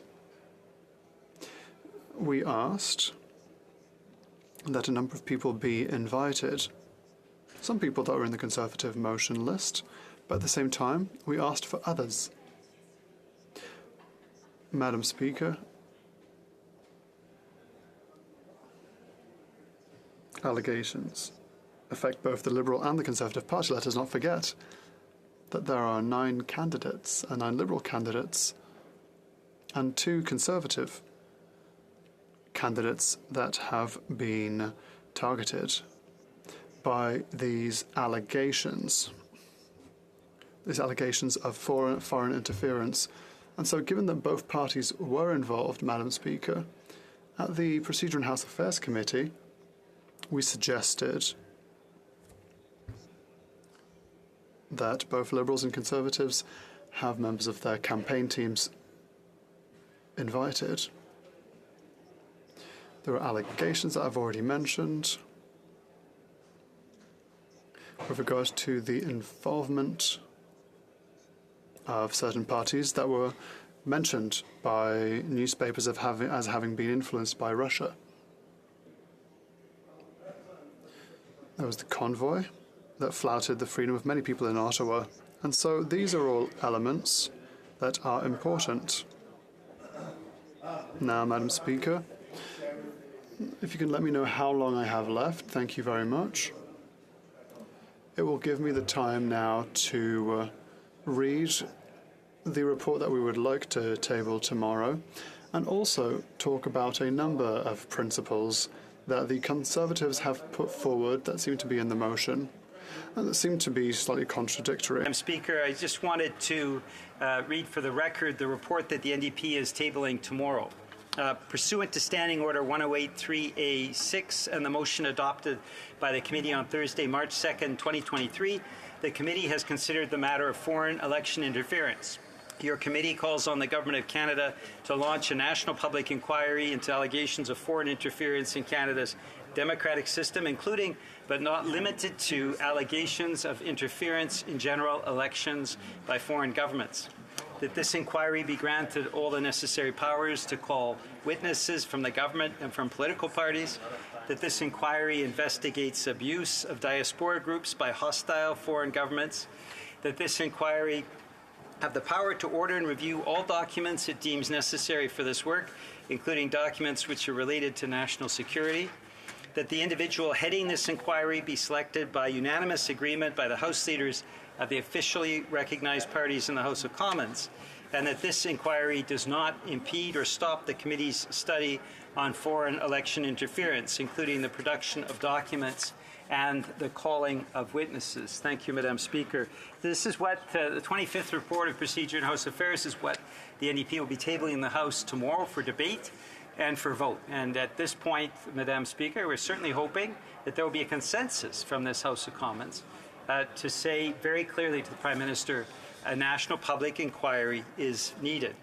Now, the final point I wanted to make is the bit of the contradiction between the Conservative motion today and their past principles in terms of ministerial responsibility. And I just wanted to cite the member from Carleton, who was answering a question in this House back in 2010 I certainly remember that, Madam Speaker, where the idea was instead of summoning the minister who is responsible, it was to summon a member of staff. And the member from Carleton said, Mr. Speaker, the honourable member knows very well that for hundreds of years the principle of ministerial accountability has been paramount here in the House and in its committees. We will continue to respect that principle in order to improve and build a Canada where politicians are accountable. At that point, he was saying no, of course, to having staff appear at committee. Bit of a contradiction now, Madam Speaker. So I think I've outlined the importance of what the NDP will be bringing to this House tomorrow on the public inquiry. That is certainly where most Canadians are. Canadians want to see a public inquiry that is transparent and independent. The NDP has made that happen at the Procedure and House Affairs Committee, and it will really be up, Madam Speaker, to all members of Parliament to heed the debate tomorrow and also ultimately vote on that question this week. Thank you, Madam Speaker. Questions and comments. The honourable member for, Leeds, Granderville, Thousand Isles, Rideau Lakes. Thank you very much, Madam Speaker. I listened with great interest to the NDP House Leader's speech, and I am interested in the motion and debate that'll take place on that they're going to put forward tomorrow. But today we're talking about the Conservative Opposition Day motion, and that's to have the Prime Minister's Chief of Staff, Katie Telford, testify at committee on what she knew, when she knew it, and was the Prime Minister briefed on that? So my question to the NDP House Leader is, it's very clear. It won't take much time. We'll be able to get to the next item on the rubric at 2 p.m. right on time, Madam Speaker, because he can answer yes or no. Will the NDP be propping up a corrupt government, or will they be on the side of Canadians and voting for the Prime Minister's Chief of Staff to testify, yes or no? The honourable member for New Westminster Burnaby. Thank you very much, Madam Speaker. Well, the member is actually citing his leader, the member from Carleton, that would have voted no for the Conservative motion back in 2010, which is why I was quoting this Conservative contradiction, that the member from Carleton voted no on the same principle of the motion back in 2010. So we have this contradiction between Conservatives, what they've said and what they've done in the past, and what they're proposing this time. Very short question from the Honourable Parliamentary Secretary to the Government House Leader, Senate. Thank you very much, Madam Speaker. On Saturday on the House on CBC, the leader of the NDP said, up to this point, I've seen committee and the way it operates is more a form of scoring political points on each other. The Conservatives are trying to score points on Liberals. He goes on to say, and so that to me is the wrong use of resources. The fact that a committee that is being used for partisan way to score points on something is important as democracy. This member himself actually said at the Proc Committee on February 21st, I caution the issue of inviting staff. He further goes on to say, around the issue of political staff, as opposed to having ministers being brought forward to testify, I support ministers coming forward to explain what they did, I have to give a few seconds to the honourable member of New Westminster Burnaby to answer. Thank you very much, Madam Speaker. Well, the right use of resources is putting into place a national public inquiry on foreign interference now to make sure it's independent and make it transparent. That is what the will of this House, I think, will be this week, and that's why the NDP is presenting the motion tomorrow. That's right. Statement by members. Déclaration de député. The honourable member for Nepean. Madam Speaker, today is Nowruz, which means New Day in Persian. Yesterday, I was pleased to host a Nowruz celebration on Parliament Hill with the participation of about 700 Canadians of Iran, Azerbaijan, Afghan, Turkey, Kazakh heritage, and other Canadians. Nowruz is a time of renewal and new beginnings and shared aspirations of hope and optimism for the year ahead. I would like to take this opportunity to recognize the many communities that observe Nowruz and the important contribution that they make to Canada. I would also like to recognize Alma Rahmani for her hard work in assisting my office organize the Nowruz event. I would like again to recognize Mehdi Falahi and Nigar Aliyeva, who received an award for their service to their communities in Canada. Thank you, Madam Speaker. The honourable member for Parry Sound Muskoka. In over 70 countries today, the lives of lesbian, gay, bisexual, trans, intersex, and queer individuals are criminalized. And in 12 of those countries, consensual same-sex conduct may be punished by death. Their only crime being themselves. On July 1st, 1960, on the eve of the passage of the Canadian Bill of Rights, Prime Minister Diefenbaker declared in this House his pledge to uphold our heritage of freedom for all mankind. That pledge was a call to action for all Canadians. In our world today, the LGBTIQ community is not free. Prime Minister Diefenbaker's call to action rings true again today. Each and every one of us are called to make Canada more than a mere symbol of freedom. Canada must be a champion for freedom, human rights, dignity for all people, not just here, but around the world. Thank you. The honourable member for Glengarry Prescott Russell. Madam Speaker, today is International Francophonie Day. More than 320 million Francophones throughout the world celebrate this day. I would like to recognize the work of organizations like the Federation of Francophone and Acadian Communities, the Prescott Russell ACFO, the STG ACFO, as well as the one in Ottawa, and others that are working hard for the future of French. I would encourage all Canadians to discover our Francophone artists in person or online. For example, I'm thinking of Prospect Nelson, Les Rats de Swamp, and Melissa Ouimet, as well as, of course, Catherine Lévesque, who, as you will have guessed, are all from my area. As the head of the Parliamentary Francophonie Association and as a proud Franco-Ontarian, I'd like to wish everyone a very happy International Francophonie Day. The Honourable Member for Trois-Rivières. Well, Madam Speaker, the International Day of Francophonie enables everyone to celebrate their common language, French. In Trois-Rivières, we have a poetry festival, we have the book festival, we also have theater associations. Through these various ways, we celebrate Francophonie throughout the year. And 2 people from the area will receive the Pléiade Award, the Order of the Pléiade, rather. Both of them have distinguished themselves by serving the ideals of the Francophonie. The Francophonie is not France. It represents everyone who lives, works, or studies in French, no matter who they are. It represents a language, a culture, values. I would personally invite everyone from Trois-Rivières to participate in the activities being organized. Together we will be speaking French. Together we are stronger. Long live the Francophonie. For Richmond Hill. At 5:24:28 p.m. today, 300 million people around the world will gather around the HoC table to mark the Persian New Year, Nowruz. Celebrated by many ethnicities, religions, and countries, Nowruz embodies a brighter future and victory over darkness.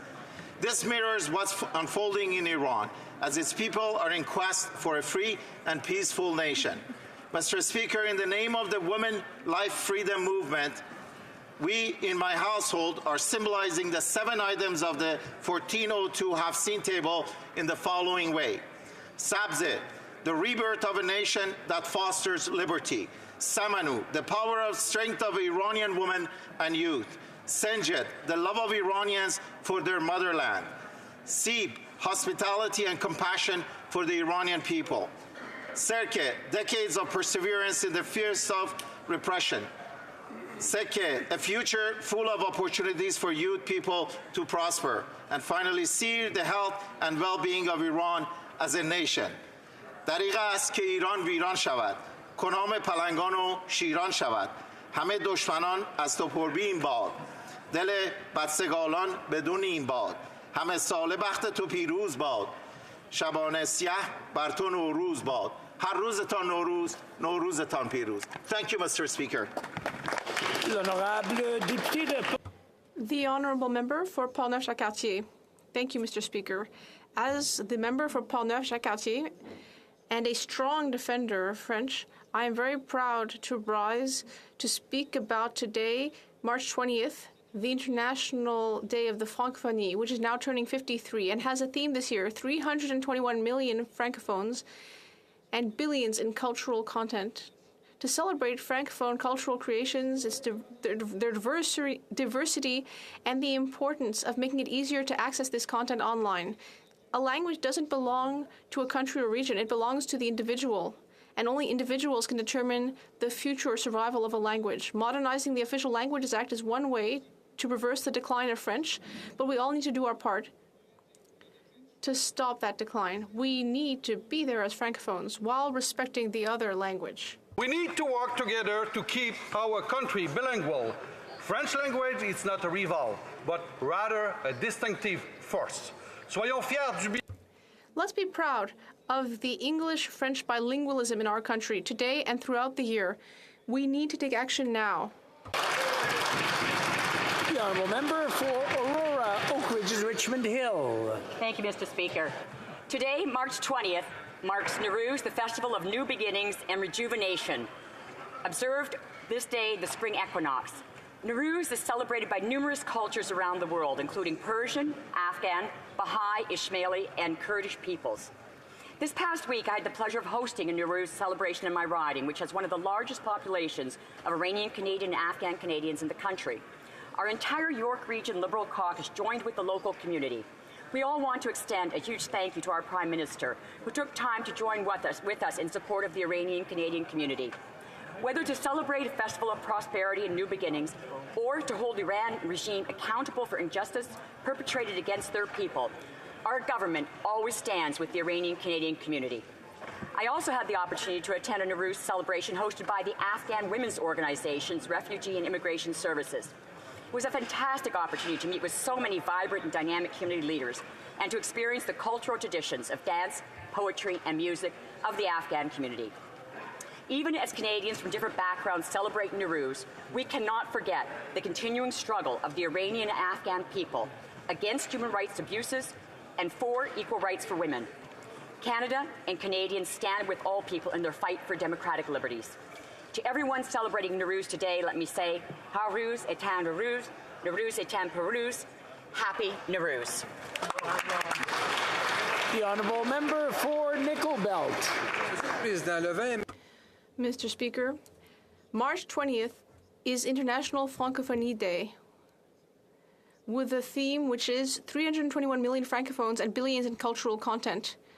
This is the day to celebrate the French language. There are 10.4 million French speakers in Canada. As Parliamentary Secretary to the Minister of Official Languages, I would like to thank all of our partners, like the Canadian Federation of Francophone and Acadian Communities and the International Organization of the Francophonie. Your work strengthens the relationships in our larger Francophone family and increases our cultural and linguistic diversity. This is a very important day. It gives us an opportunity to celebrate our culture and the pride of our identity. I'd also like to congratulate the 12 French language school boards in Ontario and in my region of Nipissing, Sudbury, and Nickel Belt. They're celebrating their 25th anniversary. I'd like to invite all Francophones and Francophiles to celebrate this day. Thank you. The Honourable Member for Calgary Shepherd. Mr. Speaker, I rise today to wish Canadians of Kurdish, Persian, and Central Asian heritage a very happy Nowruz. On this day marks the start of their new year. Nowruz is an ancient New Year celebration adopted by many Central Asian peoples. For Kurds, this year will be 2723, and the word Nowruz literally means a new year, marking the first day of their spring. In Kurdistan, Kurds will light fires and fireworks. They'll be heading to the mountains of Akre, which is credited and considered the home of the celebration of Nowruz. Azerbaijanis will serve sweets like baklava and shogargal, and I've had mine already. Persians will set the Hafsin table with the 7 primary items beginning with the letter S in their alphabet. The traditions are as varied as the people, their histories, and their values.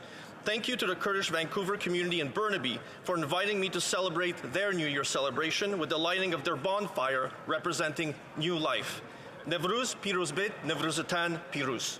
The Honourable Member for Brampton Centre. Mr. Speaker, this Wednesday, March 22nd, Muslims across the world, including myself, several members of this House, and many of my constituents in Brampton Centre, will begin the month-long observance of Ramadan. Ramadan is a time of patience, compassion, and generosity that ultimately brings us closer to our loved ones and our communities.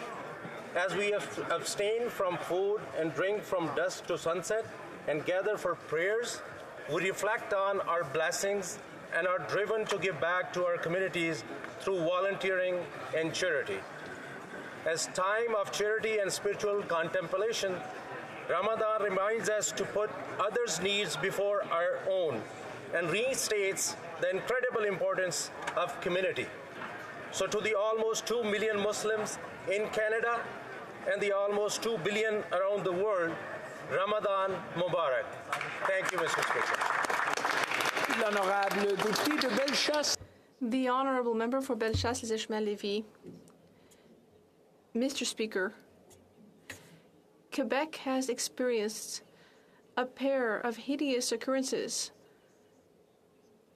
A fire in Montreal led to the death of several people, and then a senseless attack in Rosemont caused the deaths of more people. This horrible crime made the entire province enter into a state of mourning, especially just after a previous tragedy in Amqui, where some people who were just enjoying the spring weather during a pleasant walk were hit by a pickup truck. Several people passed away and many others were seriously injured. This is a very tragic week, and let us think about the victims and their loved ones who are going through a grievous time. On behalf of the leader of my party and the entire party, I'd like to offer my most sincere condolences.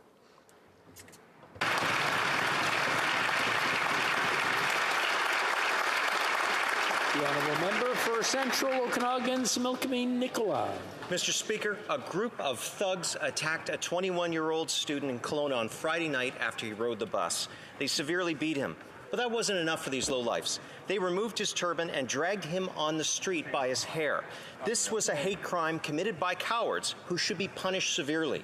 Everyone here will agree that this senseless act of race-based violence is unacceptable, but we need to do more. These cowards thought that they could do whatever they wanted because they didn't think anyone would stop them. We need to ensure that anyone who walks our streets can do so without fear of violence. Right now, our justice system isn't tough enough. We must make meaningful changes to protect the public and make everyone feel safe on their streets again. If people expect nothing more than a slap on the wrist, it's part of the problem. Let's all hope that this student recovers fully, his attackers are caught, and face real consequences for the pain and indignity they imposed on this man. Thank you, Mr. Speaker. The honourable member for Willowdale. Mr. Speaker, today many here in Canada and across the world will gather to celebrate Nowruz. The spring equinox represents hope, optimism, and renewal. To all those celebrating Nowruz Piruz, this is a time to count our blessings and look forward to the year ahead with renewed vim and vigor. Yet, I'd be remiss if I did not mention that for many marking Nowruz today, the last year has represented much heartache and hardship. In Afghanistan, the Taliban are systematically marginalizing women and withholding from all girls the right to education and the promise of inclusive tomorrows. Minorities such as the Hazara have also seen their civic rights severely restricted. The same can be said of the Iranian regime that has responded to the yearnings of freedom and justice by courageous women and youth by unleashing violent repression and incarcerating well over 20,000 Iranians. The regime has also been particularly heavy-handed with minorities in Khuzestan, Kurdistan, and Baluchistan. More recently, it has come to light that more than 1,200 unsuspecting school-age girls have been systematically poisoned by the Iranian regime. Despite these injustices, we continue to see brazen acts of defiance and heroism. So while I would like to congratulate everyone who is ushering in a new year today, Let me also remind the members of this House that we must do more to support those who are denied the fundamental rights we each hold dear and cherish at home. Thank you, Mr. Speaker.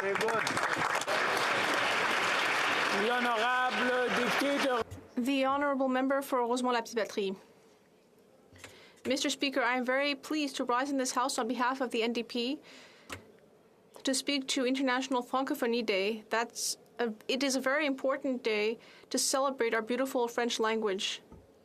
It was born in Europe, but it is also very present here in North America, in the Arab world, and also in Africa, which is the continent with the largest number of francophones. This year, the theme is 320 million francophones and billions in cultural content. It's a matter of emphasizing cultural diversity within the francophonie, and also for francophiles the world over.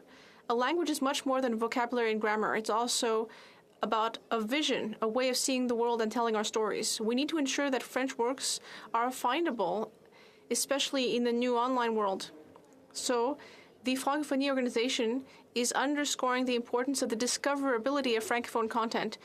And conveniently, most parliamentarians in this House have been working on that with Bill C-11. There is still much to do for French, but we have accomplished a step in the right direction.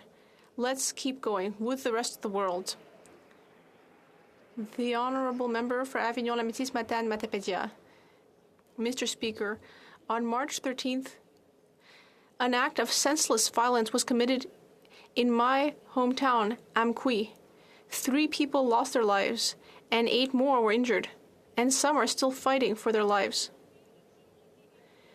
Our small community was seriously shaken by this tragedy, with many families now grieving and feeling a great deal of pain and anger.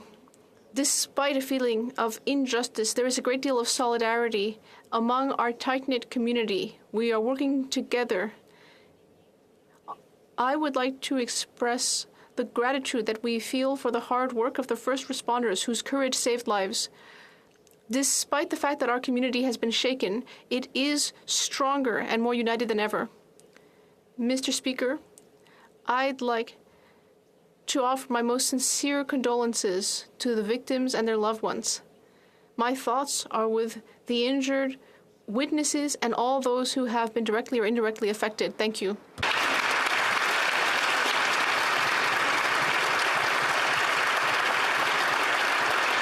The Honourable Member for Edmonton Mill Woods.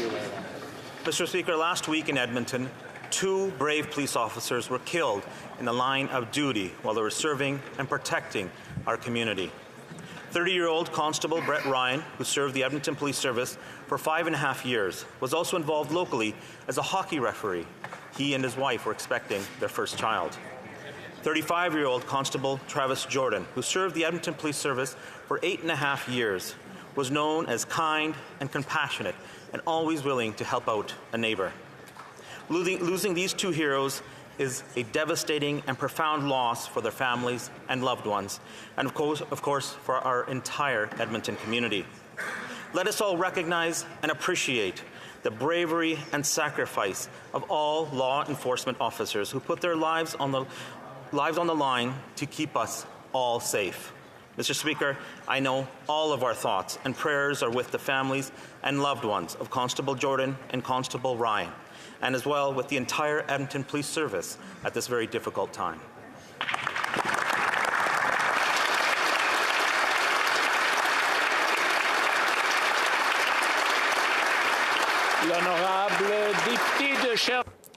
The Honourable Member for Sherbrooke. Mr. Speaker, happy springtime, and especially happy International Francophonie Day. French is part of our history. The language of Molière brings us together and makes us unique. It enables us to create relationships with Francophone communities within and outside Canada. This language, with 1,000 accents, is a social, cultural, and economic advantage for those who speak it. We should be proud of the fact that French is one of our official languages. We should not take it for granted. We should all promote French and continue to work to protect it.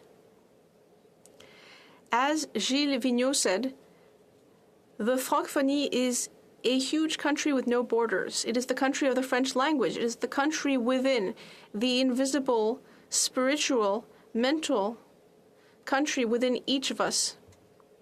Let us continue to take care of it and to ensure that this collective legacy of ours thrives.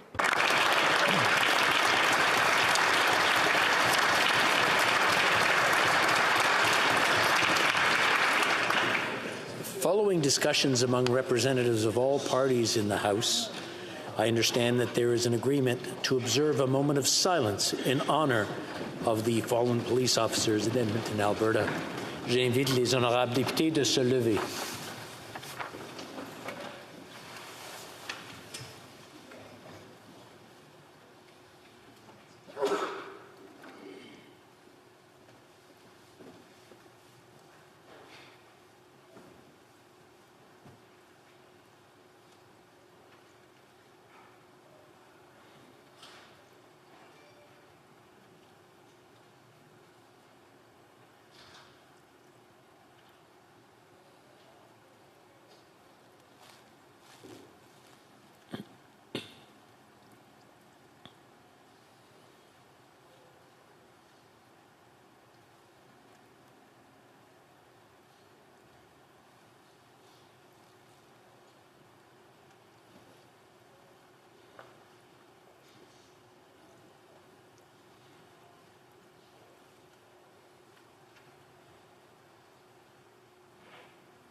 Merci. Thank you. Question orale or the Leader of the Opposition.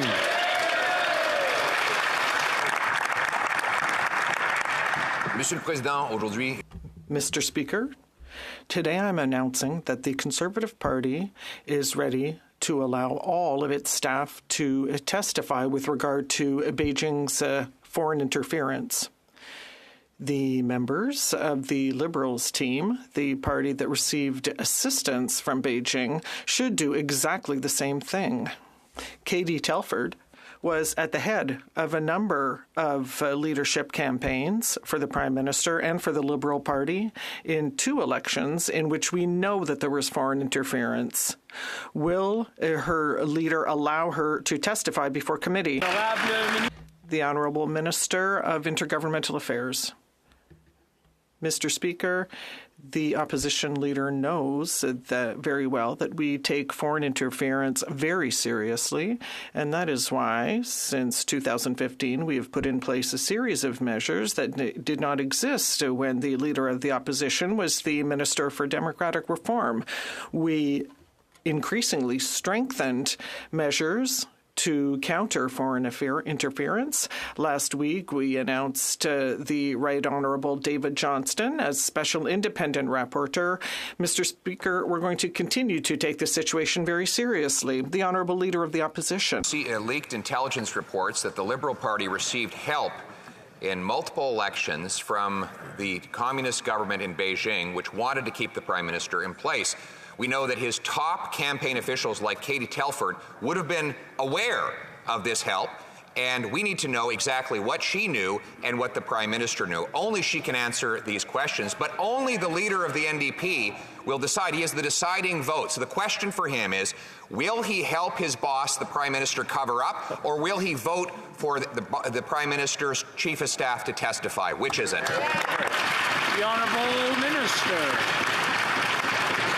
Mr. Speaker, the Leader of the Opposition knows very well that our government has always been very transparent with Canadians in terms of the efforts that we have made, Mr. Speaker, to counter foreign interference in our democratic institutions. It's something that Conservatives can claim to have done nothing about. Zero. Mr. Speaker, the Foreign Affairs Minister and I were before the Procedures Committee last week. We were happy to answer questions. The Prime Minister took a very important step last week in announcing the Right Honourable David Johnston as an independent special rapporteur, and we look forward to implementing his recommendations on what more can be done, Mr. Speaker. The Honourable Leader of the Opposition.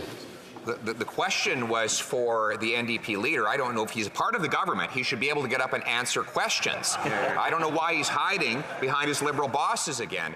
His job is to work for the people, not to work for the Prime Minister. But now we're hearing rumors, they're unconfirmed, that he's going to help the Liberals cover up this scandal by blocking the Prime Minister's Chief of Staff from testifying about what she knew about Beijing's assistance to the Liberal Party in multiple elections. So finally, will the NDP leader stand up and answer the question? Will he help the Prime Minister cover up, or will he stand up for the truth? The Honourable Parliamentary Secretary. Mr. Speaker, election interference is something on this side of the House that we've taken seriously since we first got elected in 2015. Unlike the members opposite, when the leader of the opposition was actually in charge of democratic institutions, he stood idly by and did nothing. For 10 years, that government did. So since we've been elected, Mr. Speaker, we have been seized with this issue since 2015. We've made election security a priority. We put in oversight processes. Mr. Speaker, this is an issue that's important to Canadians, and it's important to us on this side of the House. Leader of the Opposition. After 8 years of this Prime Minister, the wait times for medical treatments have doubled, and there are thousands of Canadians who have no family doctor. We're 26 in the OECD countries in terms of access to family doctors. We have 10,000 immigrants and other Canadians who are trained abroad but who are qualified. So when will the Prime Minister have one test and one license so that we Canadians can have access to all these brilliant young doctors? Thank you. The Honourable Minister of Health. Thank you, Mr. Speaker. I'm very pleased to remind my honourable colleague that on February 7th, we announced an investment of billions of dollars to help Canadians have access to better health care, and that under this agreement with all the provinces and territories, everyone agreed to recognize credentials here in the country and abroad. I'm very pleased that the colleague of the opposition is also interested in this question. The Honourable Leader of the Opposition. How much money you spend, as long as we ban 19,000 foreign-trained doctors and 34,000 foreign-trained nurses from entering into the profession, we won't have enough people delivering the service. We've had a national testing standard for the trades for 70 years in this country, but nothing similar exists in the professions. A red seal for the trades, we should have a blue seal for the professions. It should be merit-based, based on what people prove they can do in a national test that allows them to practice across the country. Will the Prime Minister get up and make it happen? The Honourable Minister of Health. Thank you, Mr. Speaker. It is happening, Mr. Speaker. All provinces have now sent a letter with an agreement in principle committing to implementing national credentials recognition. It's happening in Atlantic Canada. It's happening in Ontario. It's happening in British Columbia. With the leadership of this government, obviously words and support from the opposition leader matter also, but more importantly, action on the part of this government matter very much. The Honourable Member for La Prairie.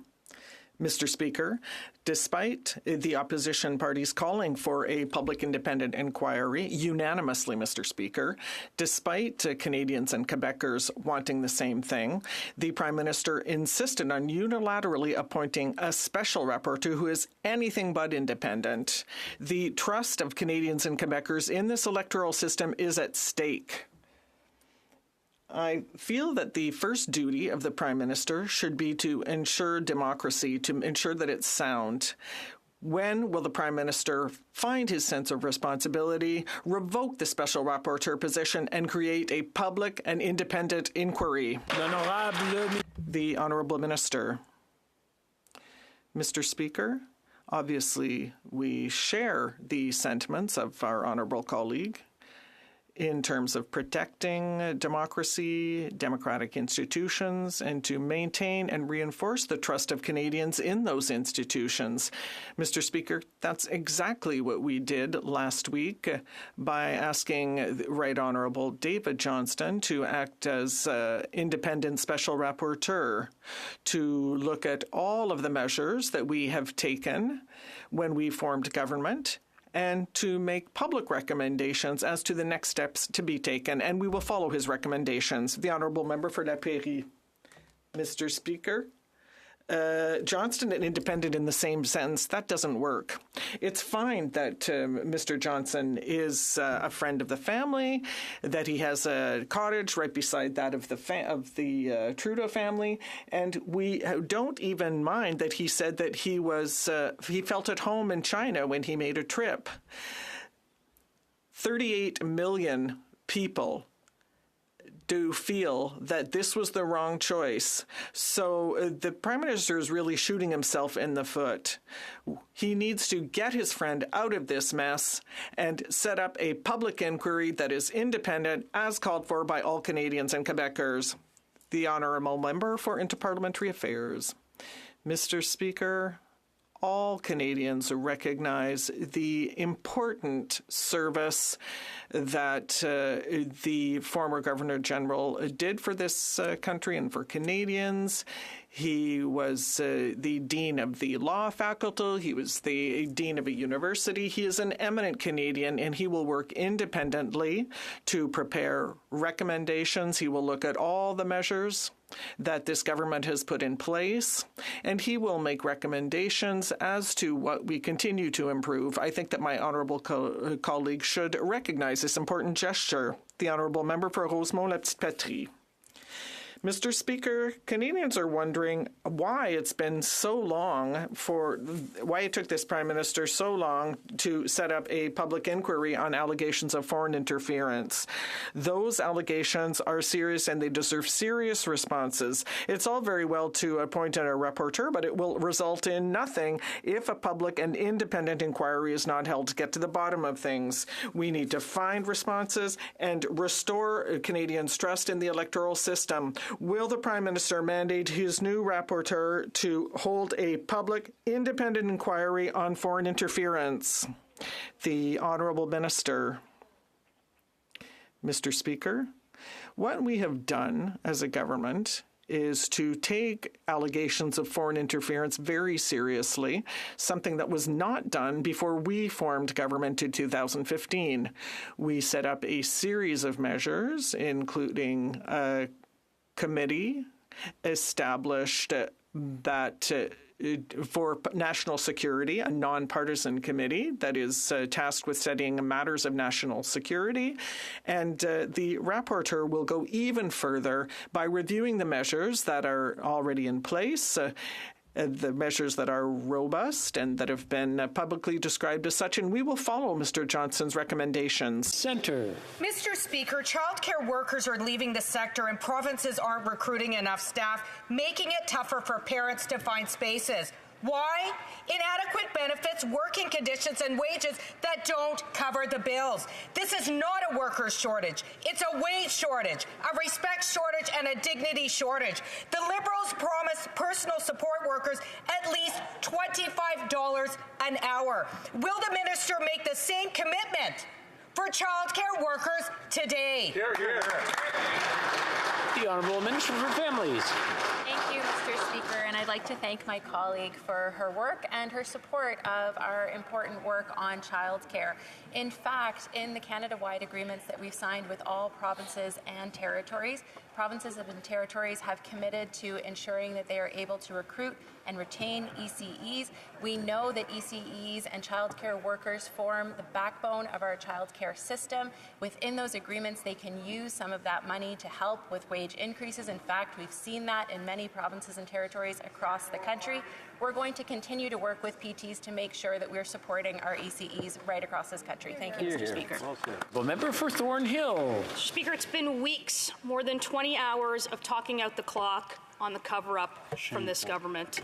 Liberal MPs will do anything possible to keep the Prime Minister's Chief of Staff from testifying at the House Affairs Committee on what she knew about Beijing's election interference. Instead of the NDP showing some courage and standing up against the cover-up, surprise, surprise, it looks like they're going to support it. So will the Prime Minister stop stonewalling and allow his Chief of Staff to testify before members of Parliament, yes or no? The Honourable Government House Leader. Mr. Speaker, election interference is an attack against each and every one of us. That the reality right now that the President of China and the President of Russia are meeting in Moscow should be concerning to all of us around what type of efforts are being made to undermine Canadian democracy. What has been offered is for the people who received the briefings, the national campaign directors in 2019 and 2021 to appear. The Conservatives, I would suggest, should do the same. I would also suggest, Mr. Speaker, that it should be including Russia and other foreign actors that are attempting to interfere in our democracy instead of having such a partisan focus. Honourable Member for Thornhill.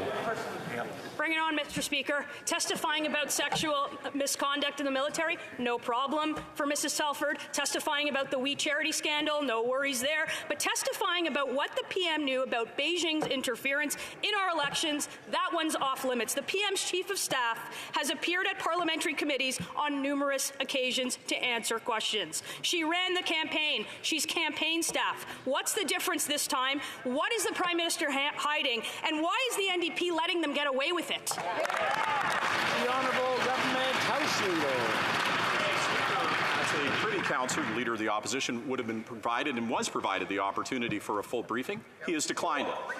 In fact, the National Security Committee of Parliamentarians, which gets the opportunity for the members opposite to be able to see every single document, is something that they are not willing to focus on or engage in. And it begs the question, Mr. Speaker, as we've offered this opportunity, as we've offered David Johnson, an independent, eminent Canadian, to look at this issue, what is their interest? It would appear to me, Mr. Speaker, that their interest is partisan in nature and that they are using this opportunity to grind a partisan axe. The Honourable Member for Leeds, Grenville, Thousand Islands and Rideau Lakes. The official opposition brings one interest to this place, and that's the interest of Canadians to find out what this Prime Minister knew on foreign interference in our elections in 2019 and 2021 by the government in Beijing. But now in the NDP, a party that has twice voted to send Conservative staff to committee when we were in government, and has twice voted for Katie Telford to go to committee with their coalition partners when we're in government, are now unwilling or unable to send her this time. So is it a condition of the supply and confidence deal between these coalition partners that the NDP not send Katie Telford to committee? The Honourable Government House Leader. Mr. Speaker, I'll tell you what obstruction looks like. When I was a critic and I was trying to deal with the then Conservative government, Justice Iacobucci and Justice O'Connor critically called for the establishment of an independent oversight mechanism filled with parliamentarians that could look into every aspect of government. And what did the opposition leader do when he was Minister of Democratic Reforms? Nothing. He did not act on that. He did not take action on it. We did, and that means that those members of Parliament from every single party have the opportunity to look into every aspect of this matter. We have offered witnesses. We have had many ministers testify. What is their interest? Partisan. The Honourable Member for Leeds, Grenville, Thousand Islands and Rideau Lakes. What we've received is horrific partisanship from that government House Leader and these Liberals. They appointed a family friend of the Prime Minister, a board member on the Beijing-funded Trudeau Foundation, to advise the Prime Minister on whether he maybe should, probably might, could have a public inquiry. We're looking for a public inquiry for Canadians, and we're looking for the Prime Minister's Chief of Staff to testify at committee. Why won't these Liberals and their NDP coalition partners allow the Prime Minister's Chief of Staff, Katie Telford, to testify? The Honourable Government House Leader. The honourable member across from me to be an honourable member. I am absolutely certain of his commitment to Canadian democracy. I hope that he would share the belief that every member in this House is equally committed to Canadian democracy, and that every member of this House is equally offended at the idea of foreign interference interrupting our democracy. What concerns me, Mr. Speaker, is that we have provided mechanisms for every party to be able to look at every aspect of this. We provided an eminent Canadian who is going to look at this independently and provide recommendations. We have offered multiple ministers, multiple witnesses. Their interest continues to be a partisan interest, not a factual interest. That is inappropriate. The honourable member for Louis Saint Laurent. Mr. Speaker, the interference by the Communist government in Beijing in the electoral process is a slap in the face to our democracy. This is wrong. We know what might have happened.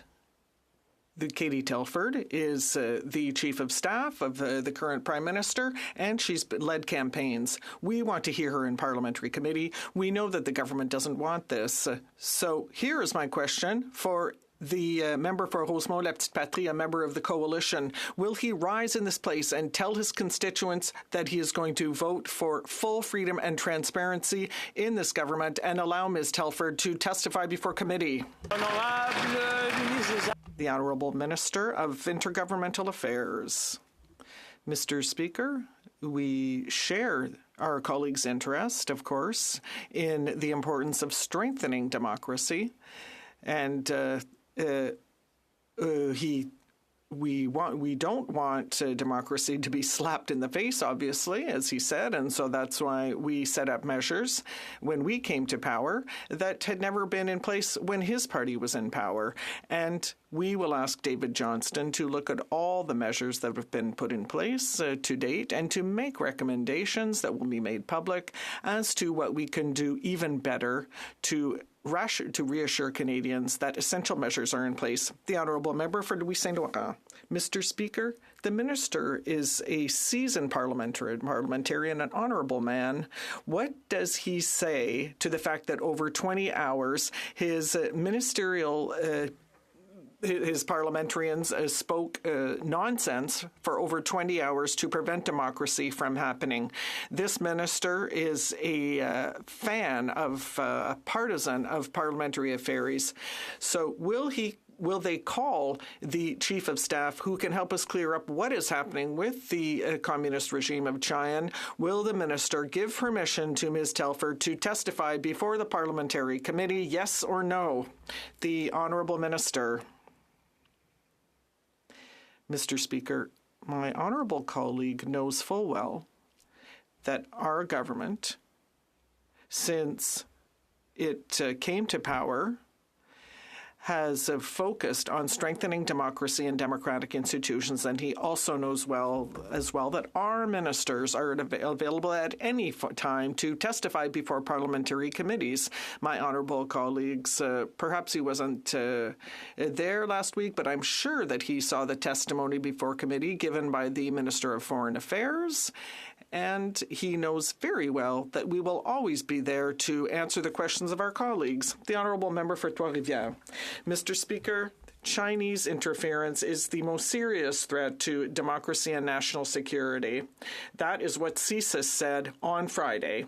And the government's response must match the fears of CSIS. But the creation of a rapporteur without a timeline or a mandate does not meet these criteria. The only valid response, because there is only one, that is transparent and cross-partisan to fight foreign interference. Will the government finally launch a public inquiry that is independent and transparent and public? The Honourable Parliamentary Secretary. Speaker, and we agree that foreign interference is something that should never be a partisan issue, and that's why we appointed someone who's independent, someone who has an impeccable background, someone who will be able to review everything available when it comes to foreign interference in our elections and make recommendations. We value that independence. We know that David Johnston will be an outstanding individual to carry out this work and make recommendations to the government, which may include a public inquiry. Whatever the recommendations are, we will accept them. The Honourable Member for Trois-Rivières. Thank you, Mr. Speaker. If they want to know what independence is, they should ask us. It would be easy to criticize the choice of Mr. Johnston, but that would be letting the government get away with its greatest ethical lapse.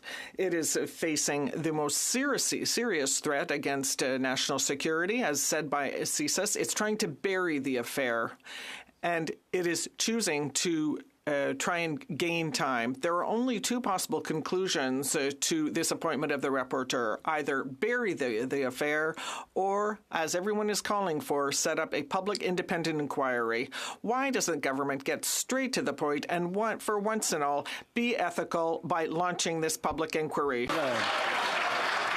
The Honourable Minister. Mr. Speaker, clearly the Bloc is trying to would have us believe that we don't take our democratic institutions seriously. When we set up measures to protect our elections, the Bloc voted against.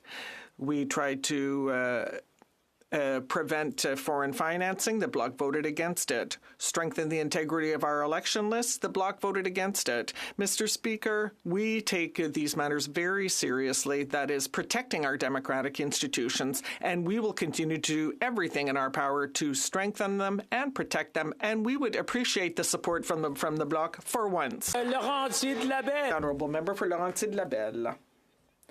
Mr. Speaker, wrong person, but especially the wrong position. Beyond Mr. Johnson and his qualities, it's the Prime Minister who chose to create the wrong position by inventing a special rapporteur. It is the Prime Minister who is delaying the investigation into the secret police stations. It is he who is delaying the inquiry into the bullying undergone by the Chinese community. And it is him who is delaying the study on election financing that could be illegal. He is the one who is sowing doubt about our democracy. He is the only obstacle to this public inquiry. When is he going to get out of the way? The Minister of Intergovernmental Affairs.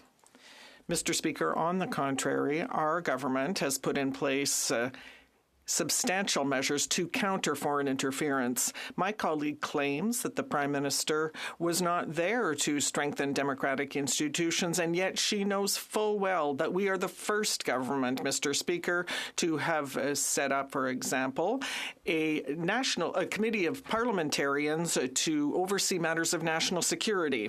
We put in place other measures that will strengthen electoral transparency. And lastly, Mr. Speaker, the Right Honourable David Johnston will continue this important work. Halton Hills. Mr. Speaker, the motion in front of the House today orders the Prime Minister's Chief of Staff to testify about Beijing's foreign interference in front of committee. It's clear the government will be voting against the motion, but the government and its party cannot carry the House alone. And it's not clear whether or not its confidence and supply partner, the NDP, will be voting for or against the motion. The public has a right to know before the vote. Can the government tell us if its confidence and supply partner will be voting for or against the motion? The Honourable Government House Leader. Mr. Speaker, what is clear is that David Johnston, who was appointed by Stephen Harper as Governor General, the Conservatives had confidence in him to be the Governor General of this country, is the individual who is charged as an eminent Canadian to oversee this entire process. That individual now they're calling into question, but the idea that Mr. Johnston would not be committed to Canadian democracy and not look at every corner of this issue with the interests of Canadian democracy at heart is offensive. Secondly, Mr. Speaker, they know through NSICOP that their members have the opportunity to see any and all information in committee. Unfortunately, they voted against creating that process. Member for St. Albert, Edmonton. Mr. Speaker, 3 times the Liberals and their NDP coalition partner blocked the Prime Minister's Chief of Staff from testifying about Beijing's election interference.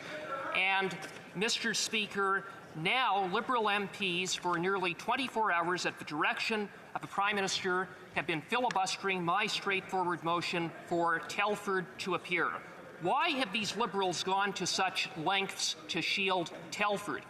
What is it that she knows that the Prime Minister wants hidden from Canadians? Honourable Government House Leader. Individuals who received briefings and who would have had knowledge of the 2019 and 2021 campaigns as the national campaign directors have been offered to testify to committee. The ministers who are responsible have testified before committees. Other witnesses, experts, are testifying before committee. Why does the Conservative Party so solely and singularly focus on Katie Telford? I'll tell you why. It's a partisan interest, and it's deeply disturbing. Their interest here is to wedge and divide and to create partisan advantage. I would suggest when we're dealing with something as serious as foreign interference that our focus should be on protecting our democracy, not on partisan advantage. The Honourable Member for St. Albert, Edmonton. Mr. Speaker, the Prime Minister's Chief of Staff is a critical witness to get to the heart of this scandal, namely what the Prime Minister knows, when he knew about it, and why he failed to respond to Beijing's election interference. If the NDP do an about-face and finally stand up for democracy instead of doing the bidding of this corrupt Prime Minister and the motion passes, will the Prime Minister respect the will of this House, or will he double down on his obstruction and double down on his cover-up? The Honourable Government House Leader. Mr. Speaker, I noticed that you didn't get on your feet, but I will. Calling a member of this House corrupt is despicable. Calling a member of this Parliament corrupt is something I find absolutely reprehensible. Order. Order. I'll let the Honourable Government House Leader start from the top, please. Speaker, I heard some yell across the way. I am flawed. I have made many errors in my life, as I'm sure many members of this House have.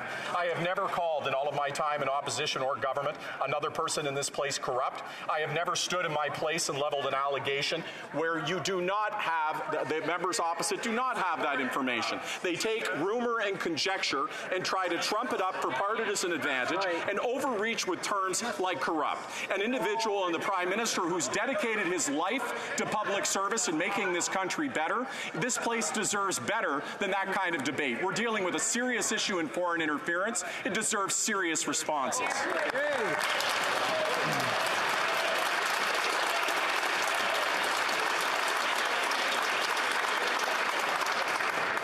I want to remind the honourable members to use the words judiciously in the House and use parliamentary language being something that doesn't offend someone personally.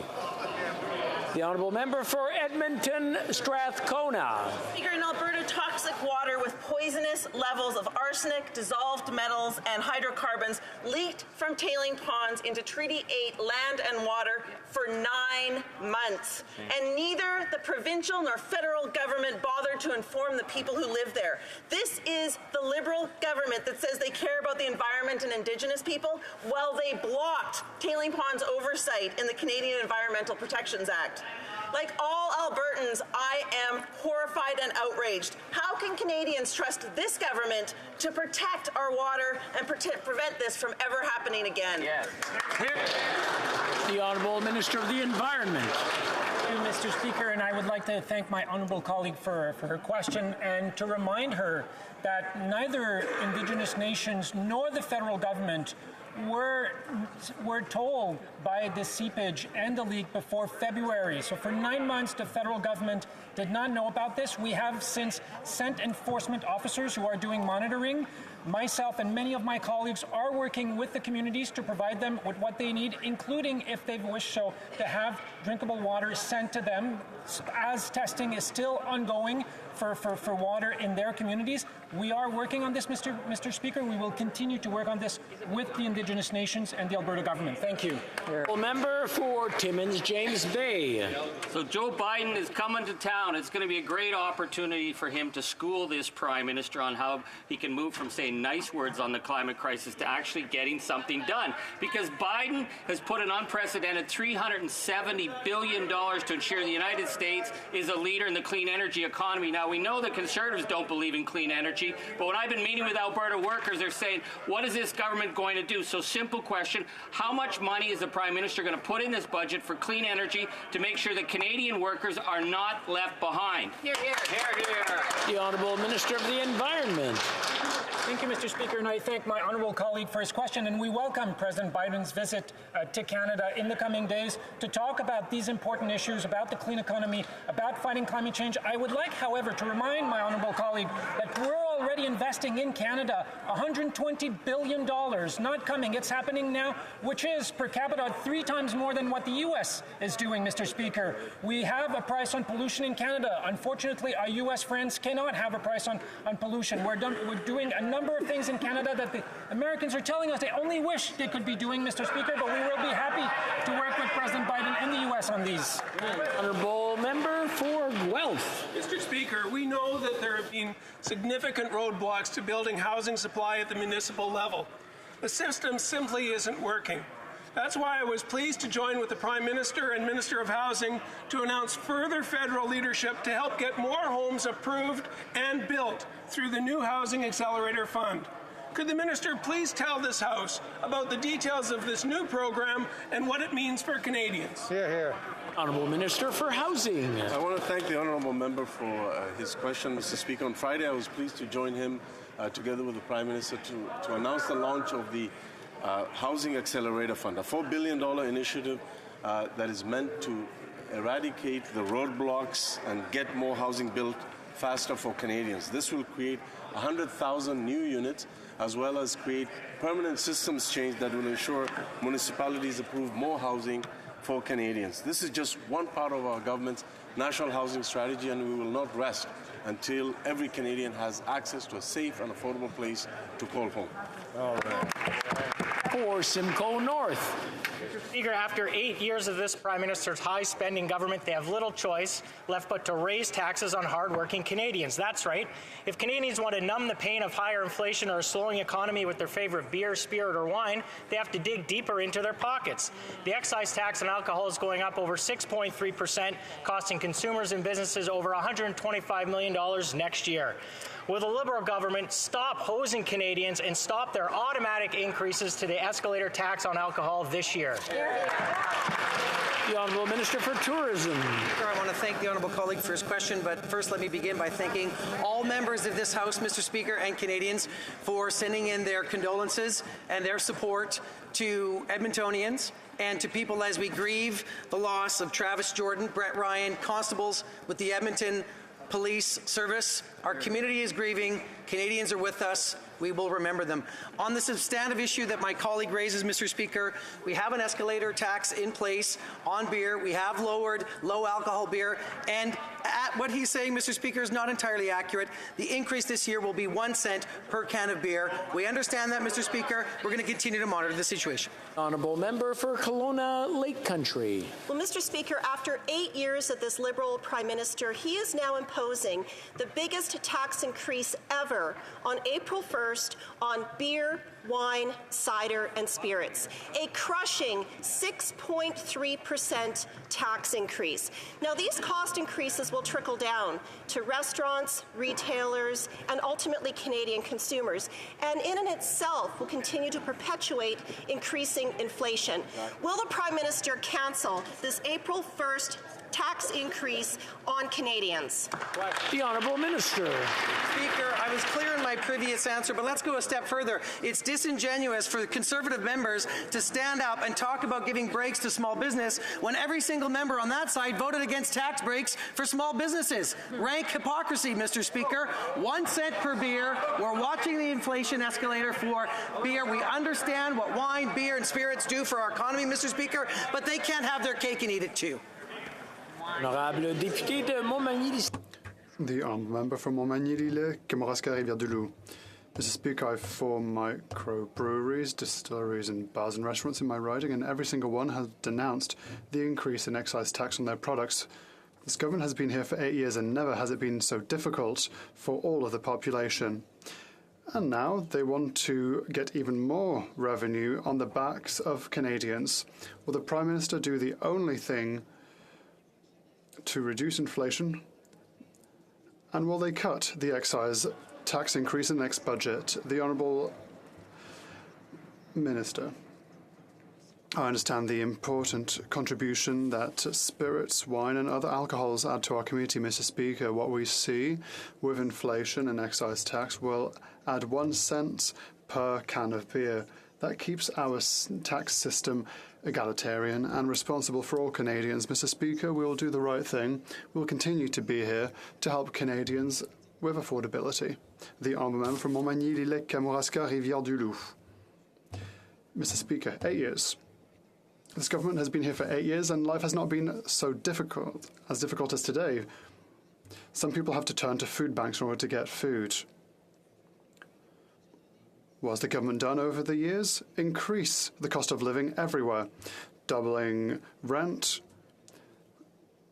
Groceries have increased. Inflation is at its highest in the past 40 years. When will the government finally work for Canadians by stopping tax increases? The Honourable Minister for Sports.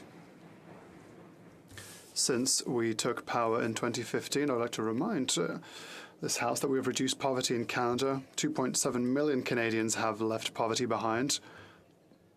Since the previous Conservative government, by the way, this is 582,000 children and 178,000 seniors that have been able to leave poverty behind thanks to our programs. And we continue to be here for people, for example, by offering $500 for Canadians who find it hard to pay their rent. So what the Conservatives should explain to Canadians is why every single time they vote against helping those who need the most. The Honourable Member for Pierre Boucher, Les Patriotes Verchères. Mr. Speaker, 11 days to go. Quebec has 11 days left to submit green infrastructure and public transit projects for our municipalities since Ottawa decided to move up the deadline unilaterally by 2 years. 11 days, or Ottawa will directly pocket $2.3 billion of Quebecers' money directly to Quebec City's 11 days, or they'll force us to wave goodbye to $2.3 billion in cultural centres, shoreline erosion and water treatment projects. Instead of threatening our cities, will the government simply extend this new deadline? The Honourable Minister for Interparliamentary Affairs.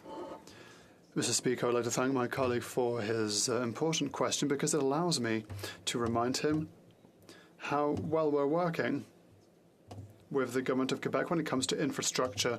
A number of times I've had extremely constructive discussions with Minister Julien, and I'm completely confident that by the 31st of March we will find an agreement with the Government of Quebec on a significant list of infrastructure projects as defined by my colleague. Instead of just looking for a fight, we're looking to work with Quebec, and that is what we are doing right now. The Honourable Member for Pierre Boucher, Les Patriotes Verchères. Mr. Speaker, they respect their word so much and they work so hard with Quebec that when they sign agreements, well, they don't even follow the agreements that are signed. That's shameless. The government is threatening to take $2.3 billion away from our cities for projects like public transit. And at the same time, for example, the government keeps approving projects like Trans Mountain. That's just past $30 billion. Imagine, for our cities, it's an 11-day ultimatum. 11 days, or you get cut off. But for dirty oil companies, no ultimatum, no cap. The sky's the limit. A real favourable treatment for our oil and gas. Why not guarantee our mayors that they will get the money for their green projects? The Honourable Minister. Mr. Speaker, quite the contrary, we will not stifle Quebec of money for such important projects like public transit, like my colleague identified. For example, La Ligne Bleue in Montreal, tramway in Quebec. These are essential projects. In my discussions with the Mayor for Quebec and the Mayor of Longueuil, Mr. Speaker, we've always said that we will be here with the Quebec government in order to support its projects, its significant projects for the future, for its economic and environmental future for Quebec and for the rest of Canada. And I'm sure that we'll have an excellent agreement in the next few days. Mr. Speaker, after 8 years of this Liberal Prime Minister, Canadians can hardly afford to eat, drive, or heat their homes. Anne from Thorhill told me her gas bill is over $1,000, and a quarter of that was carbon tax. She said, quote, last winter with the horrid cold snap, I still didn't have bills this high. She said, the carbon tax is brutal. The carbon tax has hiked the cost of everything, and the Liberals are just going to make it worse. So when will they take responsibility for the pain they've caused and axe the tax, or get out of the way so Conservatives can fix what they broke? The Honourable Minister for Natural Resources. Mr. Speaker, as I've said in the House many times, affordability is obviously a critically important issue for all members of this House. This government has put in place a range of measures to address affordability concerns, including the fact that the price on pollution actually results in 8 out of 10 families getting more money back than they pay. It is an affordability measure in and of itself. But, Mr. Speaker, climate change is real, whether my colleagues across the aisle admit it or not. Yes. It is something we must address for the future of our children. We must do so in a manner that will build good jobs and economic opportunities in every province and territory, and that is exactly what we are doing. Honourable Member for King Vaughan. Speaker, after 8 years of this Prime Minister, Canadians can no longer afford to eat, heat, or house themselves. When the Liberals triple the carbon tax, the folks I know having to choose between heating and eating. Seniors like Sheila, Neil, and Marshall worry that surviving the next carbon increase on April 1st will be impossible for them to manage. Seniors are currently forced to use their overdrafts to cover their expenses. When will this Prime Minister exercise compassion and clear the path so Conservatives can fix this disaster they have created? The Honourable Minister for Seniors. Years, we've been there and supporting seniors and Canadians every single step of the way. Mr. Speaker, but you don't have to take my word for it, Mr. Speaker. The Conservative member herself was highlighting in committee how poverty rates for seniors have dramatically decreased, Mr. Speaker, since we took office, Mr. Speaker. And she's right. It's because, unlike them, we decided to invest in them, Mr. Speaker, by making sure we're investing and increasing their guaranteed income supplement, by increasing the old age security as pension for them, Mr. Speaker. Unlike them, Mr. Speaker, we're going to continue to make sure Canadians, including seniors, are supported now and into the future. Thank you. The Honourable Member for Foothills. After 8 years, Canadian farmers have clearly had enough of this Liberal Prime Minister. In a recent survey, they were asked how many felt the Liberals were doing a good job supporting Canadian agriculture. Do you know how many Canadian farmers said yes? 2%. 2%. I wonder why. Maybe it's the punishing carbon tax that is going up yet again on April 1st. And according to the Canadian Food Price Index, when the Liberal NDP coalition triples the carbon tax, an average Canadian farm will pay $150,000 a year in carbon taxes alone. Why is this Prime Minister so determined to tax Canadian farm families into the ground? Good question. L'Honorable Ministre. Merci, Monsieur le Président. Thank you, Mr. Speaker. Quite the contrary. We are the government that has best supported farmers and producers. When the Conservatives were here, they would cut when it came to programs. They would cut in investments in innovation and research. We need research. We need innovation in order to improve production, in order to reduce our greenhouse gas emissions, while increasing production, because we know that people are betting on Canada in order to meet food safety. We had the biggest budget in Canada's history. $4 billion. We're here for producers. The Honourable Member for Laval-les-Îles, Mr. Speaker. The French language is an asset for our country. It is the key to rich and diverse communities and cultures around the world. And here in Canada, French is spoken from Whitehorse to Laval via the Gaspé and Île-Madame in Cape Breton, Nova Scotia. Can the Minister for Official Languages inform this House about the measures that our government is taking to protect the French language across the country? Thank you, Mr. Speaker. The Honourable Minister for Official Languages. Thank you, Mr. Speaker. I'd like to thank my colleague for Laval-les-Îles for his question and his hard work. Mr. Speaker, our French language is precious, and yes, it is under threat. That is the reason for which we are the first federal government to recognise that French is in decline across Canada, and we are the first government to make sure that we are doing everything in order to protect and promote French throughout the country. With our Bill C-13, as well as our upcoming action plan for official languages, we will do our just part in order to protect and promote French throughout the country. Thank you, Mr. Speaker. And at the same time, I would like to take the opportunity to wish a good Francophonie Day to everyone. Member for Kildonan St. Paul. Mr. Speaker, after 8 years of this Liberal Prime Minister, violent repeat offenders continue to get bail and are released into our communities. In Ajax, Ontario, a soccer star was stabbed to death and his alleged murderer has been released on bail. This suspect was previously arrested and charged with violent crimes just 1 month before stabbing this soccer player, Mr. Speaker. Canada has become a place where violent repeat offenders charged with second-degree murder are getting out on bail into our communities. When will the Prime Minister take responsibility for this reckless bail system so we can fix what he broke? The Honourable Parliamentary Secretary. Thank you, Mr. Speaker. Canadians deserve to be and feel safe. We all have a role to play in protecting communities. The laws on bail are clear, Mr. Speaker. If accused poses a risk to public safety, they should be denied bail. Federal, provincial, and territorial leaders met last week, including with the Minister of Justice, on the issue of bail and have come forward with a communique. We hope to continue to work with our provincial and territorial partners in order to ensure that our communities are safe. Member for Kildonan St. Paul. There it is, Mr. Speaker. Their solution is just more meetings and more talk and no action, and meanwhile Canadians are being murdered. Liberals have had 8 years to take action, and they've only made it worse. We've seen a 32% rise in violent crime under their watch, a doubling of gang murders, and headline after headline of violent repeat offenders getting out on bail only to hurt more innocent Canadians. Mr. Speaker, our bail system is broken, and how can Canadians possibly trust that this Liberal government's going to fix it when they're the ones who broke it? Right. The Honourable Parliamentary Secretary. Thank you, Mr. Speaker. Just 2 weeks ago, the Ministers of Justice from the provinces as well as the federal government got together and brought forward some very important ideas on reforming the bail system. It's very clear that our communities need to be safe, Mr. Speaker. There is a right to bail enshrined in our Constitution, and the Ministers of Justice came together with a program that will allow for us to ensure that our communities remain safe, at the same time ensuring the right to bail.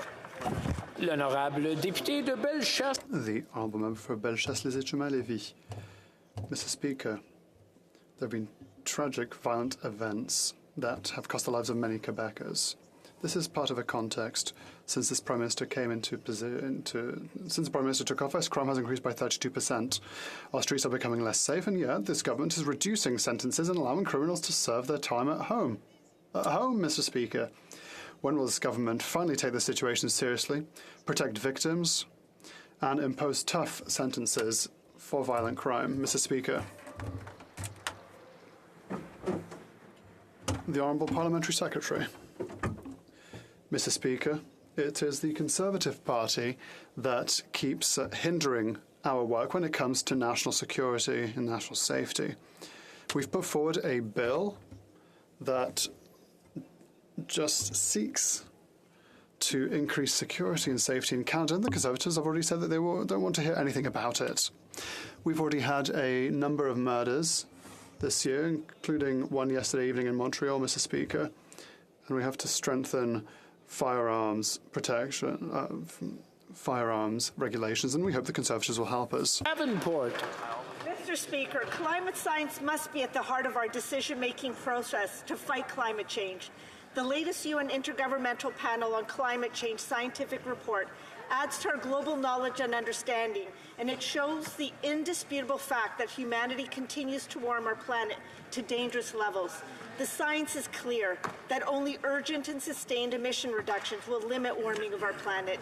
Can the Minister of Environment and Climate Change inform this House on Canada's progress on achieving our net zero targets? The Honourable Minister of the Environment. Thank you, Mr. Speaker, and I thank my honourable colleague for her question and her advocacy on this very important issue. Yes, today, Mr. Speaker, the Intergovernmental Panel on Climate Change issues another stark warning.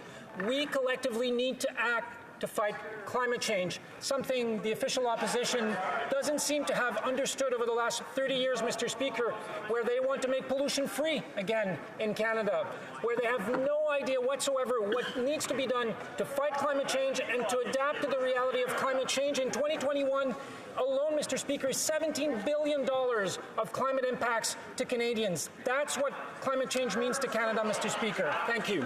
Well, the honourable member for Port Moody Coquitlam. Mr. Speaker, Caregivers are at a breaking point as this Liberal government fails to solve the healthcare crisis. This is putting increased pressure on families to care for their loved ones. The important job of caring for parents, grandparents, and children is most often left up to women, and this work is unpaid.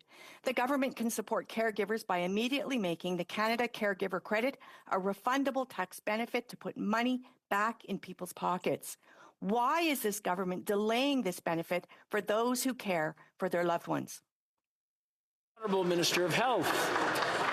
Thank you, Mr. Speaker. We're obviously very mindful of the incredible challenges that patients and workers face in these very difficult times, and that's why just 6 weeks ago, the Prime Minister announced a historic investment of almost $200 billion in addition to the current level of the CHD, in addition to the value of the tax points. Those dollars, Mr. Speaker, obviously matter very much, but more importantly, they matter because they're going to lead to significant outcomes, positive outcomes for workers and patients in the years to come. Member for Kitchener Centre. Mr. Speaker, public transit is in crisis. Municipalities like mine are being forced to raise fares while in some cases simultaneously cutting service due to a lack of investment from higher orders of government. Groups across the country, from Environmental Defence to the Canadian Urban Transit Association, are sounding the alarm, warning that transit systems are at a risk of failing into a death spiral without critical operational support. Will the minister ensure not only capital funding in Budget 2023, but the critical operating support being called for across the country? The Honourable Minister for Interparliamentary Affairs. Mr. Speaker, I think the honourable member will acknowledge that our government has made multi-billion-dollar investments in improving Canada's public transit infrastructure in large municipalities and in small rural communities as well. He correctly identifies, Mr. Speaker, that during the acute months of COVID, our government stepped up in partnership with provinces to support municipalities to operate transit systems that were critical for essential workers to be able to serve people during COVID, and will continue, Mr. Speaker, to work with municipalities and partners to ensure that Canada has the best transit system in the world. That's all the time we have for question period today. C'est tout le temps que nous avons. Je voudrais signaler aux députés la présence à la tribune, Madame. I would like to call the attention of members to the presence of Ms. Nathalie Roy in the gallery, Speaker for the Quebec National Assembly.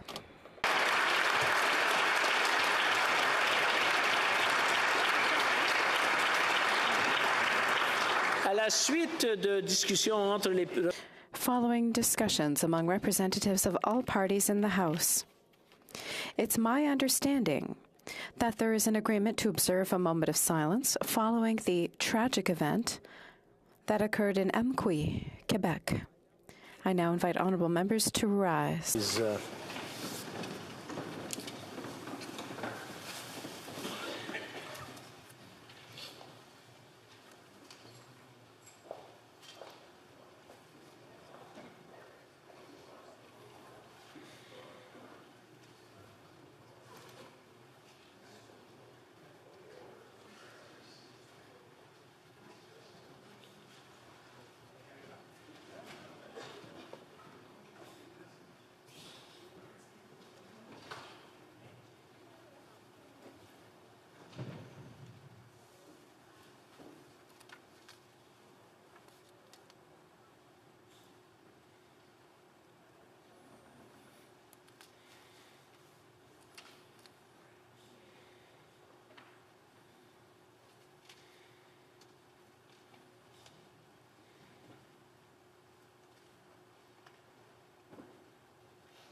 Merci.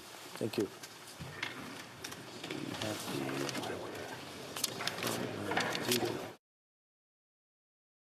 We have a point of order for the honourable member for Leeds, Grenville, Thousand Islands, and Rideau Lakes. Thank you, Speaker. In reviewing Hansard from June 6th of 2006, I wanted to draw to the government House Leader's attention through you, and believe he'd like the opportunity to respond, to comments that he made alleging that corruption and fraud had been committed by another member.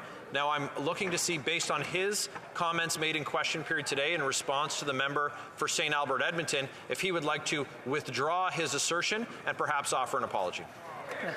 Honourable Government House Leader. Thank you very much, Mr. Speaker. I'll read from Hansard on the date in question, June 6, 2006.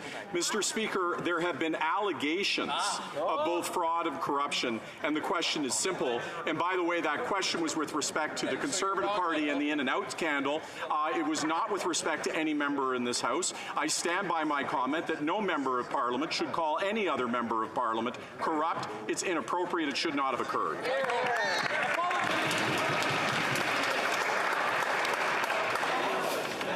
Order.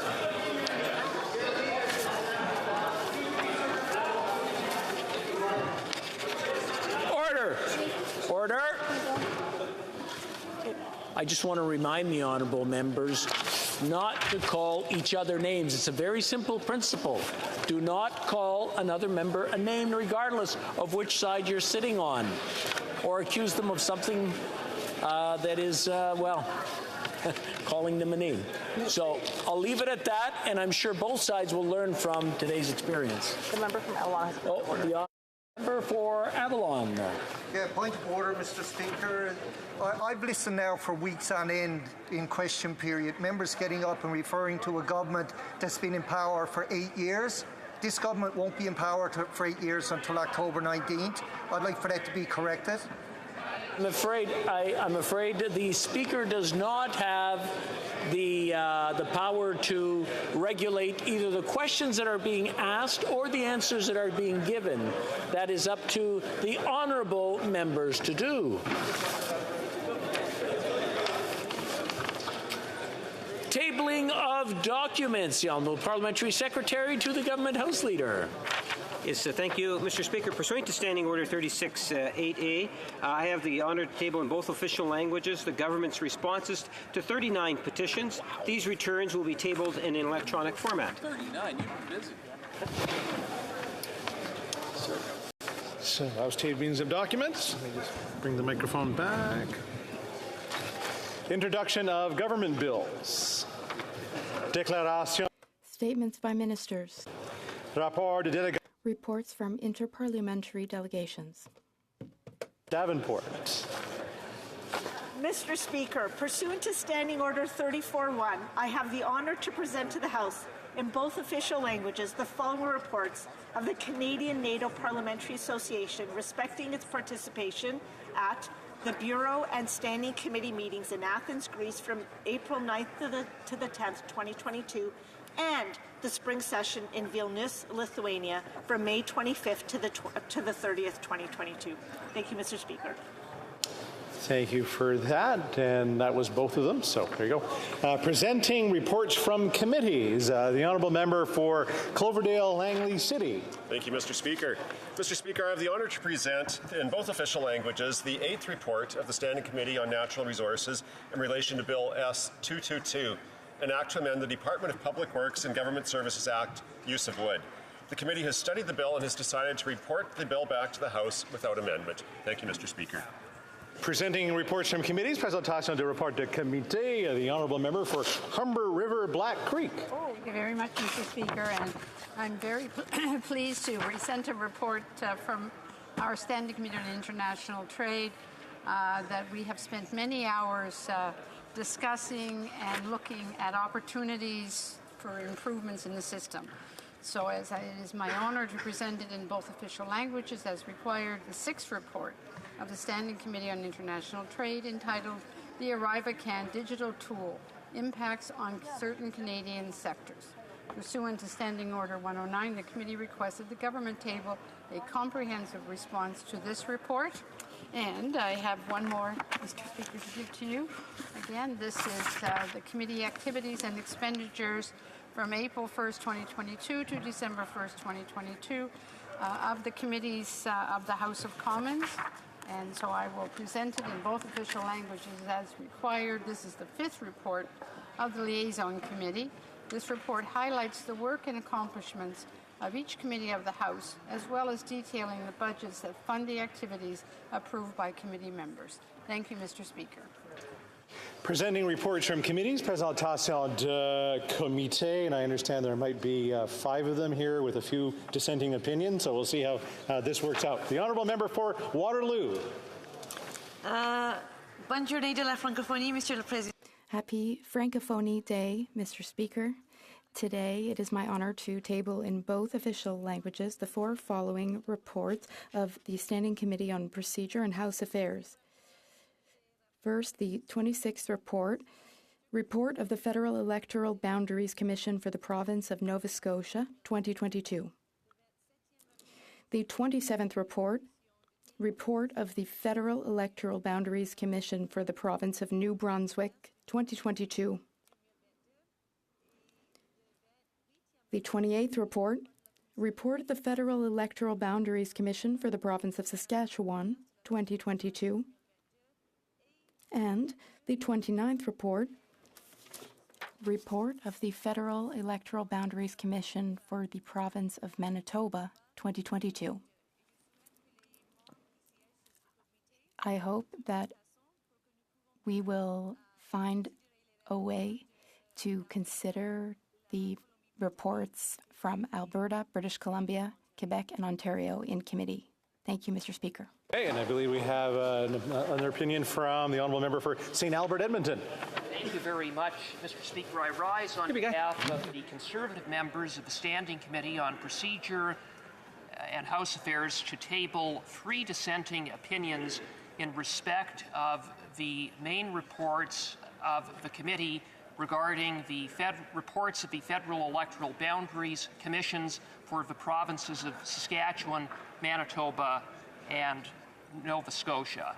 I would like to take this opportunity to thank each member who appeared before the committee to testify with respect to their notices of objection, as well as to thank the work of the clerks and analysts for their support for the committee.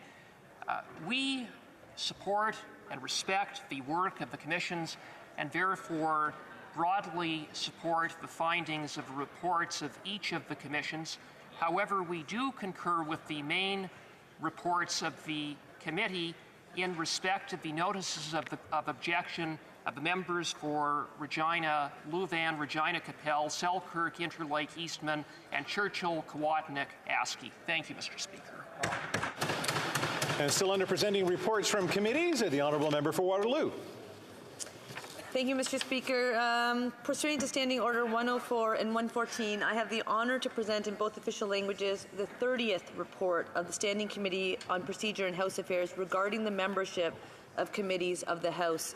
If the House gives its consent, I intend to move concurrence in the 30th report later this day. Thank you, Mr. Speaker. Dépôt de projet de loi. Introduction of private members' bills. Mr. Bachrach, seconded by Mr. Davies, moves for leave to introduce a bill entitled An Act to Amend the Canada Transportation Act, Air Passenger Protection. This motion is deemed adopted. The Honourable Member for Skeena, Bulkley Valley. Thank you very much, Mr. Speaker. I'm proud to rise this afternoon and table the Strengthening Air Passenger Protections Act. This bill comes on the heels of 2 seasons of air travel chaos that left air passengers sleeping on airport floors, missing important family trips, and out thousands of dollars. My bill does 4 key things. First of all, it closes a loophole in the Canadian Transportation Act that airlines have been using to deny passengers the compensation they're due.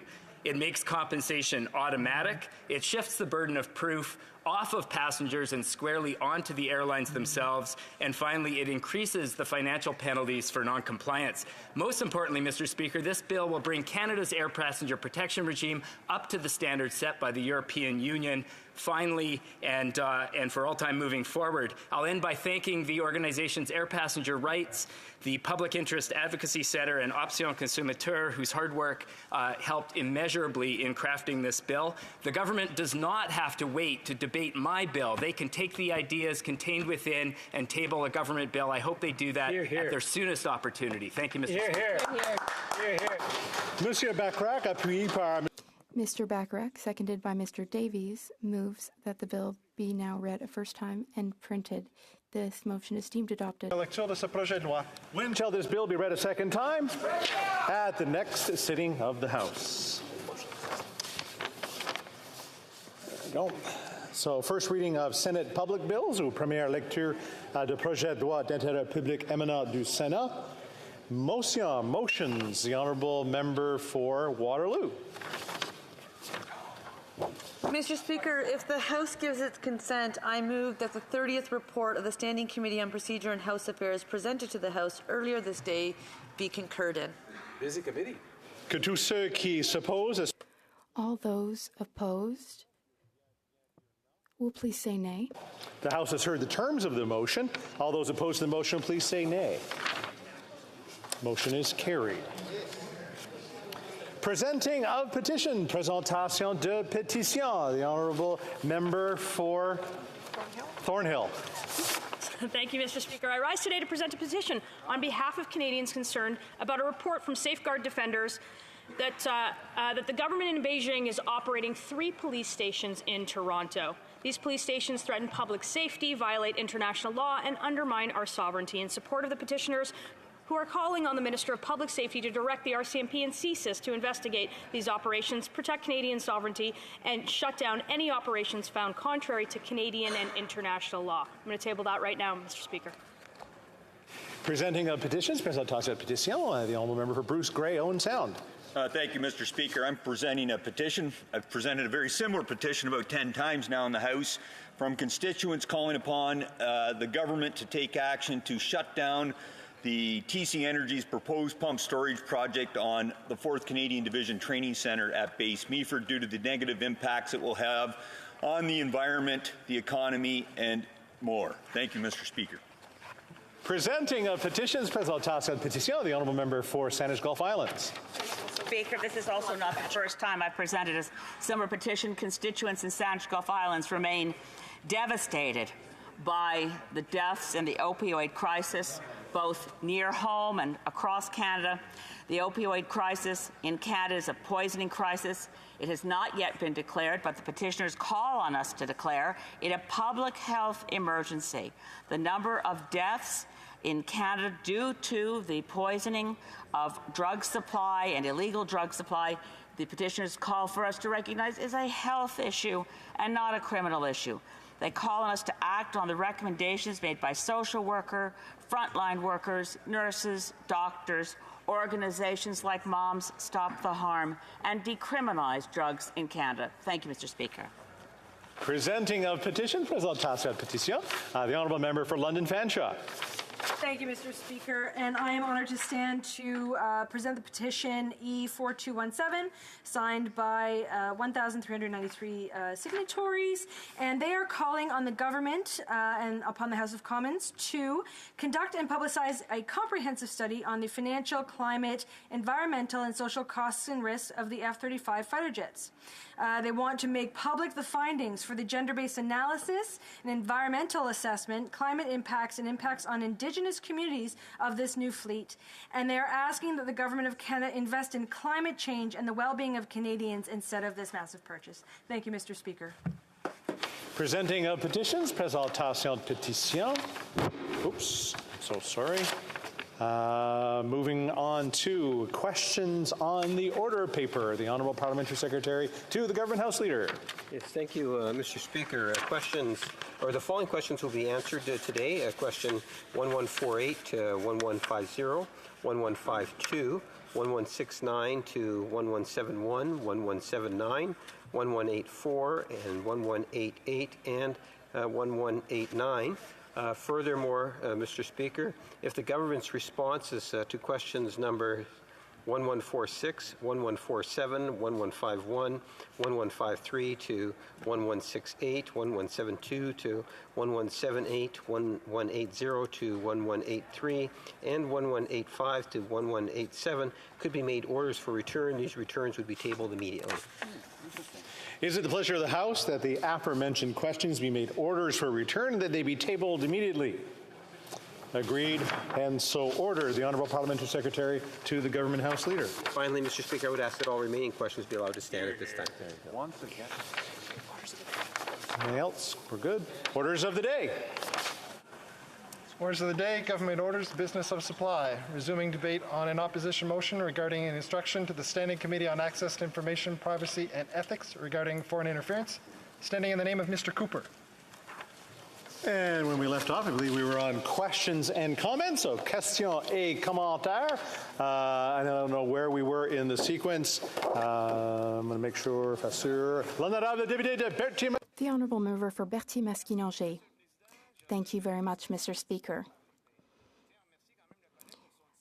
The colleague spoke a while ago, but I'd still like to thank him for his speech, and I'd like him to speak to us about the importance of having a totally impartial, independent public committee, which would be presided by someone who would be voted for by the House of Commons.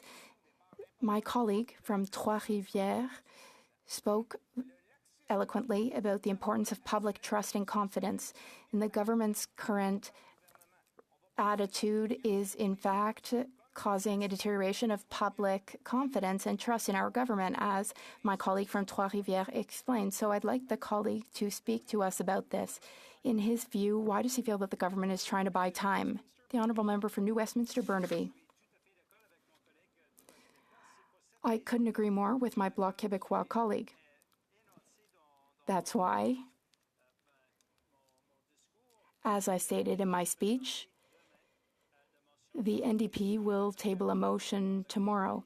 It's the motion that we successfully had adopted by the House Standing Affairs and Procedure Committee. This motion calls for a public, independent, transparent inquiry. Such an inquiry would allow us to fully investigate foreign interference. It's incredibly important to us.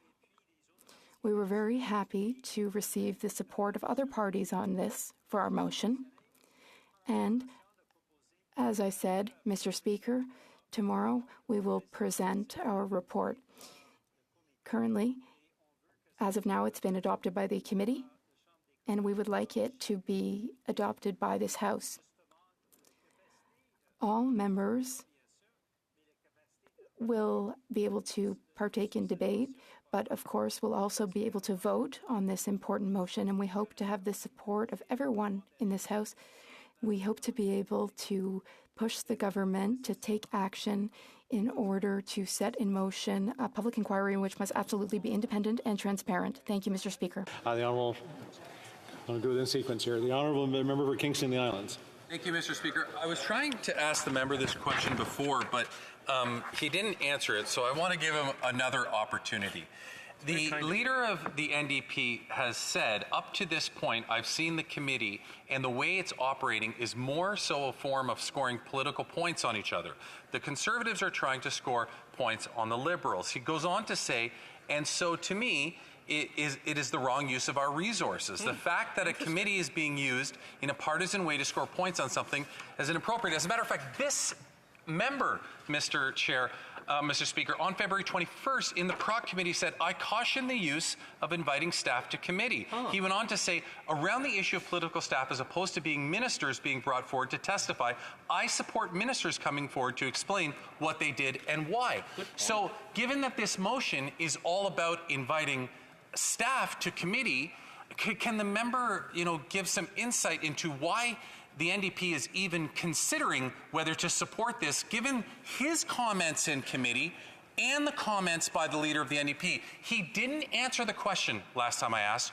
I'm really hoping that he can actually answer my question this time. The Honourable Member for New Westminster Burnaby.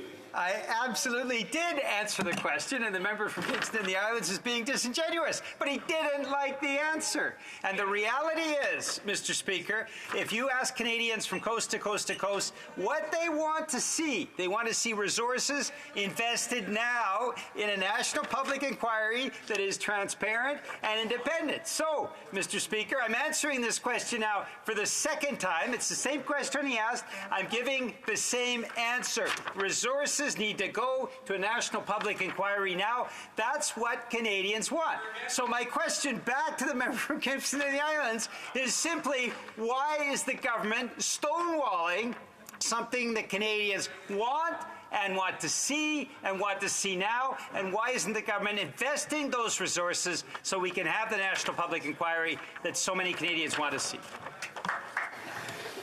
Questions and comments? I just wonder how exciting things get here all of a sudden. The honourable member for Waterloo.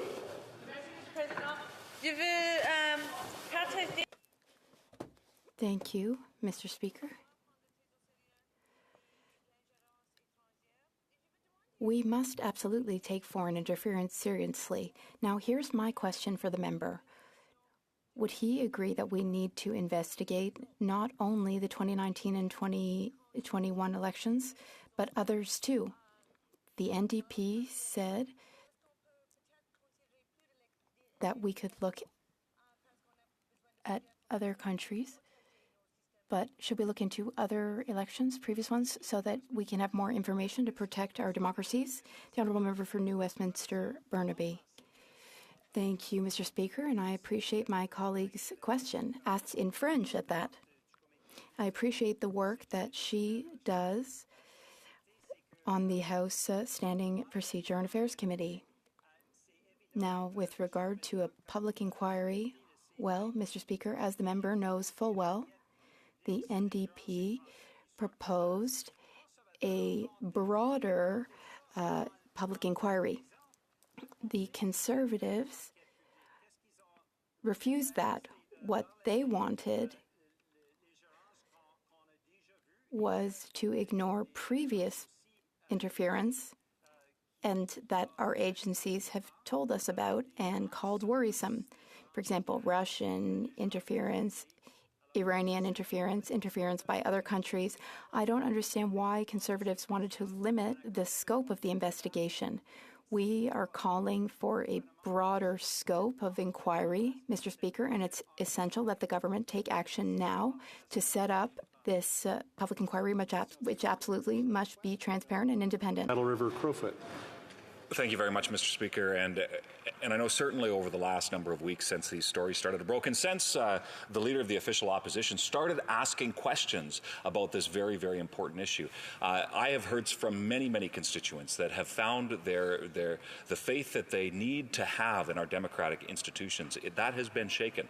So Mr. Speaker, my question to the member from the NDP is very, very simple. Can we count on his support tomorrow, so that we can get the answers that are required so Canadians can have that trust in their democratic institutions restored? Well, member New Westminster, Burnaby, on a short answer. Well, thank you very much, Mr. Speaker. Tomorrow, the NDP is presenting its motion on the public inquiry. Tomorrow, Conservatives will have that chance to vote for the NDP motion. And the Conservatives have been all over the map on this, as I say, trying to basically pull apart the NDP proposal for a vast and extensive public inquiry into foreign interference. I hope that tomorrow Conservatives will support the NDP motion. Reprise du débat, continuing debate. The honourable member for Brantford-Brant. Thank you, Mr. Speaker. I'll be splitting my time with the honourable member from Thornhill. It's always a privilege to speak in this House on behalf of the good residents of Brantford-Brant on our Conservative motion, which essentially compels the Prime Minister's Chief of Staff to appear as a witness. Mr. Speaker, Canadians have heard numerous media reports on foreign interference in our democratic processes, particularly by the communist regime in Beijing. We as a society cannot allow foreign governments to manipulate our elections and influence the will of our people. Any interference tries to undermine the very foundation of our democracy and threatens our sovereignty, especially when it is plotted by authoritarian regimes. The CSIS whistleblower who leaked the story did so at great professional and legal risk. He or she put country over career, country over everything, which is the Canadian way. That's how our society should work. Mr. Speaker, this is a serious matter that requires our full attention and immediate action. Canadians deserve the truth and nothing less. From day one, our leader called the government and all parties in this House to launch an open public inquiry that would answer all the questions and concerns that people have. In this case, only two people can provide us with answers: the Prime Minister and his Chief of Staff, Katie Telford. As always, the Liberals decided to use their tactics of denial and deflection.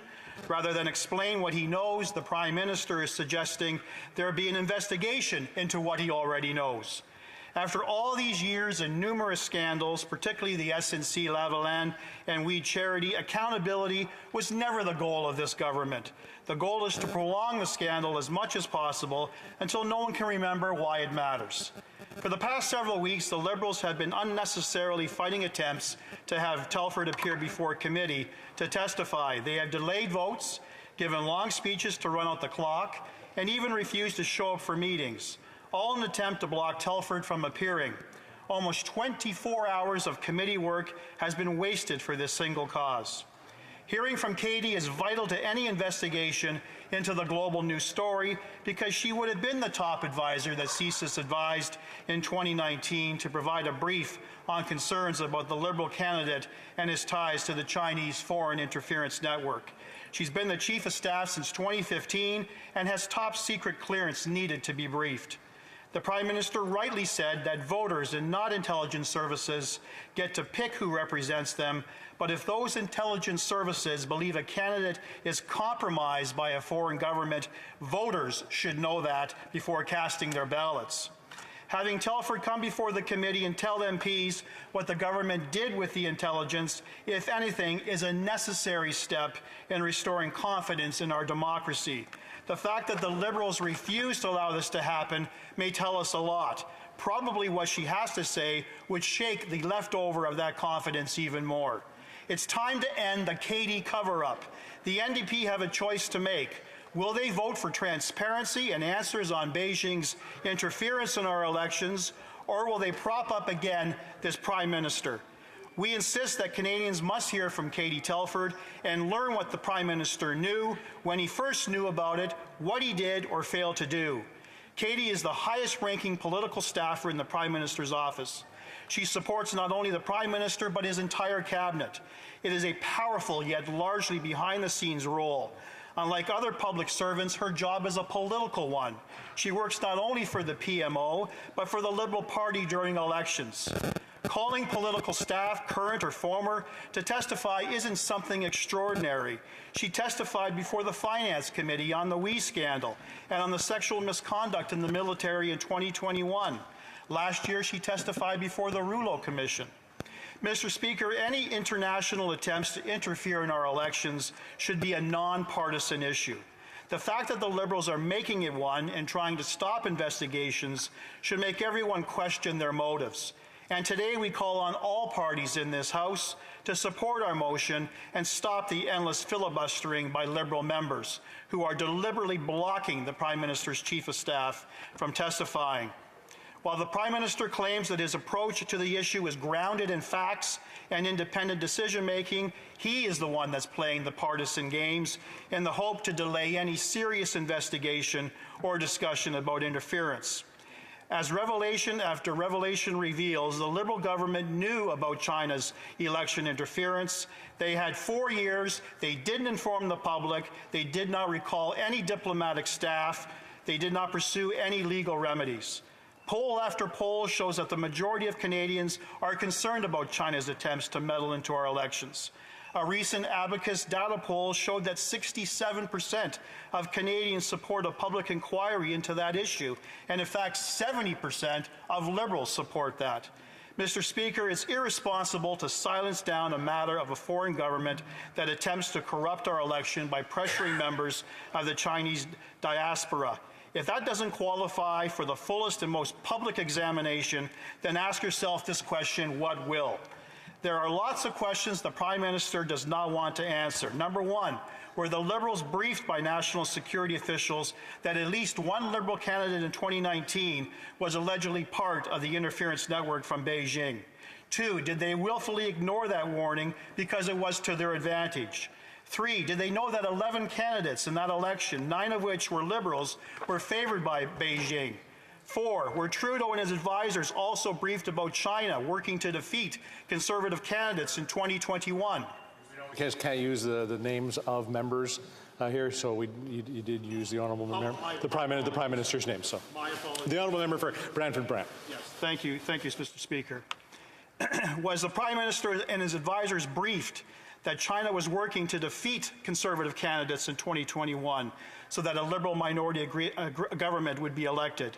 5, did they know that the former Chinese Consul General in Vancouver bragged in 2021 about helping to defeat 2 Conservative candidates? The heart of the scandal isn't that there has not been electoral interference, it's that the Liberals allegedly knew there was interference but did nothing because it was to their benefit. From the CSIS leak, a quote from the Chinese consulate official who said that the Liberal Party of Canada, Mr. Speaker, is becoming the only party that the People's Republic of China can support. The best guarantee of good government is still vigilance of an effective parliamentary opposition. It does not matter to Liberals that the opposition has not actually suggested the outcomes of the previous 2 elections are in question. Liberals are best misguided in seeking to demonize the opposition using the very partisanship and rhetoric they denounce. The Prime Minister seeks to wedge the issue out of legitimate opposition concerns for the safety and integrity of Canadian elections. He does a grave injustice to our system of democracy by doing so. The role of opposition is to hold the government's feet to the fire, not that they can get warm and toasty, but they can feel the heat of parliamentary scrutiny. It seems like the Liberals are playing all the cards when it comes to bearing the story. Number 1, using the Trump card. Giving reasons to mistrust elections is not good for society. That is something that we have seen from other elections, said the Prime Minister, echoing a senior Liberal who more openly accused the opposition of Trump-style tactics. Number 2, there's nothing to see here card. Canadians can have confidence in the integrity of our elections. 3, the partisanship card. The Prime Minister accused the opposition of sowing confusion and mistrust by even raising the allegation. Number 4, it's all lies card. We are very concerned with the global news leak, particularly because there are so many inaccuracies in these leaks. And lastly, and most disturbing, the racism card. The Prime Minister referred to a rise in anti-Asian rhetoric to deflect a question on the subject. Mr. Speaker, the Liberal MPs have been successful in blocking a vote for far too long. Canadians must know that Katie Telford has the information that she received from CSIS. She has made the decision to keep the Prime Minister in the dark, as she did during the scandal of sexual misconduct in the military, which is disturbing on its own, or maybe she did notify the Prime Minister and he kept quiet about it. Either way, people need to know what's going on in this country. Lastly, I turn to the leader of the third party, the leader of the NDP and his caucus. You have got, through you, Mr. Speaker, you have got an extremely important choice.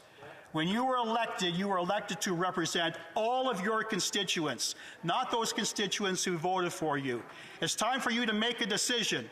Will you support this country and get to the heart of this matter and deal with this appropriately, or will you continue to prop up this government? I believe I have a point of order from the honourable member, the honourable parliamentary secretary, the government House leader, and I have an idea where he's going on this. Well, Mr. Speaker, it's one thing to say through you and then suddenly turn and direct all the comments and point fingers at another member. It's pretty clear what's going on. So I don't think that the member is saying all that to you personally, Mr. Speaker. So perhaps he would want to reflect on the rules of this House. To remind members that not to speak directly to one another, to speak directly to the chair and through the chair when speaking on individuals. So I'll let the honourable member maybe back up just a little bit and finish up his 30 seconds for his speech. Honourable member for Brantford Brant. Everything that I said in my last, say, 30 seconds, Mr. Chair, was always through you. The fact that I turned and looked at the NDP members, unfortunately, I can't speak to the leader, but notwithstanding that, the choice is there, Mr. Speaker. Mr. Speaker, the choice is there. Will they continue to prop up this government, or will they get to the heart of this scandal and find out what Katie Telford knew? I know we have a point of order over there, but I'm also going to bring up the issues that even though we can't say whether a member is in the chamber or not, we can't speak directly to a person. We should bring it through the chair. So there's a couple of some basic rules that we follow in this House of Commons. So I just want to remind everyone that and just say we're going to go to questions and comments. The Honourable Parliamentary Secretary to the Government House Leader. Yes, thank you, Mr. Speaker. I'm wondering if the member could provide some thoughts in terms of inconsistency that comes from the leader of the Conservative Party. When he was the minister responsible for elections, democracy in Canada, we know that there was foreign interference. Today's leader of the Conservative Party had the opportunity to actually do something with it. He chose to do nothing. Now, if you take a look at the motion that the members are proposing today, the leader of the Conservative Party back then indicated that it's not for the staff, it's the ministers that go to the committee. So once again, we got the leader of the Conservative Party who says one thing when he's in opposition or in government and something totally different when he becomes the crown prince of the Conservative Party, Mr. Speaker. I'm wondering if he would share my concerns about consistency and hypocrisy. I think we put a point of order from the Honourable Member for Battle River Crowfoot.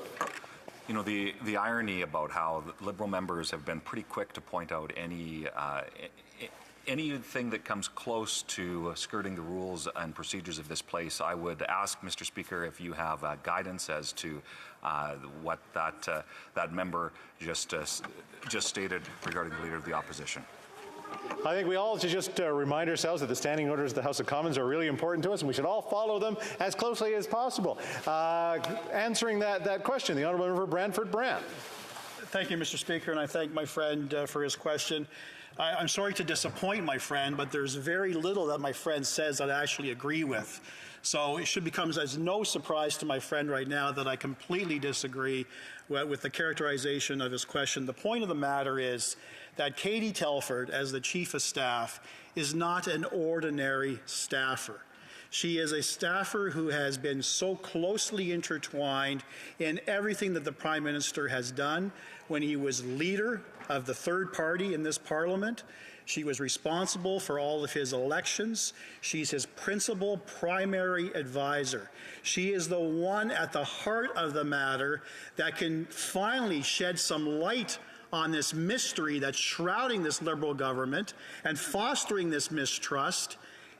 Both she, in my opinion, both she and the Prime Minister ought to be testifying because the Prime Minister has much to answer to as well. Question et commentaire à l'honorable député. The Honourable Member for Repentigny. Thank you, Mr. Speaker, and I'd like to thank my colleague for his speech. We know that perhaps the Liberals have been a bit complacent because we've been learning about these leaks. And the government has known about this for a long time. Nothing was done. Nevertheless, I would ask my colleague, why can we not take advantage of this day to ask for a public commission? Now, this is a committee motion, but here I ask, why wouldn't we ask for a commission of inquiry, an independent one? The Honourable Member. I thank my friend for her question, and I think I've been very clear in my speech, Mr. Speaker. In fact, the leader of His Majesty's Loyal Opposition has always been very clear on this point. We fully support an independent public inquiry, a public inquiry that has subpoena power. We would not be in this particular situation because that particular justice assigned to the public inquiry could subpoena the Prime Minister, could subpoena Katie Telford. We wouldn't be in this mess. So to answer her question, yes, that would be the ultimate outcome that we as Canada's Conservatives would certainly like to see. But until such time as that becomes reality, if at all, we need to have Katie Telford testify. Question et commentaire, questions and comments. So the Honourable Member for Edmonton-Griesbach. Thank you very much, Mr. Speaker. I want to thank my honourable colleague for an important intervention. But as a matter of clarifying important facts, New Democrats stand firm on our call for a public, independent inquiry into this foreign interference. The question I have for the Conservatives, why politicize all of this and not talk about other foreign actors, for example, like Russia. In committee, we mentioned foreign interference by forces like Russia. The Conservatives played defense for them and said, no, they're not the problem. We need to look at China. We fully agree. China's a serious problem. But would the member agree that foreign interference by other countries is also worth investigating? And would they join our call for a public inquiry into all foreign interference? Member for Brantford-Brant.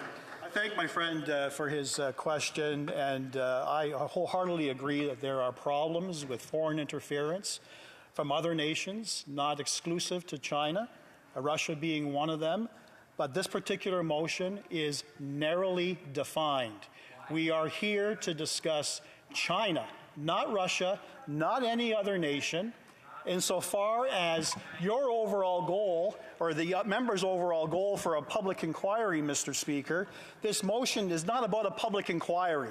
This motion is very specific to Katie Telford. So I ask through you, will this member address the constituents in his riding in Alberta who are calling for Katie Telford to shed some light on this controversy? Will he speak for those constituents?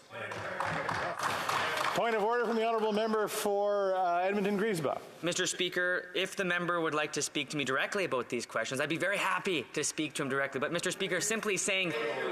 That's not a point of order, and I would welcome everyone to step outside and have a discussion if they need to, because we want to be able to keep up with what's going on here in the House of Commons. The honourable member, parliamentary secretary to Government House Leader. I think the member is making a point of order at the end. Like, if you listen to what he said at the end, Mr. Speaker, he said simply saying through you, Mr. Speaker, doesn't qualify in terms of what the rules are to be able to then start directly speaking to somebody. How's that debate? I'm literally talking about a point of order. Thank you, but I would welcome everyone to be able to speak to one another, to come up with plans, to be able to debate things judiciously here on the floor of the House of Commons. And knowing that, I do want to move on to the next speaker, the honourable member for Thornhill. Time's up. The public confidence in our democratic system is rightfully in question. Explosive allegations of foreign interference from senior security officials ignored by the highest levels of government, including the PM himself, splashed all over the front pages of our newspapers, have Canadians asking a couple simple questions. What did the Prime Minister know, and when did he know it? The NDP have a choice to make. Will they vote for transparency and answers on Beijing's interference in our elections, or will they vote for the Prime Minister's cover-up? Will they vote to cover up what the Prime Minister knew, when he knew it, and what he did or didn't do about it? For those watching at home, here's what we do know. It starts with sums of money up to $1 million that were given to causes near and dear to the Prime Minister, including a donation of nearly $200,000 to the Trudeau Foundation and a gift of $50,000 to put a statue of Pierre Trudeau up. These transfers were arranged by a billionaire who was described in the Globe and Mail as a senior official in a network of state promoters around the world. That's a quote. He appeared at Liberal Party fundraisers in the intimate presence of the Prime Minister, and according to sources, was reimbursed for his activities from the Communist Party in Beijing.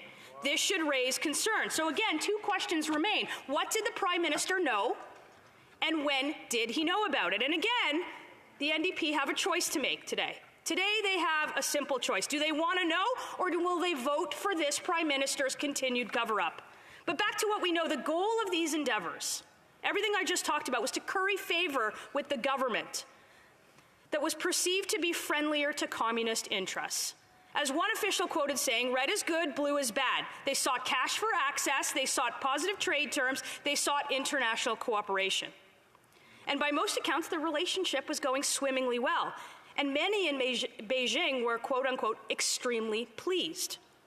So again, what did the Prime Minister know, and when did he know it? And will the NDP show some courage today when they vote? Or I should say tomorrow when they vote? Will they vote to cover up the Prime Minister? Will they vote with them, or will they vote with Canadians? So let's fast forward to 2018. More of what we know. The association between Canada and China begins to sour. However, senior communist officials saw another opportunity to destabilize and discredit elections here in Canada to gain greater influence in our country. They had the goal of electing a Liberal minority government, one that would be friendlier to the Communist Party than the alternatives, but also one that would be unstable and marked by backroom deals and infighting. One senior diplomat said it best: Beijing likes it when the parties in parliament are fighting each other, whereas there is a majority, the party in power can implement policies that do not favor the PRC. We know they waged an unprecedented campaign to make that ideal a reality. They meddled in nomination process to get their preferred candidates chosen. They funneled money to 11 candidates in the GTA alone. They organized volunteers. They coerced and intimidated voters. That was all in the newspapers. CSIS uncovered evidence of this interference, but according to sources, the warnings of our intelligence agencies were ignored. Again, in the papers. So again, what did the Prime Minister know and when did he know it? That's why we're here today. And we're also here to see whether the NDP agree. Or will they cover up the Prime Minister? Will they cover up the interference? Will they cover up what he knew and when he knew about it? The National Security and Intelligence Committee of parliamentarians gave a specific warning that meddling from Beijing was eroding the foundations of our fundamental institutions, including our democracy itself. It doesn't get much more serious than that. With all of that out in the open, the Liberal Party failed to overturn those nominations of compromised candidates that were brought directly to their attention, according to what was written. They failed to seriously grasp the message offered by our security agencies, according to what was written. And in fact, they failed to take any action at all. So I'll ask again, what did the Prime Minister know and when did he know it? That's the question today. The communist strategy worked so well that it was repeated in 2021. Possibly even on a wider scale. Misinformation and disinformation were rampantly and blatantly spread to voters. Preferred candidates promoted, opposed candidates were targeted. One senior diplomat from Beijing even boasted about having had defeated 2 Conservative MPs in the last election. This is known. It's in the public domain. And no one on the other side is able to give Canadians a single rebuttal saying that it's not true. We've asked. So again, I ask, what did the Prime Minister know and when did he know it? That's why we're here. There's evidence that the answer is a substantial amount. The Prime Minister's own National Security Advisor confirmed that she briefed the Prime Minister multiple times on foreign interference. CSIS intelligence was again shared, but again, warnings were ignored and no substantial action was taken. There's evidence that Beijing's strategy is working. They've opened up police stations in our own country to harass and survey free people living here. And it's crickets from the Liberals. A scientist fired from the National Microbiology Lab in Winnipeg was named on several documents in China related to discoveries from her time working in the federal government. Several of our universities have collaborated with scholars associated with the communist regime. The government has vacillated on important issues relating to national security like Huawei. We've seen a pattern here in our own country. Why would anyone conclude that the absence of doing anything at all, this doesn't get worse? Canadians need to know that their government is at least putting the interests of how to stop this, or at least answer the basic questions that Canadians have. This is cloaked in secrecy by a Prime Minister, daily, frankly, ranting from a podium about how everybody should learn a lesson, or that we take this seriously, or that everybody is racist. That's what we hear from the Prime Minister, but never a single answer about this. So what did the Prime Minister know and when did he know it? Empty platitudes isn't going to cut it. A secret committee having secret evidence, providing secret conclusions to the Prime Minister himself, who can redact those documents, isn't going to cut it. Telling everyone that it's important and continuing not to do anything about it isn't going to cut it. But our efforts have been met with never-ending spin and the ever so familiar playbook that we've seen time and time again. Deny, deflect, divide, distract. It's like a recipe. They always use the same one. It's time for unfettered access to officials, including the Prime Minister's Chief of Staff, Katie Telford. Documents, briefings, all at committee, all out in the open. It's time to shine a light on foreign interference, just like our intelligence agency says is the way to root it out. It's time for answers. Mr. Speaker, it's time to end the charade. The Prime Minister has run out of excuses. He's run out of other people to blame. It seems that he'll run out of people to appoint that are his friends to important positions. The NDP shouldn't be giving him cover today. The Liberals have been filibustering a motion for hours on end at committee, and that's the reason that we're here. What are they hiding? It must be bad. Why else would they go through this whole process? Why else would they hide at every turn? Why else would they continue to spin and attack and divide? That's not really behavior of people who are innocent. This is about our election integrity and the integrity of our democracy, and it's about every member in this House. And it's time, at any time there are even questions about those process, we owe it to every Canadian nothing less than the most detailed explanations and answers. We do that through this motion, and not by listening to members of the government carry water for the Prime Minister or take orders about filibustering. I have a question, and I know that Canadians are wondering the same thing. Does anybody over there have any courage? Does anybody ever over there wonder what the Prime Minister knew and when he knew it? Did anyone over there bother to ask? What did we all know about this? If they want to talk out the clock at a committee process they control, then it's time that we put it in the hands of parliamentarians interested in the actual truth. And it's time for the NDP to show some courage when it matters, instead of the bluster that we hear at the podium, only to be disappointed by the unwavering support they constantly give to this government. Anything less than a complete disclosure is not good enough for Canadians, and anything less than full answers won't be accepted by the opposition. What did the Prime Minister know, and when did he know it? We need to find out. Questions and comments? Question et commentaire. The Honourable Parliamentary Secretary to the Government House Leader. Thank you, Mr. Speaker. The member has indicated that the government has been trying to hide at every turn, which couldn't be further from the truth.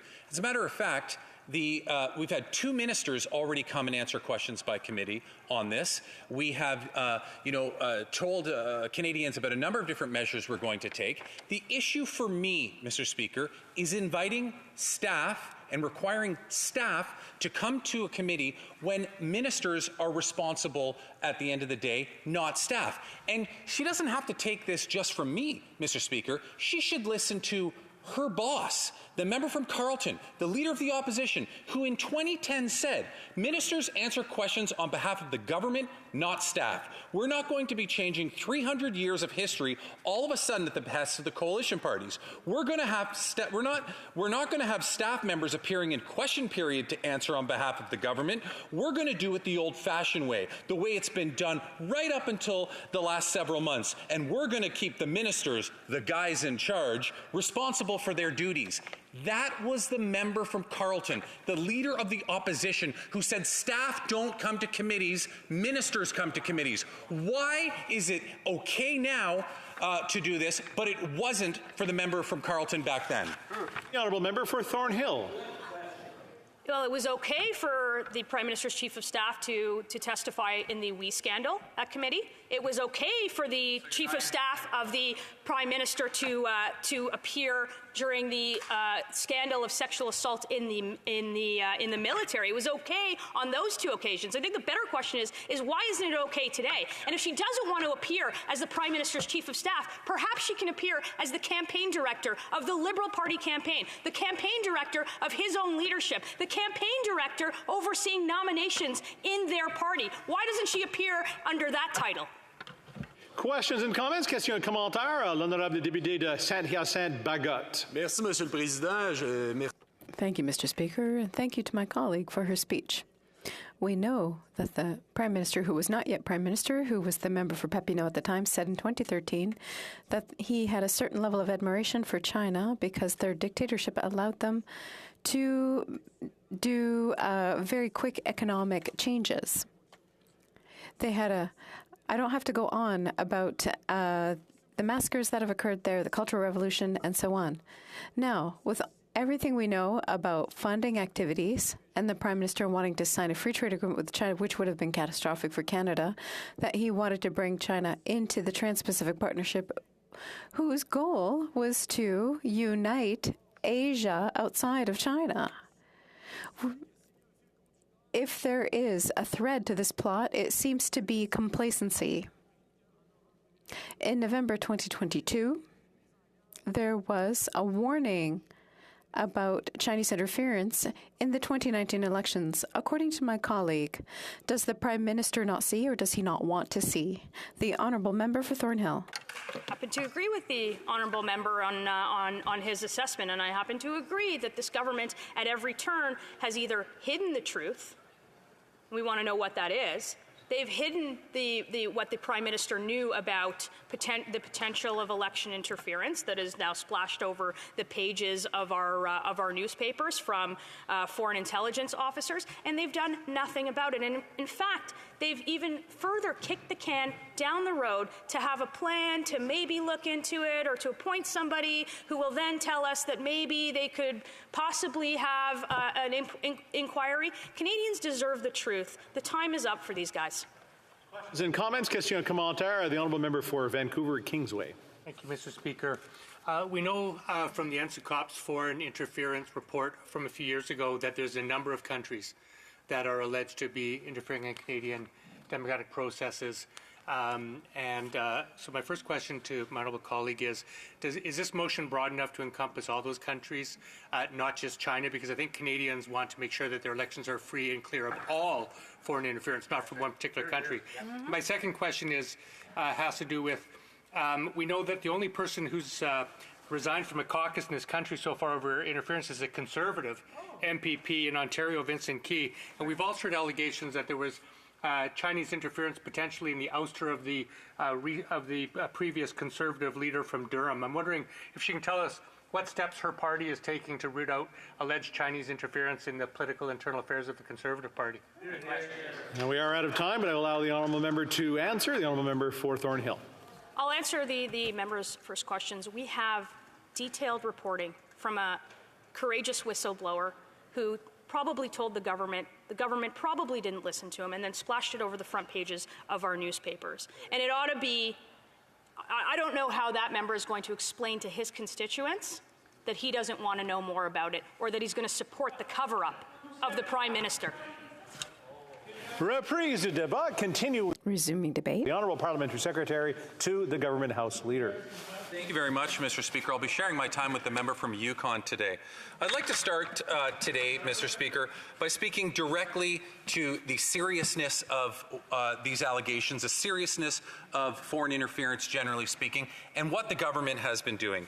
There is, to the member who spoke just before me, the claim that we've done nothing is absolutely ludicrous. I will remind that member that on December 18th of 2020, the then Minister of Public Safety mailed a copy of a public report regarding election interference, specifically as it relates to China, to every single member in this House of Commons. I'm sure that she received that, reviewed that, as did all Conservative MPs. Yet they have the gall, Mr. Speaker, to stand up in this House and suggest that we are being secretive or that information is not being shared with them. In addition to that, Mr. Speaker, what has this government done? We have created HoC that specifically allows parliamentarians and senators to review highly classified information. We've passed the Election Modernization Act to help tackle foreign interference, which Conservatives voted against, Mr. Speaker, Bill C-76. We created the panel of experts to monitor during an election real-time what was going on in terms of foreign interference and given them the ability and the powers to act on it. We've put in tighter controls on advertising and online platforms. We've closed fundraising loopholes to keep foreign money out of elections. We've enhanced the integrity of the voters list. We've now, as a result of concerns, real concerns that Canadians have, and rightfully so, election foreign interference is something that's been going on for about 10 years now. At least it's been talked about a lot more in the mainstream, as we've seen in other countries. The Prime Minister, and indeed this side of the House, is seized with what's going on. Mr. Speaker, we take this very seriously. That's why the Prime Minister empowered HoC and NSIRA to specifically look into the issue of foreign interference, and why the Prime Minister has appointed an incredible Canadian, David Johnson, to look at the issue and to recommend back to the Prime Minister the best course of action to move forward, which very well might be a public inquiry. And this government has already said in advance of knowing what any of those recommendations might be that we will accept those recommendations and implement them. So for the previous member, the member from Thornhill, to come in here and suggest that this government has done absolutely nothing about foreign interference and has been secretive is just completely untrue, Mr. Speaker. Mr. Speaker, I will say that I find it very interesting that we're getting this lecture from the member from Carleton, leader of the opposition, and his MPs about sending staff to committee. You know, it was the member from Carleton, and I'll read it out again because I think it is just so telling, who in 2010 said, and I quote, he said this on CBC, the video is widely available for anybody to go back and review. He said, ministers answer questions on behalf of the government and not staff. We're not going to be changing 300 years of history all of a sudden at the behest of the coalition parties. We're not going to have staff members appearing in question period to answer on behalf of the government. We're going to do it the old-fashioned way, the way it's always been done right up until the last several months. And we're going to keep the ministers, the guys in charge. I always get a kick out of course, using that terminology, the guys in charge. Of course, the member from Carleton would phrase it like that. We're going to keep the guys in charge responsible for their duties. End quote.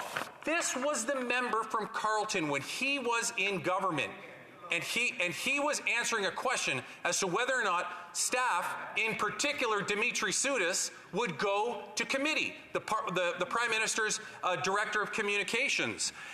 I think that the hypocrisy here is literally oozing out of that side of the House and dribbling down towards the aisle here, Mr. Speaker, when I listen to what is coming from that side of the House. But get this, after the NDP at the time were able to get through a motion to require Mr. Soudis to appear before committee, I believe with other political parties, Mr. Soudis never even appeared before committee. You know who appeared? Stephen Harper sent John Baird, one of his ministers at the time, to deal with the situation. And here's what Mr. Baird said in response to Mr. Easter asking him, why are you here and not the person we called to be here? Mr. Baird said, quote, the government believes the opposition is playing politics with parliamentary committees and is not respecting due process and fair play. Sound familiar, Mr. Speaker? They are conducting random interrogations without due process or any rules of fairness. That might be how things work in the United States Congress, but it's not the Canadian tradition. In Canada, the constitutional principle of ministerial responsibility prevails. End quote. That is what John Baird said when Stephen Harper defied the requirement or the request of Parliament for Dimitri Soudis, the Director of Communications in the Prime Minister's office, to appear before committee. So for this newfound approach from the Conservatives to suddenly be able to be so incredibly hypocritical, and I won't even hold it against the new members who come along since 2015, but in particular the member from Carleton, who wasn't just an MP that happened to be around the House at the time, he was actually leading the file. And now suddenly he's standing here saying, oh no, it's completely appropriate now. And I asked the member from Thornhill just before my speech, why is it okay now? And she was totally not able to give an answer. You know what her answer basically was? Well, the chiefs of staff have already come forward from this government. Oh, I see. So what you're basically saying is we should have never set the precedent, because now you're running rampant all over it, using every possible opportunity. Where does it end from here, Mr. Speaker? That's the question. Every time they want to drum up a fake scandal, they're going to run in here and use the same language that they're using now. No one, Mr. Speaker, is doing China's work better for them than the Conservative MPs right now, who are sowing the seeds of distrust in our democratic institutions. Right. That's what's happening right now, and it's Conservative MPs' responsibility for all of it. This comes down to politics, Mr. Speaker. This comes down to politics. It comes down to, you know, and I want to say, Mr. Speaker, I'm not the only one saying that this is just politically motivated. Just push aside, Mr. Speaker, all the people who are Liberal and NDP, non-partisan, push them aside for a second. Let's just talk about Conservatives who are calling out this rhetoric.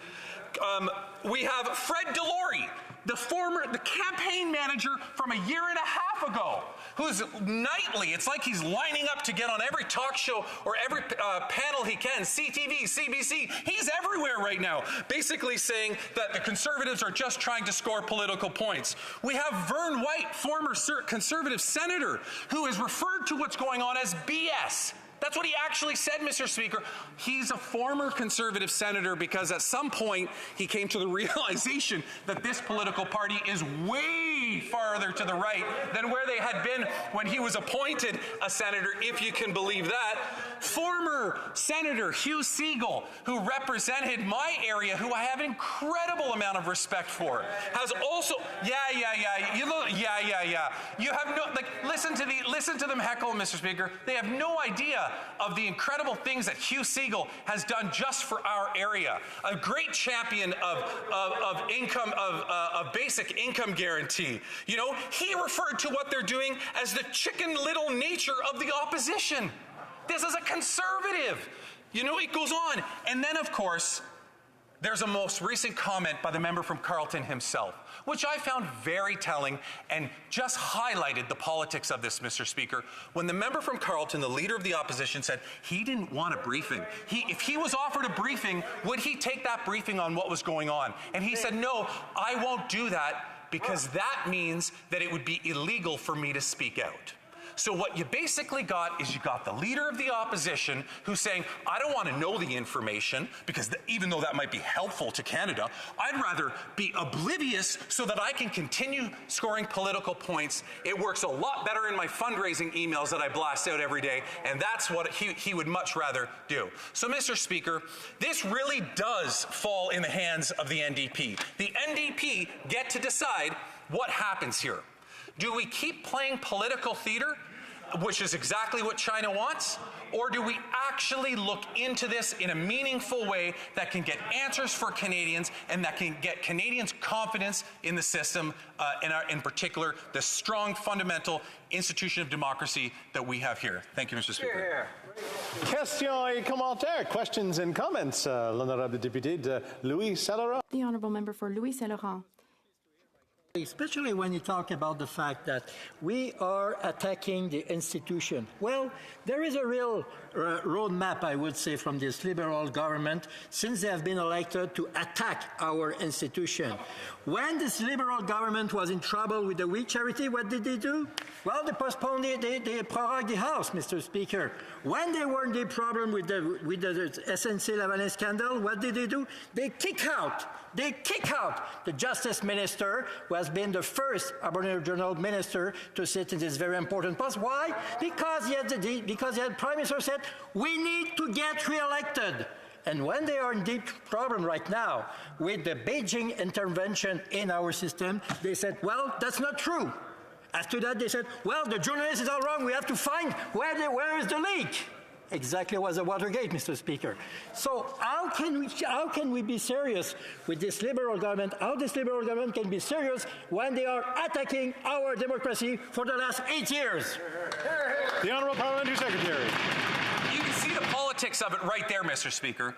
When he was trying to define what the Prime Minister was saying, he put it in quotes. He said, we need to get reelected. The Prime Minister never said that. He cannot provide me with a single time that the Prime Minister actually said that. This member is just making assumptions and trying to put it in quotes as though it's something that actually happened. He talked about a track record. He's absolutely right that we have a track record. We have a track record when it comes to dealing with foreign interference. We have actually made election security a priority. We've put in an oversight process over elections. We've tasked NSICOP with ensuring that they have oversight from a parliamentarian perspective. We've tightened up fundraising loopholes. We've cracked down on the Wild West advertising schemes that used to exist. We've ensured the integrity of the voters list, and we've appointed a special independent expert to specifically look at this issue that we're seized with today, election foreign interference. So yes, we have a track record, Mr. Speaker, when it comes to that.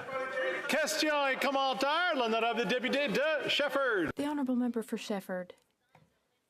Thank you very much, Mr. Speaker. I thank the member for Kingston and the Islands for his speech.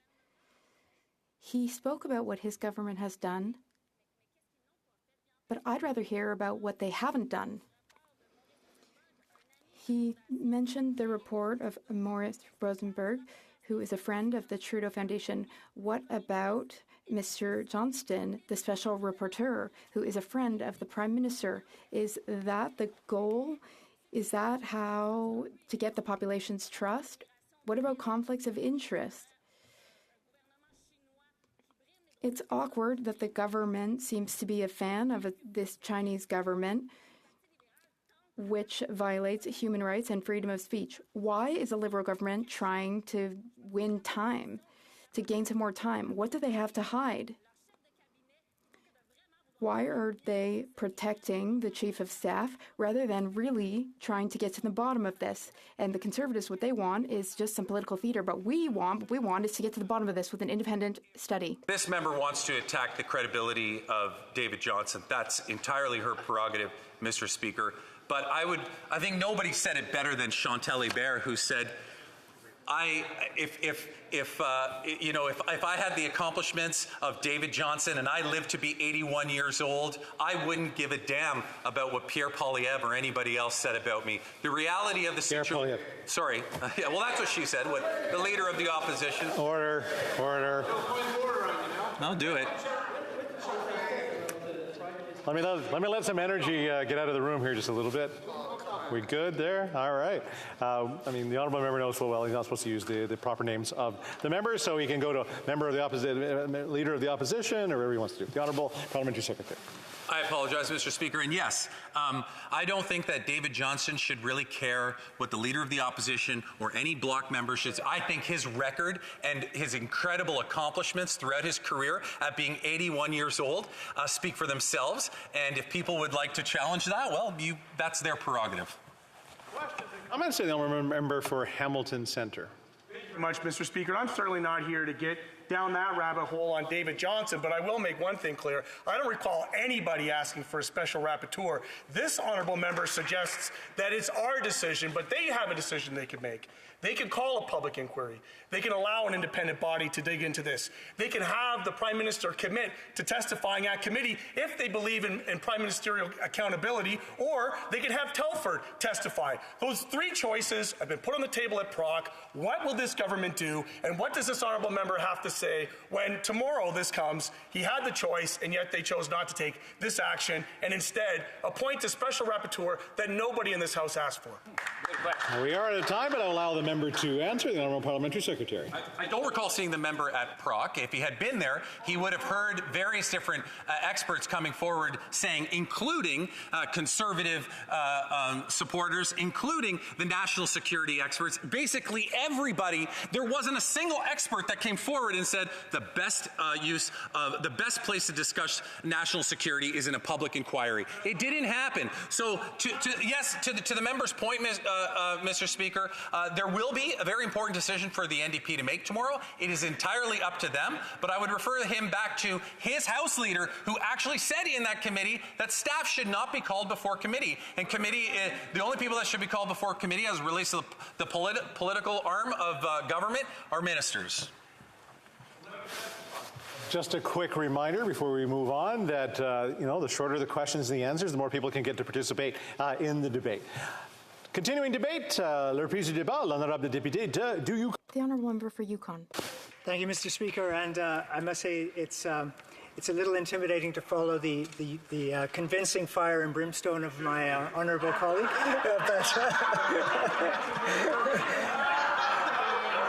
I will. Order. The honourable member for Yukon. I don't know if I'm going to allow this, but I have to. The honourable parliamentary secretary. I don't know if I said I was sharing my time, Mr. Speaker, but I just want it to be known that I was just the opening act for the member from Yukon. That is descending into a little bit of a debate. What's that? I just want to make sure everybody ready. We're good. All right. The honourable member for Yukon. Well, thank you, Mr. Speaker, and I will add my thoughts on this important matter of election interference and its potential impact on Canada's democracy, a democracy that thousands of Canadians have literally died for, and that many around the world look upon with envy and admiration. And what I'd like to do in the next few minutes is to reflect the voices of my constituents on this matter, combined with my own thoughts on what our government has achieved so far to tackle this complex threat and what steps lie ahead of us. In so doing, I'd like to take the temperature down a few notches, as I'm certainly feeling the heat in this House. This is an issue we should debate vigorously and, through parliamentary process, find a way to restore and maintain Canadians' trust in our democracy and in our democratic institutions. This is no time for scoring partisan points, and Canadians have little appetite for such political sport. Indeed, I can't help but reflect on the recent words of our departing member for Notre-Dame-de-Grâce, Westmount, who urged us to come to the House every day with the firm intention of showing respect for our colleagues and for this extraordinary place. We know that foreign actors in particular, but not exclusively, the People's Republic of China have attempted to interfere in the last two federal elections and may well be targeting other levels of government as well. Many Canadians, many in this chamber, myself included, were deeply disturbed by recent and various allegations of attempted interference. Even more disturbing are the allegations that these efforts at interference may have had an impact, despite the reassuring evidence that the outcome of our elections has not been affected. These allegations have left parliamentarians and Canadians with questions and concerns, questions arising not just among us, but also from my constituents, as I'm sure most of my colleagues are receiving. In following the reportage and discussions over the last few weeks, one of the most important subjects has been to distinguish between intelligence and evidence. Thus, what we are hearing about election interference is based largely on intelligence-derived information. Evidence to form the basis for response and action to interference requires more than the threads of information that intelligence provides. It is therefore imperative to underline both that these threads are for alleged incidents and that the pieces of intelligence chosen to back them may not be providing a full picture. Nevertheless, the allegations are serious, disturbing, and oblige us as a government to ensure that we're taking the necessary steps to keep our institutions and our democracy safe, trusted, and secure. When it comes to national security, we should remember and respect that answers to some questions must be kept confidential in order to protect the work of our security services and their sources. We must also continue to protect our relationship with Canada's allies, with whom we do, of course, share sensitive information. Unquestionably, some questions can be answered, and as we've already seen from the last two reports of the Critical Election Incident Public Protocol and other recent work done by parliamentarians, civil servants, and experts, it's clear that changes must be considered to further strengthen our system and improve our response to these threats, while providing as much transparency as possible to parliamentarians and the Canadian public. This is not and should not be a partisan issue. I would venture that when potentially explosive allegations are raised, we all may have a tendency to back into our partisan corners and raise our fists in defense, and this is not helpful from any side of the House. It's particularly disappointing to see shameful accusations of collaboration with Chinese officials directed at our leader, and such fear-based politicking must be called out. At the same time, we all have a responsibility to approach this issue with honesty and a commitment to do better where gaps in our protections still remain. Surely our ultimate goal is to unpack these allegations, understand where these are coming from, and how we can continue to improve measures to protect the integrity of our democracy. After all, amidst purposeful innuendo and confusion, amidst Canadian politicians raising doubts about the integrity of our democracy or the loyalty of Canadians, the only entities that win are our various totalitarian adversaries outside our borders, who we know are looking for ways to promote uncertainty and undermine our institutions. Although it was before my time in office, this government, much to its credit, has taken important steps to address these very national security issues in a secure and responsible manner, while providing as much transparency as possible. NSICOP is one key institution. A group of up to 11 parliamentarians from both houses granted the necessary clearances to examine matters related to national security, and they have begun looking into this. The Critical Election Incident Public Protocol, a group of civil servants tasked with reporting to the public about elections and potential threats, recently published their report on the 2021 election and found that while attempts at interference were made, they did not change the outcome of the election. The protocol made several recommendations to improve their effectiveness in addressing potential threats, and I look forward to those changes being considered and implemented as quickly as reasonable.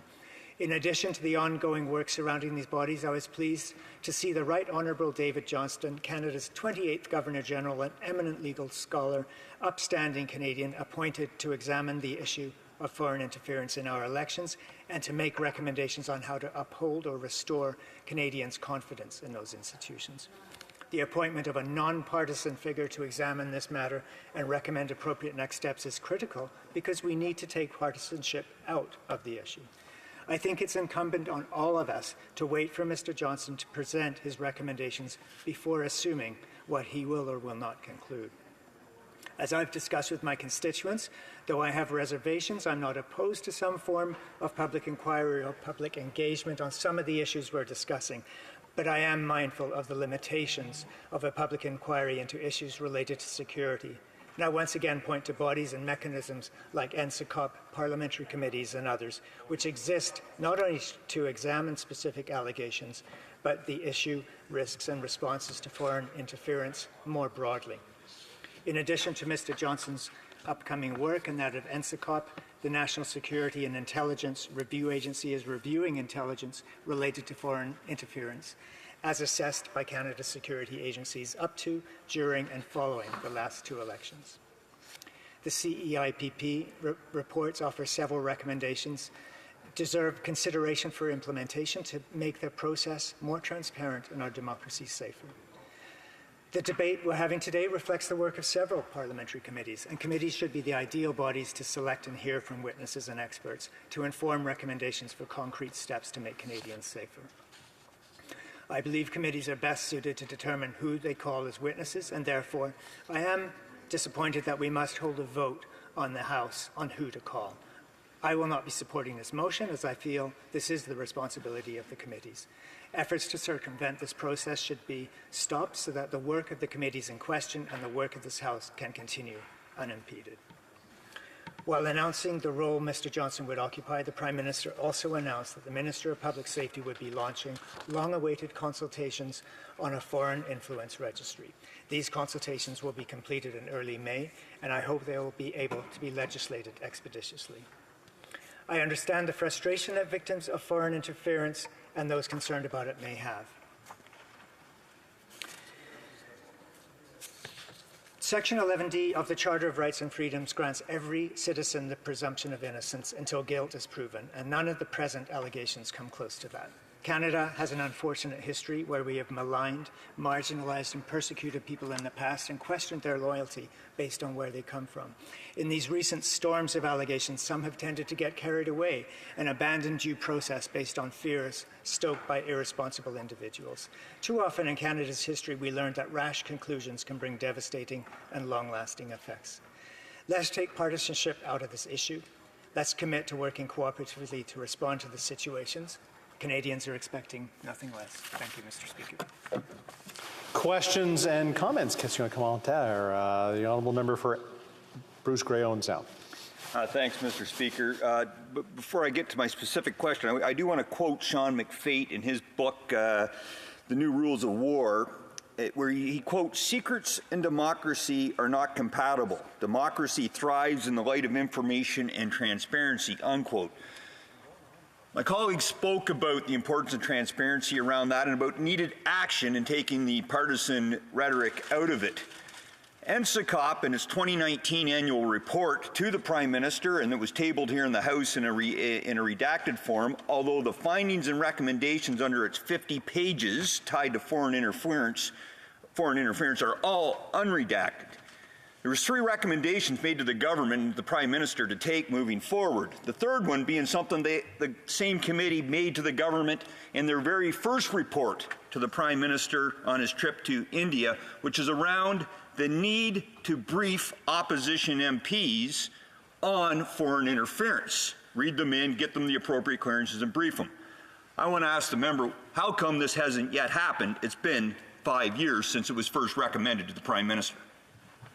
Member for Yukon. I thank my colleague for that question, and I would say that again we have processes in place. We have an intelligence access through NSICOP and other bodies to access intelligence and confidential briefings. These processes are in place, and again, I welcome further recommendations from our special rapporteur when that takes place. Comments, questions, commentaires, l'honorable député de Repentigny. The Honourable Member for Repentigny. Thank you, Mr. Speaker. In his speech, my colleague said that there was a non-partisan person who had been chosen, and now we know it was Mr. Johnston. Well, Mr. Johnston was on the Trudeau Foundation, a friend of the Prime Minister, of the Prime Minister's family, a personal friend of the Prime Minister, a childhood friend. Seriously, is Mr. Johnston a non-partisan person? The Honourable Member for Yukon. Thank you very much for the question. And I'd like to stress that he has been supported by a whole variety of people. Perhaps I'll finish in French to be more accurate. Of Mr. Johnson is above reproach, and I think we can be confident that he is perhaps the best choice that we could think of amongst all Canadians to give us an objective, non-partisan report. In comments, questions, commentaires, the Honourable Member for Vancouver Kingsway. Thank you, Mr. Speaker. I'd like to thank my honourable colleague for, I think, a very thoughtful speech. I have the pleasure of serving with him on the Health Committee, and so I'm used to his logical and fair interventions. He raises some interesting concepts that I would characterize as comprising the rule of law, and everybody in this House and Canadians like to use that phrase. We all believe in the rule of law. It's the foundation of our democracy. The rule of law is comprised of a number of principles: the presumption of innocence, the burden of proof, he who alleges must prove, the right to face one's accuser, the right to test evidence by cross-examination, the right to adjudication by an impartial adjudicator. Now, the allegations of foreign interference are very serious and ought to be taken very seriously, but I think it's important to situate them that what we have right now are anonymous sources of allegations of what might have happened. And so, given that, I'm wondering if my honourable colleague can tell us what he thinks would be the best way to proceed to ensure that we can get to the bottom of these serious allegations while respecting the cherished principles of the rule of law. The Honourable Member for Yukon. Well, I thank the question, and I share the pleasure of working on the Health Committee with my honourable colleague, who always brings thoughtful questions and comments to committee.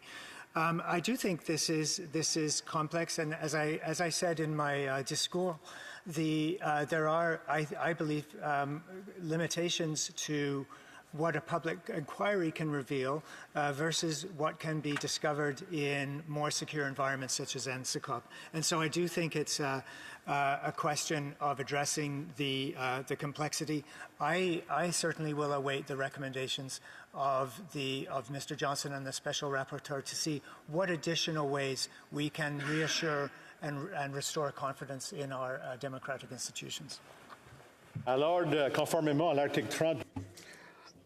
Now, according to the standing order, it is my duty to inform the House that the questions to be raised tonight at the time of adjournment are the Honourable Member for Sandwich Gulf Islands, the Environment, the Honourable Member for Vancouver East, Housing, and the Honourable Member for Kitchener Centre, Climate Change. Resuming debate. The Honourable Member for Shefford. I would like to mention to colleagues, be careful about rustling your papers near the microphones. It will help the interpreters. Yes, that's an excellent point that you raise. If there are papers or or our various devices that are near the microphone. It makes it difficult for interpreters. Resuming debate. Hills. Mr. Speaker, it's clear that Liberal members will be voting against the motion. It's not clear what NDP members will be doing, so I hope to convince them to support the motion in my speech. Mr. Speaker, the motion in front of us concerns all members of this House and all parties, including the NDP. In fact, as the Globe and Mail recently reported, former NDP MP Kennedy Stewart himself was the target of Beijing's interference in the Vancouver mayoral race. Mr. Speaker, foreign interference is a serious threat. It is a national threat. It threatens our economy, social cohesion, long-term prosperity, and the fundamental rights and freedoms of Canadians. It threatens all parties and all candidates. That is the written assessment of Canada's intelligence service, the Canadian Security Intelligence Service, CSIS. And the people engaged in foreign interference is the government of the People's Republic of China. The PRC is interfering in our elections, in our candidate nominations, and through tactics like illegally and covertly funneling money to political parties and candidates. That, too, Mr. Speaker, is the assessment of CSIS. Both assessments that foreign interference is a serious national threat and that the PRC is behind these threats did not come to light because the government was transparent about what was going on.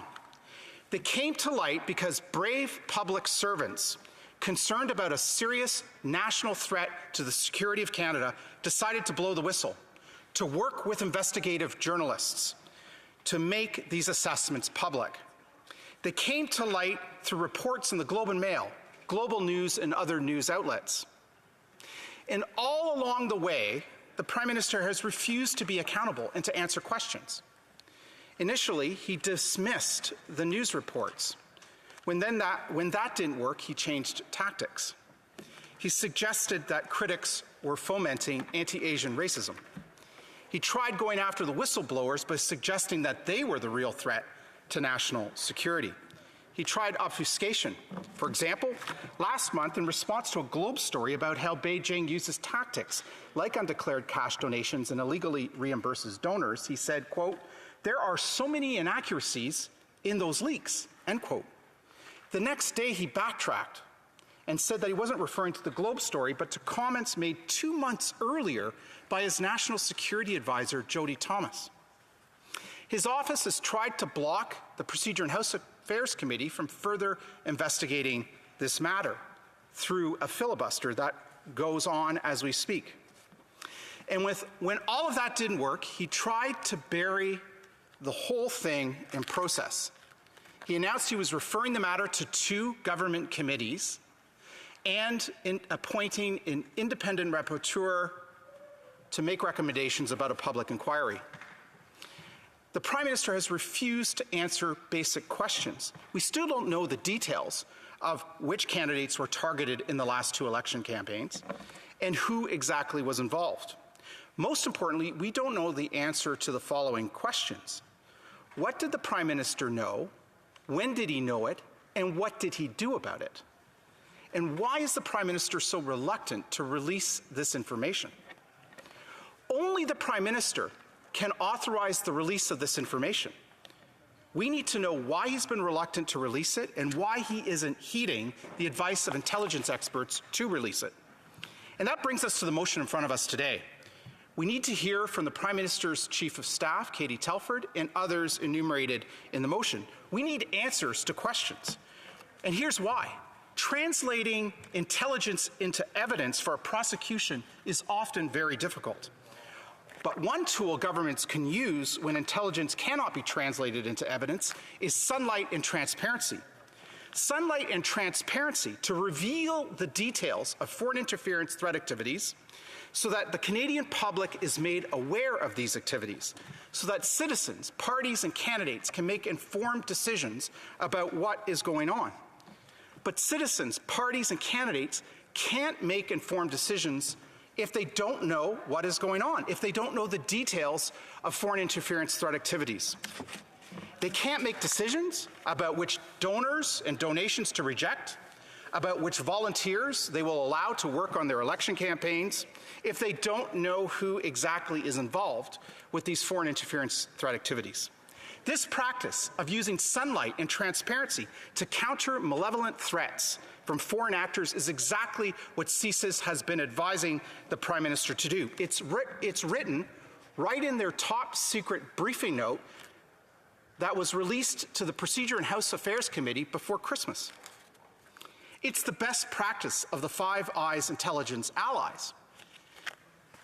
It's why last year, MI5 went public about a PRC agent in the UK Parliament, Christine Lee. MI5 informed the Speaker about this individual and the threat, and in turn the Speaker emailed the entire House of Commons with this individual's names, identifying her as a security threat. Members took appropriate action, cut off contact with this individual, and the integrity of the UK Parliament was protected.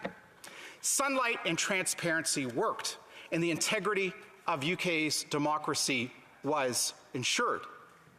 But unlike the UK government, this government is failing to heed the advice of its intelligence experts, failing to be transparent, failing to use sunlight to ensure the details of these threat activities are made public. And for a government that came to office promising to heed the advice of experts, this is truly puzzling. And we need answers now, Mr. Speaker. We can't wait for a year or more of a public inquiry before we get answers. We need to know before the next election so that parties and candidates can be equipped with the facts to protect themselves against the kind of foreign interference that we saw in the last two election campaigns. And that's why this motion today should be adopted by the House, so that Katie Telford and the others enumerated in the motion will be called in front of committee to testify, to give answers, to tell us exactly what is going on so that we can protect ourselves from foreign interference. Now, Mr. Speaker, some have suggested that by raising the issue of Beijing's foreign interference, we are somehow fomenting anti-Asian racism. This is a facile argument. I say that as someone who knows what it's like to be the target of anti-Asian racism. Mr. Speaker, I was born in this country in 1971 with the last name of Chong, to a Chinese immigrant father. This was a time in our country's history when there weren't very many non-whites in this country, and when we had only recently opened up our immigration system to non-whites. Attitudes regarding Canadians of non-white origin were very different than today. So I take exception when the Prime Minister suggests that those asking legitimate questions about Beijing's foreign interference in our democracy are somehow responsible for fomenting anti-Asian racism. Frankly, Mr. Speaker, as the first MP of Chinese descent elected to this House of Commons from the province of Ontario, it is beyond the pale. It is bigots who are responsible for fomenting anti-Asian racism, not those who in good faith are raising real concerns about Beijing's meddling in our democracy. It is bigots who are taking advantage of Beijing's threats to our democracy to foment this anti-Asian racism, just like they did when the global pandemic was underway.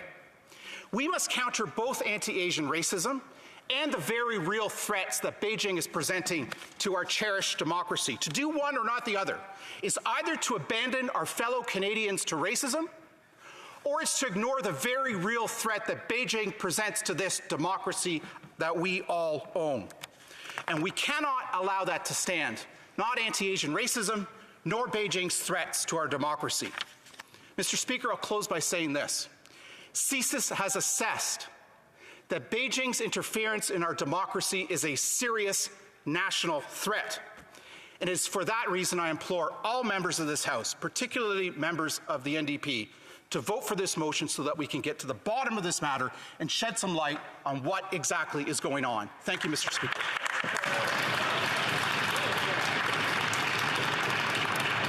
Questions and comments. Question commentaire. The honourable member for Kings Hands. Speaker, I'd like to thank my honourable colleague for his remarks today. There's been a lot of partisan jabbing back and forth. I do want to ask a sincere question. He mentioned MI6 and that security intelligence agency, on the basis of information that must have became overwhelming, then made a decision to go to the Speaker of the House of Commons in the United Kingdom to present those allegations moving forward.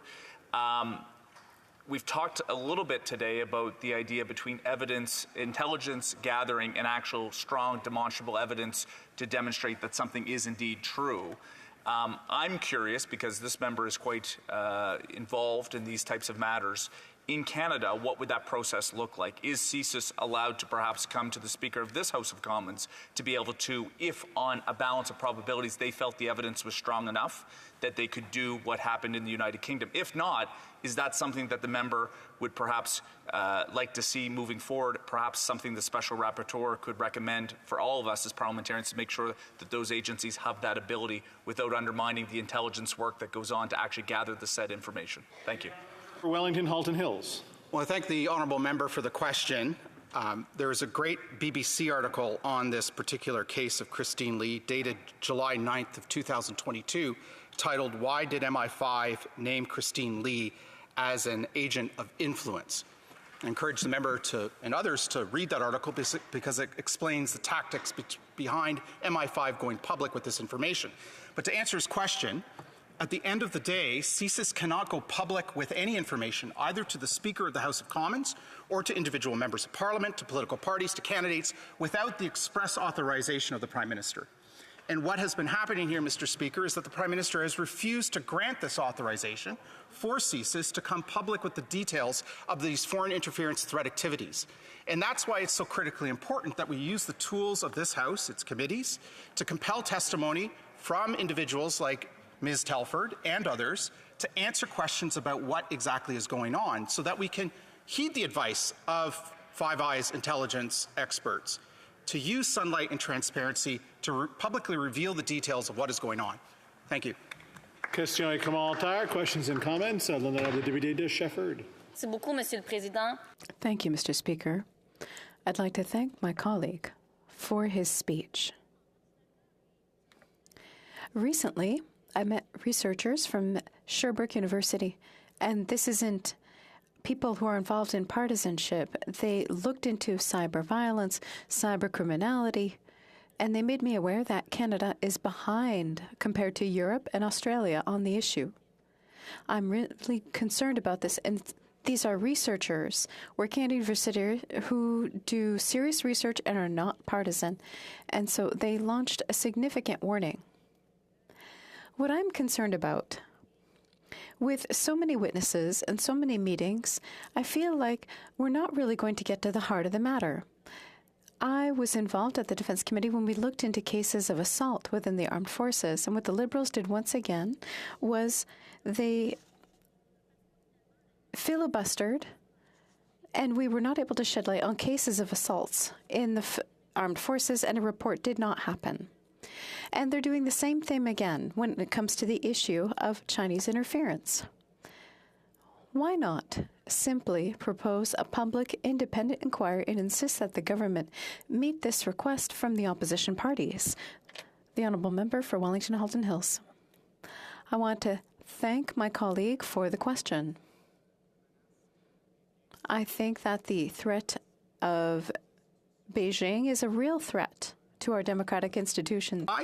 That Beijing is a threat in 5 areas of research and development, in a threat to our national security, a threat to our intellectual property in the 5 areas of clean tech, artificial intelligence, biopharma, 5G telecommunications, and quantum computing.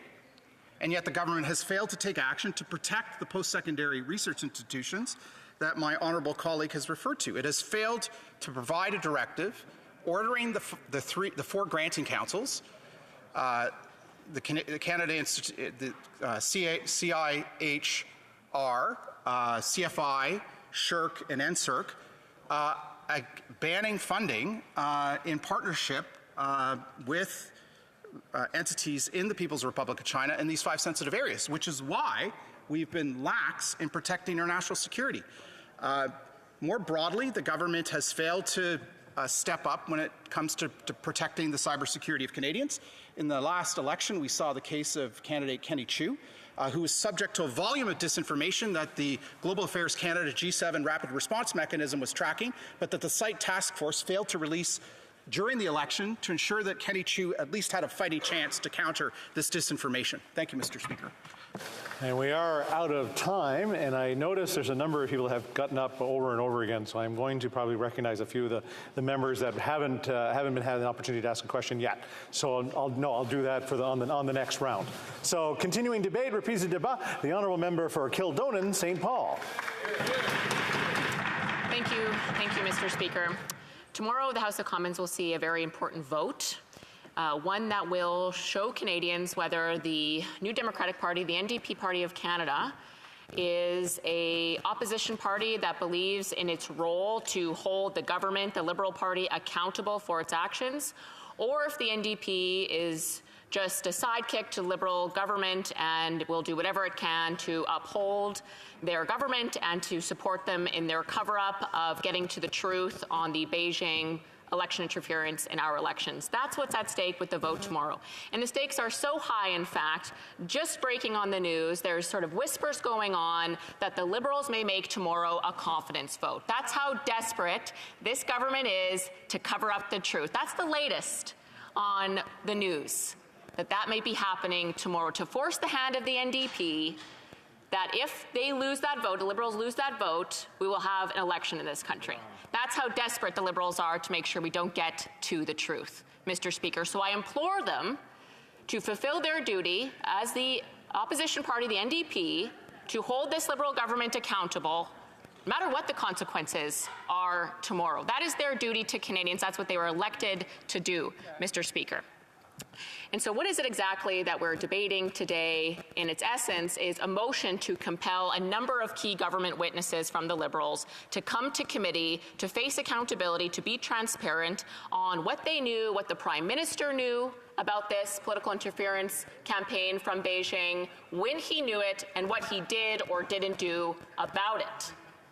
And number one on that list is the Prime Minister's Chief of Staff, his longtime Chief of Staff, arguably one of the most powerful women in this country. Her name is Katie Telford. She has been the right-hand person to the Prime Minister since he started his political career, all through his election as a Liberal leader in 2013, through his winning election campaign in 2015, 2019, and 2021. She has been his ultimate gatekeeper, that's what Chief of Staffs are, for all of that time. She has been front and center, a key operator in every one of his election victories. As Chief of Staff, she would have had access to every top-level classified briefing. She is the one who decides the political filter of messaging that goes out, the information that gets to the Prime Minister. I can't stress enough how important a Chief of Staff is to the Prime Minister, and the fact that I think she's been the longest reigning Chief of Staff to a Prime Minister in Canadian history shows how influential she is and has been, both in the Liberal wins and within all of the ongoings of this Liberal government in the last 8 years. And she's come to committee before on 2 occasions. Makes sense. I mean, she's such a powerful figure, wielding so much power in our democracy. Sometimes she's going to obviously have to come to committee and be held accountable and answer our questions of elected officials of her. But for some reason, they're so desperate to stop her from coming to committee that now they may be threatening an election vote tomorrow, a confidence vote tomorrow. They've blocked for weeks at the committee a motion to bring her forward. That's why we're here debating it, because we were able to bring it to the House now for official debate and a vote on it tomorrow. But it really begs the question of why they're so desperate to keep her from coming. What does she know, Mr. Speaker? What does she know that they don't want Canadians to know?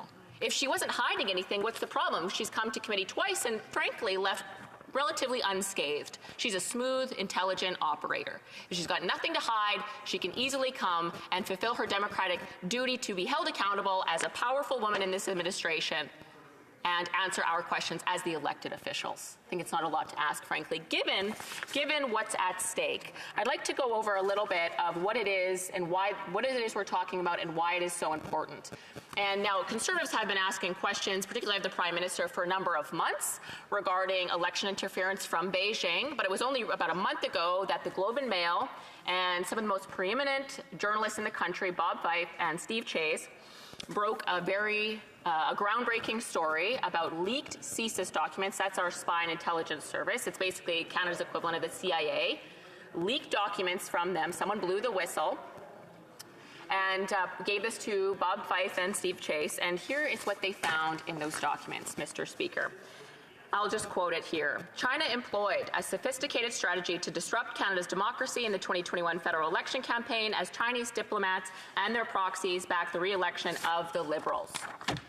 Went on to say, drawn from a series of CSIS intelligence gathering operations, the documents illustrate how an orchestrated machine was operating in Canada with two primary aims. One, to ensure that a minority Liberal government was returned in 2021, and that certain conservative candidates identified by China were defeated.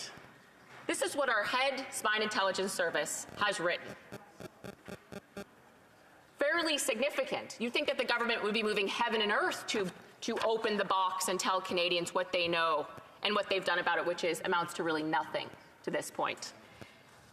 It goes on to say the classified reports viewed by the Globe reveal that China's former Consul General in Vancouver boasted in 2021 about how she helped defeat two Conservative MPs. We have a diplomat from Beijing bragging about how she helped defeat two of my colleagues. But no public inquiry, says this Liberal government. We don't need that. We don't need the powerful woman who is likely briefed about this to come forward and answer our questions. No, nothing to see here. Most important, the Globe said, the intelligence report shows that Beijing was determined that Conservatives did not win. China employed disinformation campaigns and proxies connected to Chinese Canadian organizations in Vancouver and the GTA, which and went on to say to voice opposition to Conservatives and favor the Trudeau Liberals. And so forth. It went on to say, CSIS also explained how Chinese diplomats conduct foreign interference operations in support of political candidates in Canada and elected officials. Tactics included undeclared cash donations, very illegal in Canada, and having business owners hire international Chinese students and, quote, assign them to volunteer in electoral campaigns on a full-time basis. Also very illegal. Clear violations of the democratic rules we've set to our elections. And lastly, the Globe also reported that, quote, China appears to have targeted the Liberal Prime Minister in a foreign influence operation after he became Liberal leader in 2013. This is according to a national security source who said Beijing's plan involved donating a significant sum of money to the Trudeau Foundation. Notably, that was $200,000. And more than that, the Trudeau Foundation has since returned the money. Oops. I'm just going to give that back. It's been a couple years that they've had it, but now that we know all this information, now they've returned it. But still, Mr. Speaker, nothing to see here, no need for a public inquiry or to engage in the committee process and have the Chief of Staff of the Prime Minister come to testify. And I think it's important, something in this debate that we acknowledge is why would Beijing want to go through all this effort to interfere at the civic election? We've recently seen the reports on this about impacting Vancouver. Provincially and federally. Why would they be doing all of this work? Well, they want the Canadian government to be sympathetic and supportive of their various agendas. And some of them are extremely serious and counter to everything we believe as Canadians.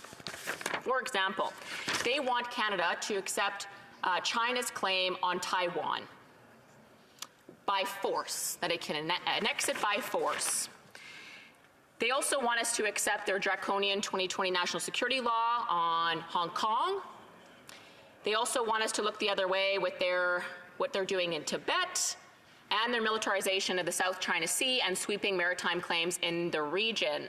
They also want us to do nothing about the fact that they actively threaten Chinese Canadians on Canadian soil using covert so-called police stations that are operating completely illegally and in violation of our sovereignty on Canadian soil. Don't pay any attention to that. Here, we'll help you get elected. That's what's going on here. Or at least what's being reported that we could find out more about if there was a public inquiry and we heard from the key Liberal, the most powerful Liberal woman in the country, Katie Telford. And I do want to conclude with my last minute, Mr. Speaker, something I found quite moving. Recently, the person who blew the lid off this, the whistleblower from CSIS, wrote in the Globe and Mail, and I'll just conclude with a quote from him of why would he do this? Why would he risk going to prison, his reputation? I mean, it's very severe if it's ever revealed who he is, what will happen to him. He said, when I first became aware of the significance of the threats posed by outside interference in our democratic institutions, I worked, as have many unnamed and tireless other colleagues, to equip our leaders with the knowledge and the tools needed to take action against it. Months passed, then years. The threat grew in urgency. Serious action remained unforthcoming. I endeavored alone and with others to raise concerns about this threat directly to those in the position to hold our top officials accountable. Regrettably, those officials weren't able to do so. And in conclusion, Mr. Speaker, he said, in the time that passed, another federal election had come and gone, the threat of interference had grown, and it had become increasingly clear that no serious action was being considered. Worse still, evidence of senior public officials ignoring interference was beginning to mount. Those are the words of a very patriotic Canadian. Mr. Speaker, I applaud that individual for coming forward when nothing was being done, despite repeated alarms being sounded by this Liberal government and by the hardworking CSIS individuals to inform them. I support this member, and I ask that the NDP do their duty and vote for our motion tomorrow. Good job. Questions and comments, and as I said, I'll start backwards this time. The honourable member for Sanders Gulf Islands. Thank you, Mr. Speaker. It may be that the Green Caucus is the only one here that is prepared to say we haven't decided how we are going to vote. There are many good and compelling reasons to want some sunshine and daylight on this matter, but I have to say the part that makes me not want to vote for the motion is the excessive hyperbole and the partisanship and some cheap shots at people like David Johnson at calling the Trudeau Foundation Chinese funded. This sort of thing drives away independent-minded and really committed Canadians. Would the honourable member help me understand how we can approach this issue in committee without it becoming toxic? Member for Kildonan and St. Paul. I appreciate very much the member in her style. I know it's quite different than some other members in the House, and I can respect that. I, too, act on committee as someone who brings people together. I do understand that. And in fact, the opposition parties, in many regards, have worked together. But now when it comes down to the most important witness in Canada coming forward to tell us what she knows, now an opposition party isn't acting like an opposition party. It's acting like a sidekick to prop up a government who's trying to cover up what they know when they know it and what they did or didn't do about it.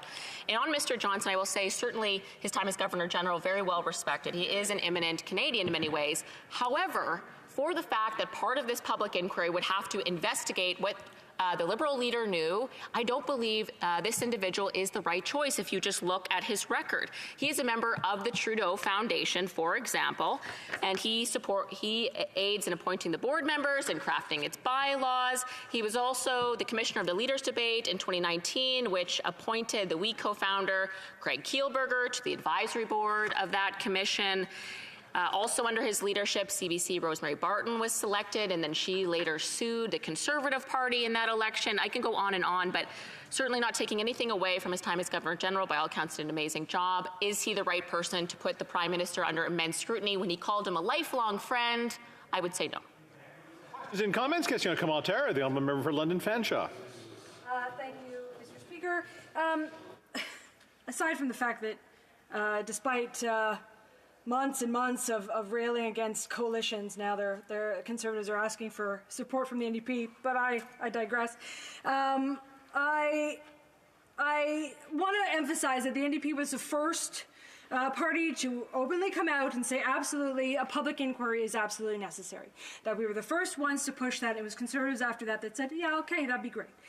And it's not that we don't disagree. It's not that we disagree that there needs to be absolutely a private or a public inquiry. But I also want to ask the member that we all know the dangers of misinformation.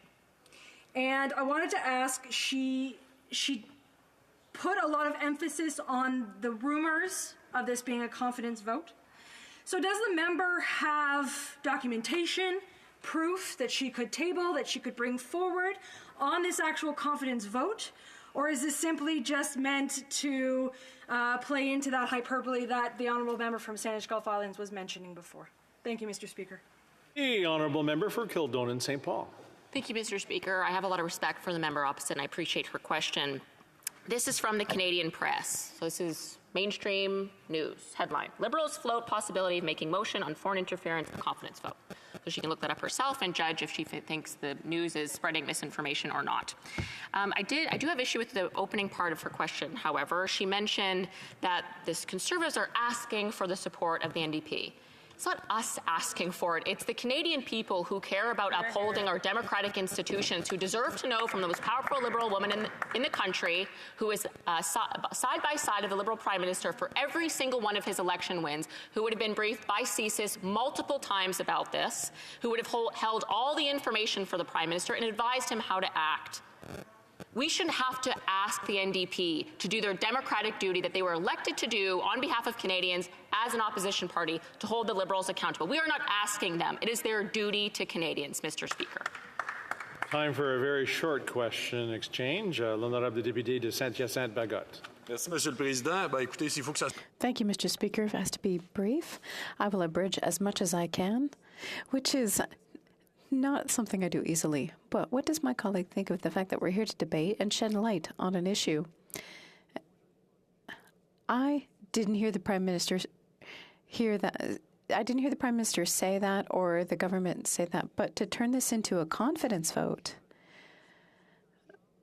isn't it just blackmail to say, I'm going to put the gun to your temple? I will force you to vote with us, otherwise everyone's going to go to an election. Isn't that blackmail? The Honourable Member for Kildonan and St. Paul. And I appreciate the Honourable Member's question. It sort of is a figurative, of course, gun to our head. I mean, we're going to vote either way.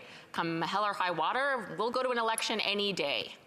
We'll go to an election any day. We welcome that if that's what happens to this government and it's lost the vote of this duly elected House of Commons, we will go to an election. That will not stop us, and I don't believe it'll stop the Honourable Bloc either, from voting to hold the Liberals accountable. That is why we are here. So no one will hold a gun to our head, figuratively, of course, on this. We will stand up here and vote tomorrow and do our duty to hold the Liberals accountable. Rest assured, Mr. Speaker. Reprise de débat, continuing debate. The Honourable Parliamentary Secretary to the Government House Leader. I'll be sharing my time with the member from King's Hands, and I'd like to start off by indicating very clearly, when you think of foreign interference into elections, it's really important that we understand and appreciate that this is something that is not new. It is something that has been taking place for many years now. And in fact, Mr. Speaker, to try to give a false impression that the Government of Canada has not been taking actions on this particular issue, it's just wrong. There have been a number of actions that this government has taken on this issue for years now, Mr. Speaker. If you were to contrast that to the Conservative Party, you will find that even today's leader of the Conservative Party of Canada chose to do nothing when he was the Minister of Democratic Reform, and at that time there was foreign interference into elections, Mr. Speaker. It's interesting listening to the member that spoke just prior to me, where she talked about, well, we want Katie Telford before committee. You know, today's leader of the Conservative Party of Canada argued a number of years ago that it's about ministerial accountability, that the chief of staff or the political people that the member today just called for to come before committee should not be coming before committee, that it should be the ministers.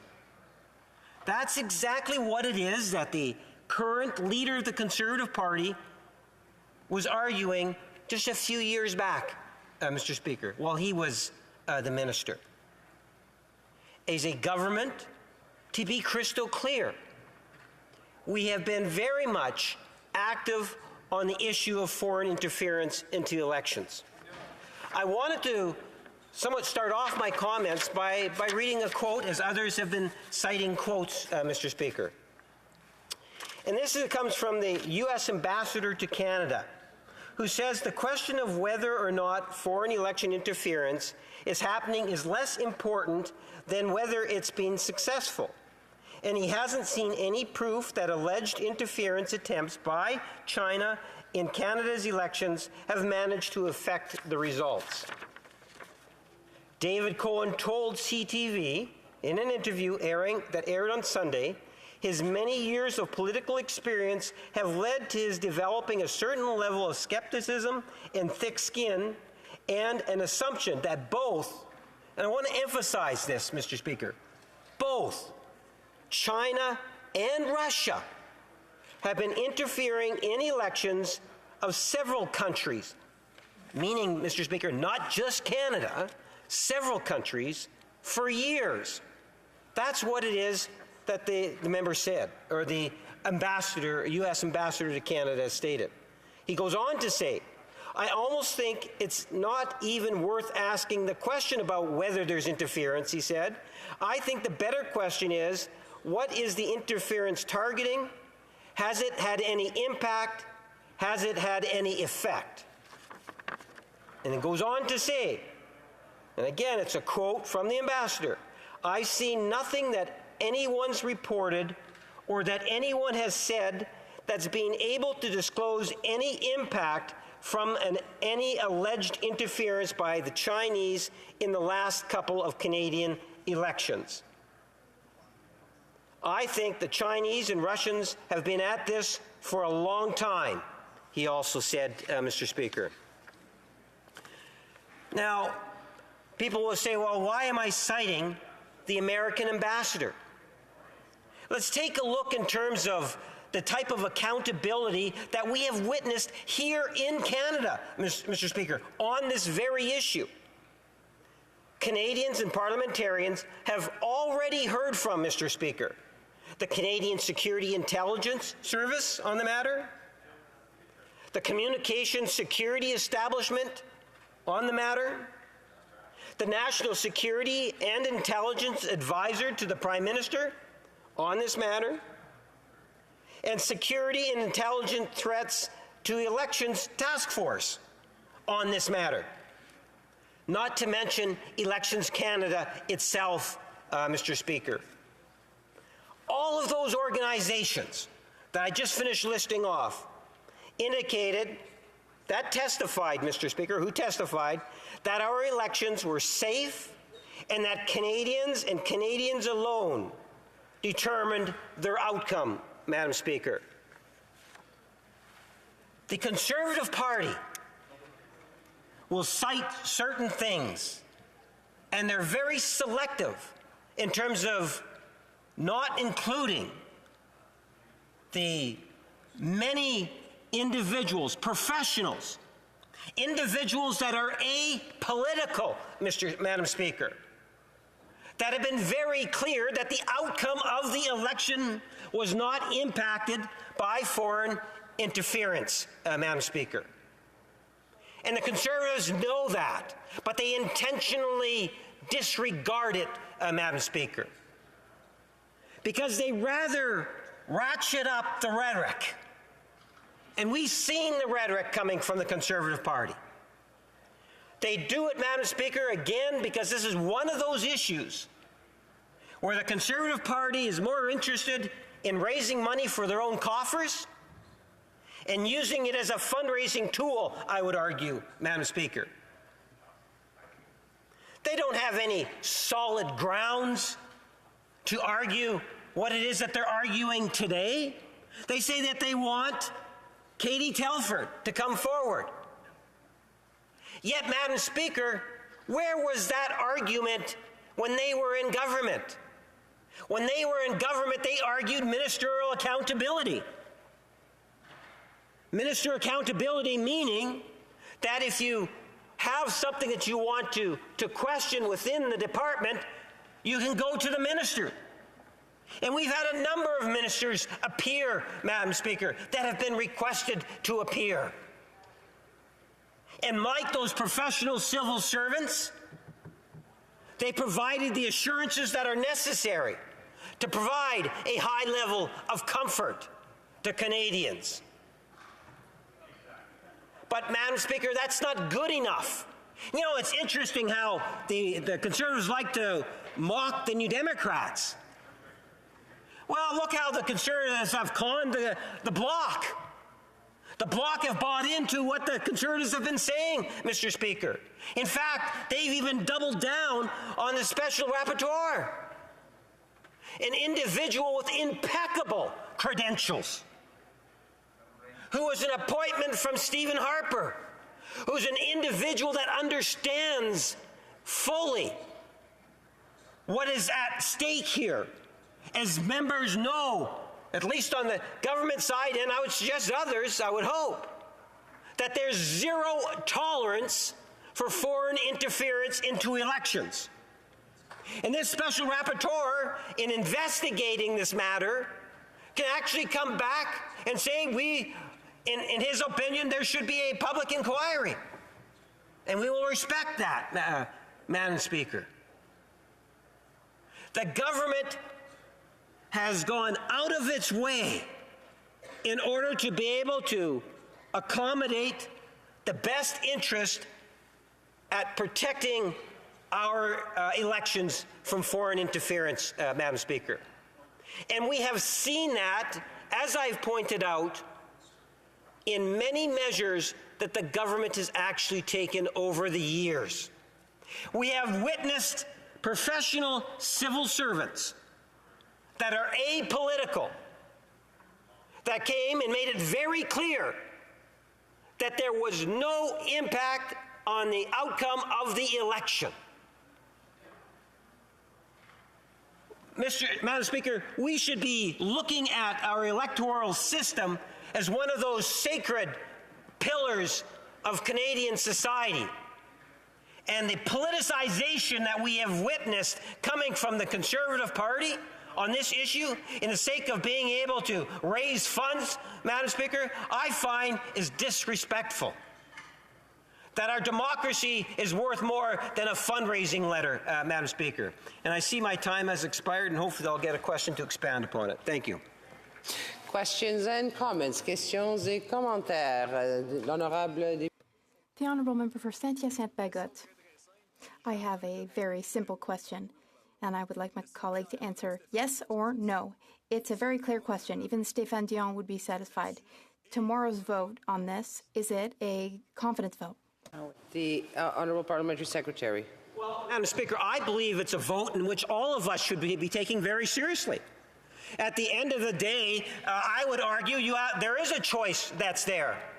Do you believe in the civil servants and the security measures that have been put into place that have been providing the assurances to Canadians? Do you believe that the special rapporteur has the integrity to be able to come back and give a recommendation? At least wait until we see the recommendation, Madam Speaker. Wait till we see the report. There's all sorts of opportunity. Questions and comments. The Honourable Member for Fort McMurray, Cold Lake. Thank you, Madam Speaker. That was an exceptionally simple question from my Bloc colleague. And instead of getting a simple answer, we got a bunch of word salad. So, again, yes or no, is tomorrow's vote going to be a confidence vote? Yes or no. That's the only thing he needs to answer. Thank you. The Honourable Parliamentary Secretary. Madam Speaker, I think the member needs to take a look in the mirror and reflect in terms of what it is that the Conservative Party is doing on the issue. The member before says it doesn't matter what anyone else does. The Conservative Party has taken a position, and it's a solid whip position that's coming in from the Conservative Party. We don't need to take lectures in terms of understanding and appreciate the importance of the vote, Madam Speaker.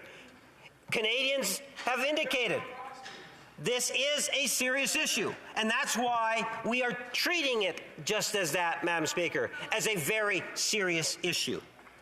Questions et commentaires. Questions and comments. L'honorable député de. The Honourable Member for. Repentigny. Merci. Repentigny. Thank you, Madam Speaker. The colleague earlier, after my colleague beside me's question about whether measures that have been put in place since then were enough, but here's my question. Does he believe in CSIS? Does he trust CSIS? CSIS spoke to the government many times, and Many times the government didn't follow up at all. They did nothing. So does the colleague believe in CSIS? Does he trust them? Madam Speaker, I have a tremendous amount of respect for our civil service. And that's why I listed off the many different agencies and groups that are there in order to be able to ensure Canadians can in fact have confidence, because it's been very clear from them saying that at the end of the day, there was nothing that ultimately impacted the outcome of the election. Comments, Honourable Member for Guelph. Thank you, Madam Speaker, and thank you to the member from Winnipeg North. I have two process questions for him through you, Madam Speaker. And one is the independent actions of committees and whether the House should be involved in making decisions of who and where the committees do their work. And the other is in this terms of this place being a place of partisan debate and a place where we have points that are made politically versus looking at the overall outcomes, and whether in one case having an independent committee working on things that they study, on another having an independent inquiry onto how democracy is being protected in Canada, and how important it is to keep distinguished the different roles that different groups have within this House. Mr. Secretary. Madam Speaker, with respect to time, I'm going to deal with the standing committee, the PROC committee that's dealing with it, and make this suggestion, Madam Speaker. A lot depends in terms of the makeup of the committee and the real agenda of the committee membership. At the end of the day, I would have loved to have seen a committee that says that, look, it's not only China, there's Russia, there's other countries that are trying to have electoral interference here in Canada and other countries, and as a committee, maybe conduct a more general study on such an important issue. I'm sure, Madam Speaker, it would have gone a long way in terms of providing some wonderful recommendations into the future. Stormont, Dundas, South Glengarry.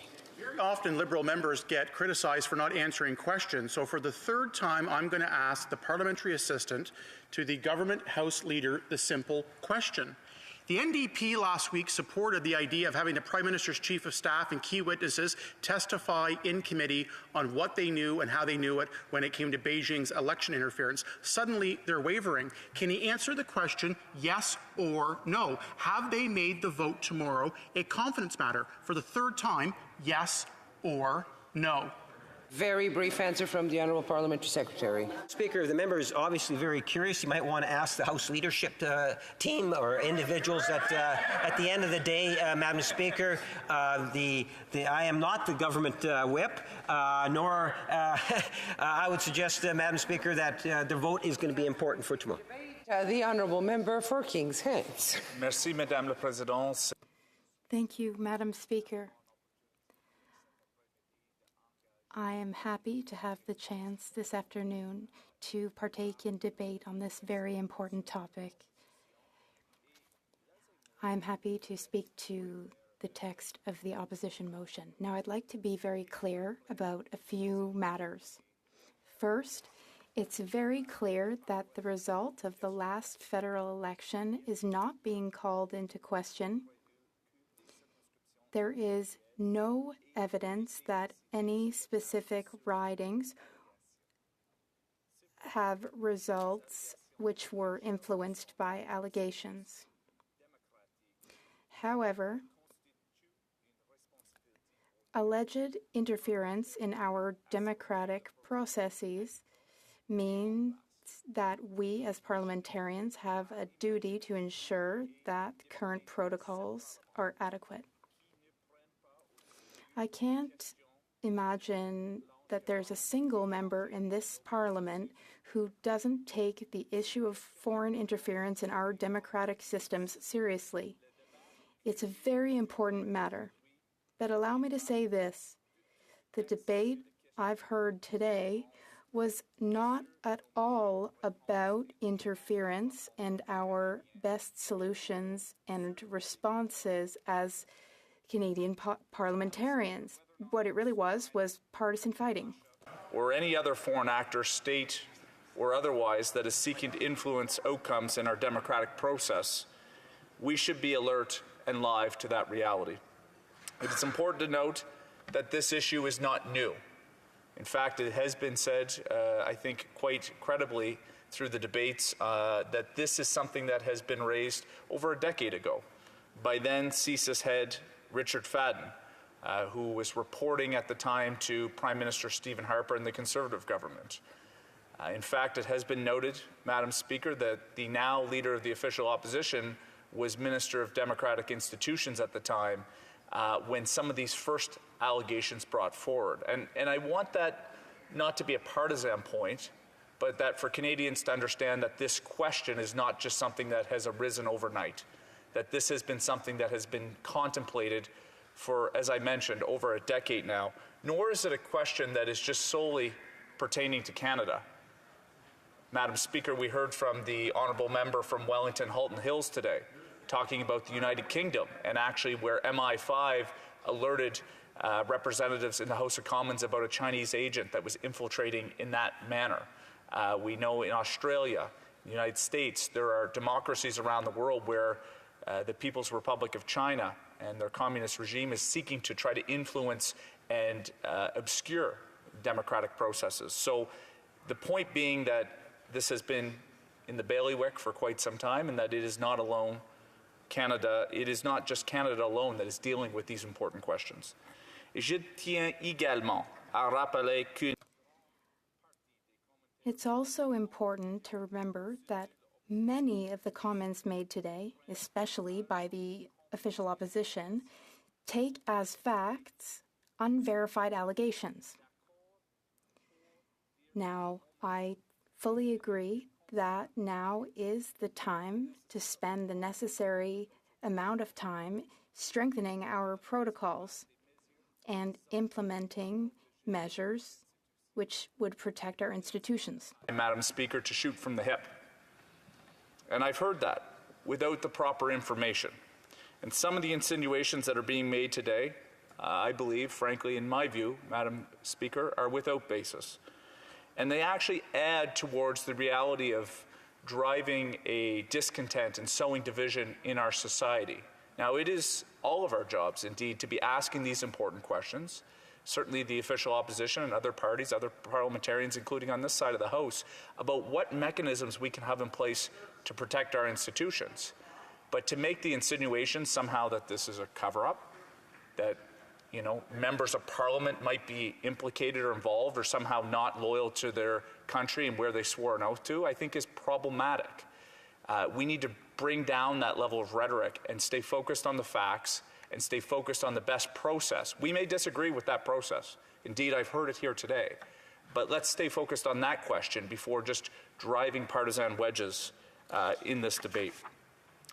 And to that point, Madam Speaker, there has been suggestions today in this House that somehow this government has not been transparent, that there has been no mechanisms to deal with this issue that I have just mentioned has been fermenting in Canada for over a decade. In fact, again, with the former Conservative government, I would argue respectfully, Madam Speaker, that this government has actually put more mechanism in place to actually tackle what we then knew to be true when Richard Fadden was raising these questions over a decade ago. And the fact that we are having a conversation today and that there are proper mechanisms where members of Parliament can be briefed is a good thing. It shows that there is a strength in our democratic institutions. So whether or not it's NSI-COP, which is the national secret security clearance that has been given for members of Parliament to get the highest level briefings in terms of that information sharing amongst all the parties, whether or not it's the critical election incident public protocol, where we have senior civil servants, nonpartisan civil servants who help preside and make sure that that information is shared. That is another mechanism. We have the Security Intelligence Threats to Election Task Force. This is where the RCMP, this is where CSIS, this is where other security agencies actually bring information in to be able to provide intelligence in terms of whether or not there are threats in our democratic process. And perhaps the recent focus on this topic and the fact that this is a pertinent question, particularly, I would argue, not just for China, but for other countries. And that is what is missing in part from the text of the Conservative motion today, that this is not just about China. There is a larger playing field here that I think we are missing. That does raise questions about what else can be done. And I thought the member from Yukon, Madam Speaker, did a very good job in his remarks about talking about the concept of intelligence versus the evidence to prosecute. There can be intelligence sharing and information gathering that would suggest a certain outcome. But there is a certain threshold that one must meet in order to be able to prosecute that evidence. The member from Wellington Halton Hills gave an example in the United Kingdom, where actually MI5 would have worked with parliamentarians in that government, and they felt that it was absolutely necessary to notify the Speaker of the House. That same member today in this House insinuated that indeed CSIS was at that nexus with this government. What I didn't have the chance to ask him in a supplementary question would have been, how is he alleging that to be the case? What information does he have to suggest that that is actually what's happening? And we actually have protocol in place where this information can be shared, similar to what is happening in the United Kingdom. And, well, I certainly appreciate that we have heard allegations and we've heard reports that I think is important to driving the conversation about what more we can do as parliamentarians. I've read this Globe and Mail op-ed myself. The individual in question who has quote-unquote whistleblown or shared information and their rationale for doing so. As was mentioned by the member from Winnipeg North, there was the head of the security task force to the Prime Minister that appeared before committee. We've had ministers, we've had other civil servants. It's not clear to me that the view reflected in the Globe and Mail necessarily reflects the entire view of the agencies that we're talking about here today. It is a leap to suggest that one individual somehow represents the entire view of a security apparatus in this country, and we need to be very careful about making that jump, Madam Speaker, just on the basis of information. Is the information allegation serious? Absolutely. Should we be continuing to do work? Yes. That's exactly why we've appointed a special rapporteur. And Madam Speaker, I have about 90 seconds left. Let me finish there. I was very disappointed. We had 2 weeks, we were back in our ridings, to see the way in which the Conservative Party has attacked the integrity of a really genuine Canadian that has served in public service. They could have done this, Madam Speaker. They could have said, we would prefer a public inquiry. We trust the judgment of Mr. Johnson. We are concerned about some of his relationships, about creating a reasonable apprehension of bias. But no, they just absolutely, it's a character assassination. There is no polish to the way in which the Conservative Party actually goes about this. And this was a Governor General appointed under Stephen Harper. This is an individual that has served in multiple different roles for different parties that have been in government. I trust this individual, Madam Speaker. I trust this individual to come back, and if it's a public inquiry, if it's another mechanism, I will respect the fact that that individual has such a high level of integrity that we as parliamentarians can trust that. But instead, it's a burn it down from the opposition. I look forward to taking questions on this. This is a serious matter, and I'll stand ready for those questions, Madam Speaker. Thank you.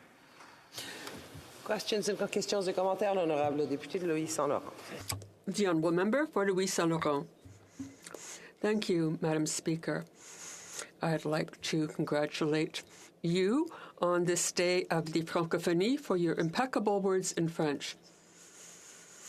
And, Madam Speaker, I do have several thoughts to share with him. When we're talking about integrity and ethics,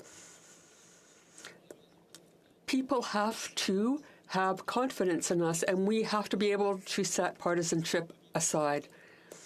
When there were the first rumors about a possible involvement of Beijing in our elections, the Prime Minister said he knew nothing. But then we read in the Globe and Mail that there had been interference. So how was it that this information got to the media? Finally, after having changed his after having changed his mind not once, not twice, but 3 times, he said, yes, in effect, there had been interference. Now, even if it's one vote, if there is interference, that's not right. His leader, the leader of the Liberal Party, did not set an example. He's meant to be Prime Minister of all Canadians. Madame la Présidente, je vous remercie. Thank you, Madam Speaker, and I'd like to thank my colleague for his question. And it's not just a question, it's a bit of a short speech as well. But I want to answer him with facts. we have the two committees, and they're both very important.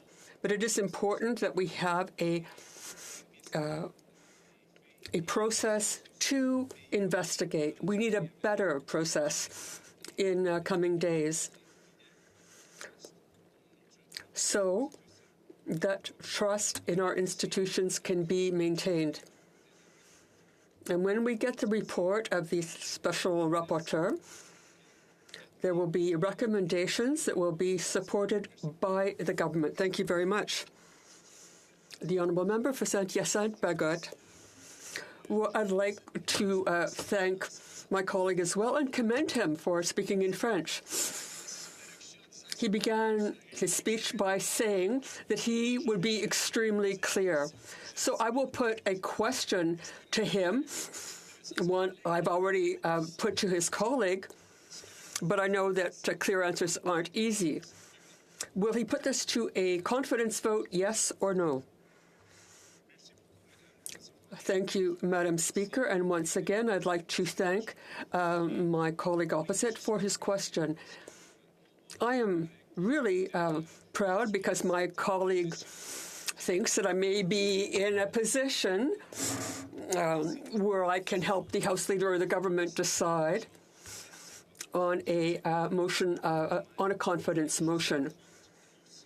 But I am against the present motion for several reasons that I explained in my speech. I'm sorry, I have to give others an opportunity. For Edmonton, not Strathcona, Transcona. Thank you. Thank you very much, Madam Speaker. Happy to rise on behalf of the good folks of Elmwood, Transcona to ask a question of my colleague. I know, the first thing I want to say, I appreciate all of the positive response for Elmwood, Transcona in the chamber here today. And I want to say, first of all, that I agree with the member that the kind of partisan circus that has developed around this issue on Parliament Hill has not been helpful to getting to the bottom of the issue that Canadians are rightly concerned about and deserve answers to. The best way to do that is through a public inquiry. There's no question about it. That's why the NDP was actually the first party to call for a public inquiry. It's why we continue to call for a public inquiry. If his concern is that the political temperature in this place isn't the appropriate forum to get to the bottom of these things, why isn't it the case that he and his government haven't already called a public inquiry, and when are they going to do it? The Honourable Member for Kings Hands in 15 seconds. Madam Speaker, I can answer the question to my honourable colleague from Bagotville and also Elmwood Transcona, which is I support the idea of going through processes and perhaps including a public inquiry, but let's work our way to that process. We have two committees that are studying this issue right now. The government has appointed a special rapporteur who is going to look into this and perhaps even provide a terms of reference of what could be a public inquiry moving forward. So there are already mechanisms at play. Let that work itself out. If we need a public inquiry moving forward, we can do so, but let's let the existing processes work themselves through. Thank you. Resuming debate, the Honourable Member for Leeds Grenville, Thousand Islands, Rideau Lakes. It's a pleasure to rise today. I appreciate the enthusiasm from members opposite to hear from me on this important Opposition Day motion to have the Prime Minister's Chief of Staff testify at a parliamentary committee on what she knew and when she knew it with respect to the foreign interference efforts by the communist dictatorship in Beijing on our elections, specifically in 2019 and 2021. We have the opportunity as parliamentarians to investigate matters like this in our committees. Now, the Procedure and House Affairs Committee had undertaken a study specifically on this issue, and the Ethics Committee had also initiated a set of hearings on foreign interference. Now, that process was underway before we had heard all of the explosive details that we're now privy to. But at the Procedure and House Affairs Committee, the government is engaged in a full-blown filibuster cover-up. It's been going on for nearly 24 hours, and anyone who's watched has been subjected to anything but dealing with the substantive matter. And Canadians have reached out to me, and I've heard from them, and they're looking for answers.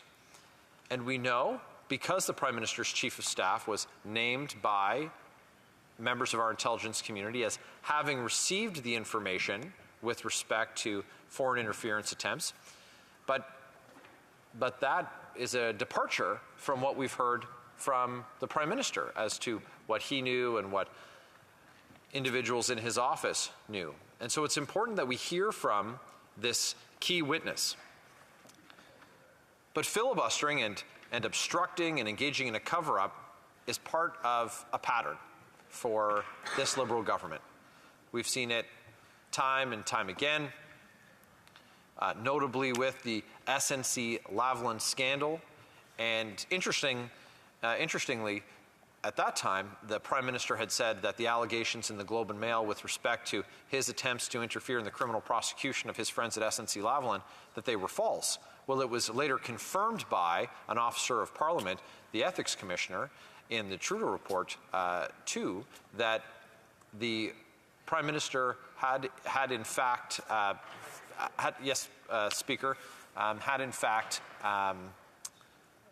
been found guilty of breaking the act for his interference in the criminal prosecution of his friends at SNC-Lavalin. We saw the same obstruction with the investigation into the We Charity debacle, where the government tried to give $912 million, nearly $1 billion, to friends of the Prime Minister instead of actually delivering on services and delivering support to Canadians at a time when they needed it most. It's their pattern, and so we're not surprised to see that first they deny it, and then they deflect, and then they try to cover it up. And we are witnessing the cover-up as it unfolds.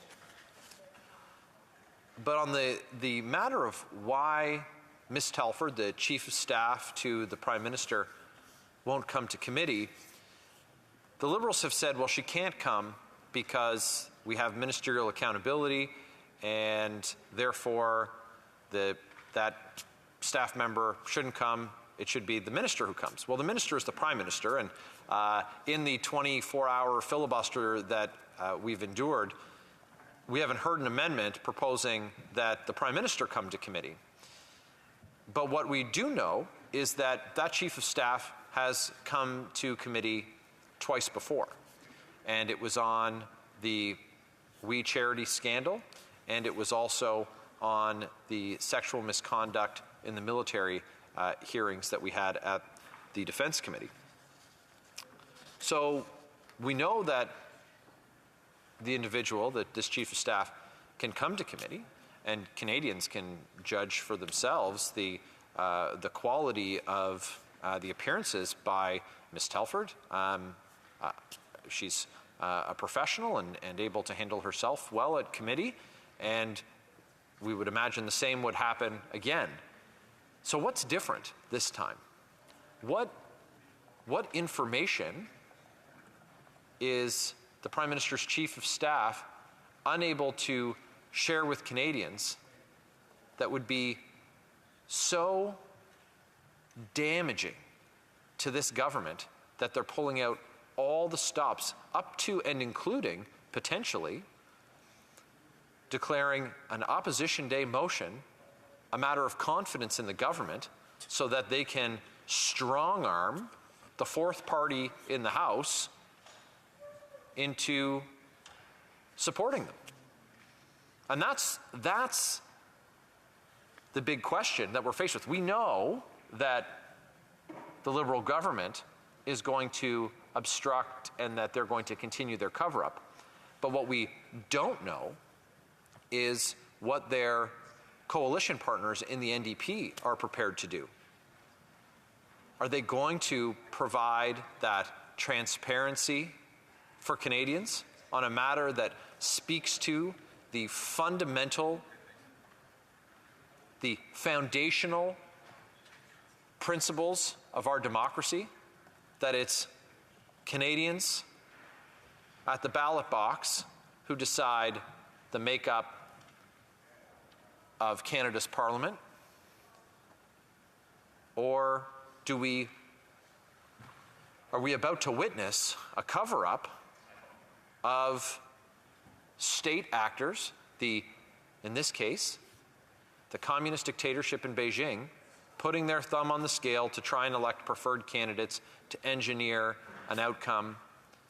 In this case, reports were that they were looking for the return of a minority liberal government. Now,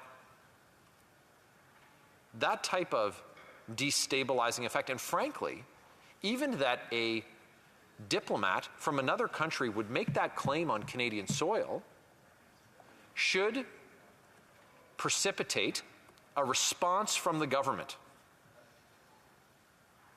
And that response is that you expel the diplomat. You kick them out. When someone is bragging about interfering in our democracy, we don't need to substantiate the claim first. You don't get to pass go and collect your $200. You are declared persona non grata, PNG, and off you go, back to the dictatorship in Beijing. But we haven't seen that kind of action in the face of incredibly concerning reports in the Globe and Mail and in Global News, with intelligence sources who have laid out for us what we need to be looking at. And the response from the government is that now they're saying that they take it seriously, but their actions don't demonstrate that they've been serious about it up to this point. And the Prime Minister's hedging his bets. He's named an individual who has the ability, we're told, to advise the Prime Minister on if he should or if he could have a public inquiry. But the individual that he chose as his advisor, he describes him as a close personal and family friend, and as a member of the Beijing-funded Trudeau Foundation. It received it returned a contribution of $200,000 that we know about back to the dictatorship in Beijing. And you're telling me with 38 million people in this country that the Prime Minister couldn't find someone who he didn't call a close personal friend who sits on his family's foundation? Canadians deserve to have transparency, and they need to have confidence in the process that's set up. An open, transparent public inquiry is what opposition parties are looking for. And having the Prime Minister's Chief of Staff, who's named in these intelligence reports, testify at committee is essential. So we know the government's going to vote against it, and I know I'm going to get a question from the fourth party, and in their question, I hope to hear from them that they are planning to vote in favor of having Ms. Telford testify at committee and voting to end this Liberal cover-up. Thank you. Questions and comments. The Honourable Parliamentary Secretary to the Government House Leader, Senate. Thank you very much, Madam Speaker. You know, we've heard Conservatives talk about and try to defame the reputation of David Johnston. I found it really interesting recently. Fred Delory, the former campaign manager for the Conservatives, was on a panel recently, and he said, you know, back when we appointed David Johnston Governor General in various different positions, he was accused of being too close to Conservatives. So, you know, now I'm hearing, you know, Conservatives saying, well, he's too close to Liberals. I'm wondering if the member can comment on whether or not he thinks that David Johnston, despite his connections to anybody, has the ability to properly execute the role that he has been put in charge of, regardless of the fact that he happened to live on a street that somebody grew up on, or Stephen Harper happened to appoint him as Governor General, or Stephen Harper happened to appoint him as heading up an inquiry back in the day. Does he think that David Johnston has the ability to be impartial and to do that job to the best of his ability? The honourable member for Leeds, Grenville, Thousand Islands, Rideau Lakes. The problem, Madam Speaker, is that Canadians are going to question the appointee because the Prime Minister has said that this individual is a close friend of his. The problem is that the appointee sits on a foundation that has the same name as the Prime Minister. It's the appearance of the conflict of interest that is going to cause Canadians to doubt the integrity of that process. It taints everything downstream from it. That's why an independent, transparent public inquiry is important, and that's why we need to hear from Katie Telford at committee. Questions et commentaires, l'honorable député de Shefford. Merci beaucoup, Madame. Thank you, Madam Speaker. I'd like to thank my colleague for his speech. But the issue here, from our point of view, is not to call into question Mr. Johnston. Our goal is to try to avoid any appearance of conflict of interest and demonstrate that we take this issue seriously and try to regain the trust of those who are wondering about Chinese interference. It's a serious issue. What I'm concerned about, to demonstrate how serious this is, how we need to rise above partisanship, we have to demonstrate that this question is urgent. We don't have time for committees that are going to stretch out, or the Liberals will filibuster as they did at the Defence Committee to avoid shedding light on cases of assault in the armed forces. I think we need to accelerate the process. I think what we need to do is act urgently, act quickly. We need to let the honourable member the opportunity to answer. The honourable member.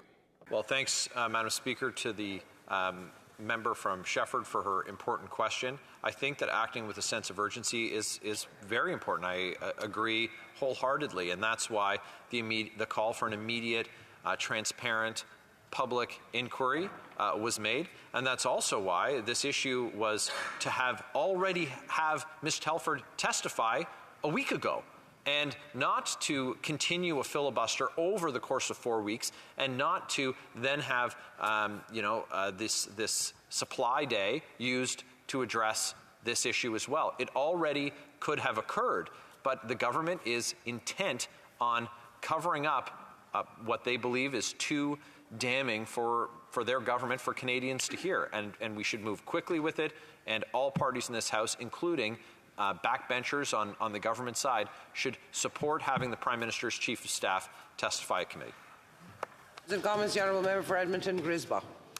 Thank you very much, Madam Speaker. I want to thank my honourable colleague for what I think is an important intervention, but I want to make sure that the facts are correct, because it's important that Canadians understand this, Madam Speaker. It was New Democrats who tabled the motion in committee to ensure that there was a public, independent inquiry. The Conservatives, after much delay, finally agreed, but they agreed only with the exception of removing foreign interference like that of Russia, like that of rich oligarchs and Putin and his cronies. These Conservatives protected them. They're protecting them now because they won't address the reality that foreign interference is by many state actors. Would the member comment on foreign interference of other countries, and do you think that's important? For Leeds, Grenville, Thousand Islands, Rideau Lakes, in 10 seconds or less. Foreign interference by any country in our democratic institutions is absolutely unacceptable. When we have credible reports about it, as we've seen in this case in the Globe and Mail and in Global News, by the communist dictatorship in Beijing, it should call for swift action. We have case in point evidence in this case. That's why we're calling for this motion to be passed and for the Prime Minister's Chief of Staff. Resuming debate, the honourable member for Stormont, Dundas, South Glengarry. Madam Speaker, there was a time when a future Prime Minister said, "It's hard not to feel disappointed in your government when every day there is a new scandal." When that Prime Minister took power, he proclaimed, quote, "Governments and its information must be open by default. Simply put, it is time to shine more light on government to make sure it remains focused on the people it was created to serve, you." And from the floor of this House of Commons, that Prime Minister said, "I believe in sunny ways. I believe that sunshine is the best disinfectant. Openness and transparency is what Canadians expect. That is what we will always stand for. Madam Speaker, after 8 years, what a fall from grace. Here we are on the floor of the House of Commons, final speech of the night. And instead of keeping to those words that the current Prime Minister said, there has been 24 hours of filibuster in committee, including 12 hours last Tuesday where Liberal members, instead of calling the question and doing any sort of study in public, they read from books, they were clapping at each other, and they were joking about the type of coffee they were sipping on as they drawed the clock out for 12 hours straight, instead of studying something Canadians want answers to. And Madam Speaker, it's important to remember here tonight why we are having this debate. It is not because the Prime Minister and this Liberal government were forthcoming with Canadians. It was because a brave whistleblower came forward and exposed bombshell revelations. Long day. About the magnitude and extent of the Communist Party of China's interference attempts. But the worst part of that, Madam Speaker, wasn't even just the magnitude and extent of all that interference on Beijing's part. It was the bombshell revelations that came further, I'm having trouble with that word tonight, that said, Madam Speaker, it was the Prime Minister and PMO that covered up the truth. They hid. When they found out about it, they did nothing because it helped their political interests. When it came to that topic, Madam Speaker, they swept it under the rug.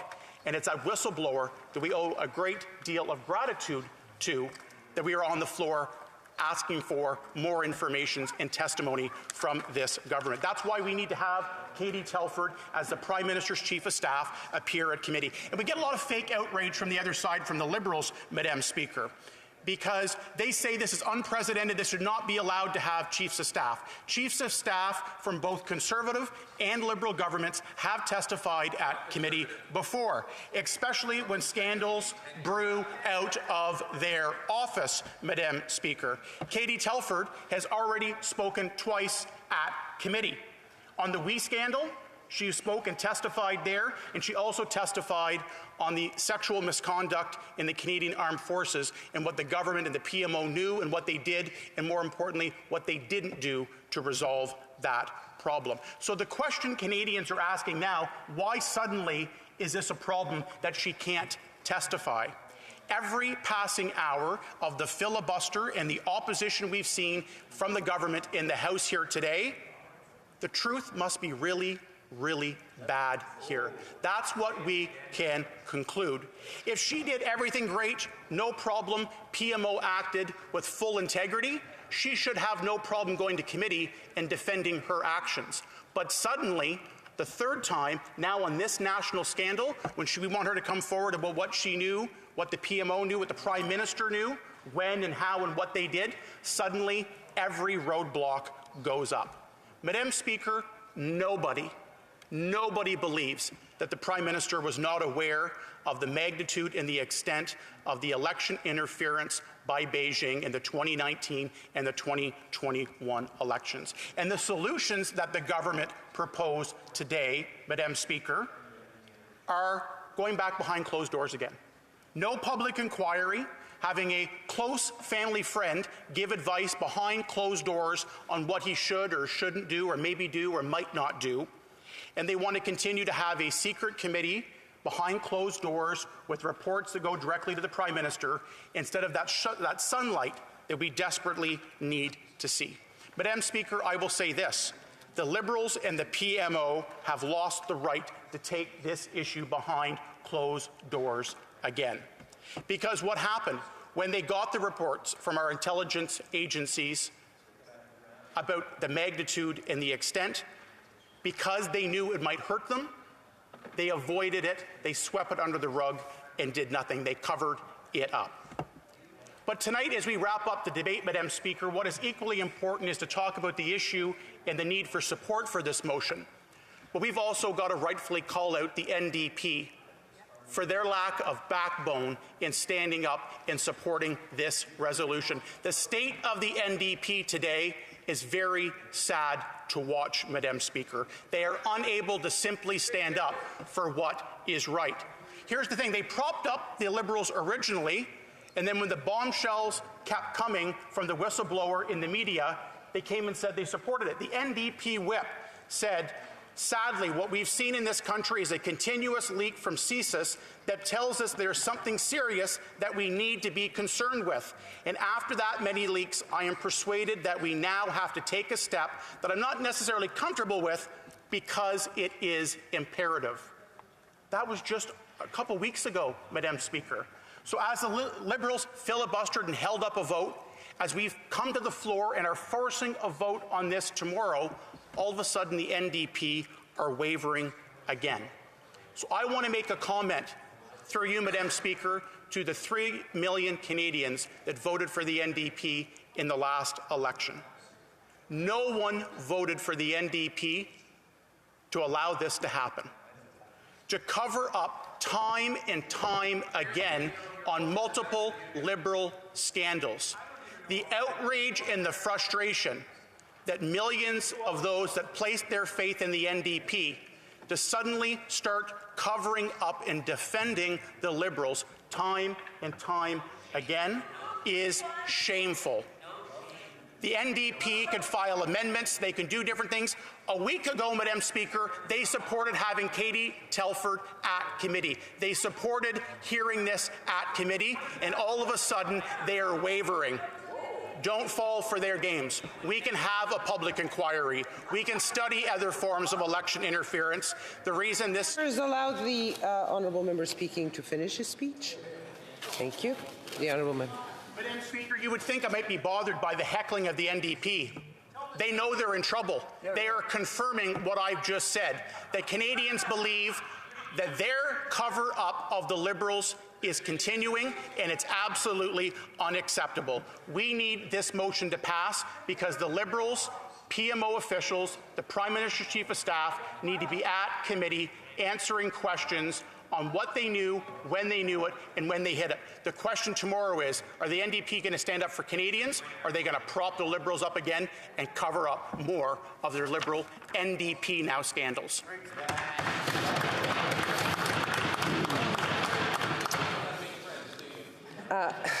It being 6:15, it is my duty to interrupt the proceedings and put forthwith every question necessary to dispose of the business of supply.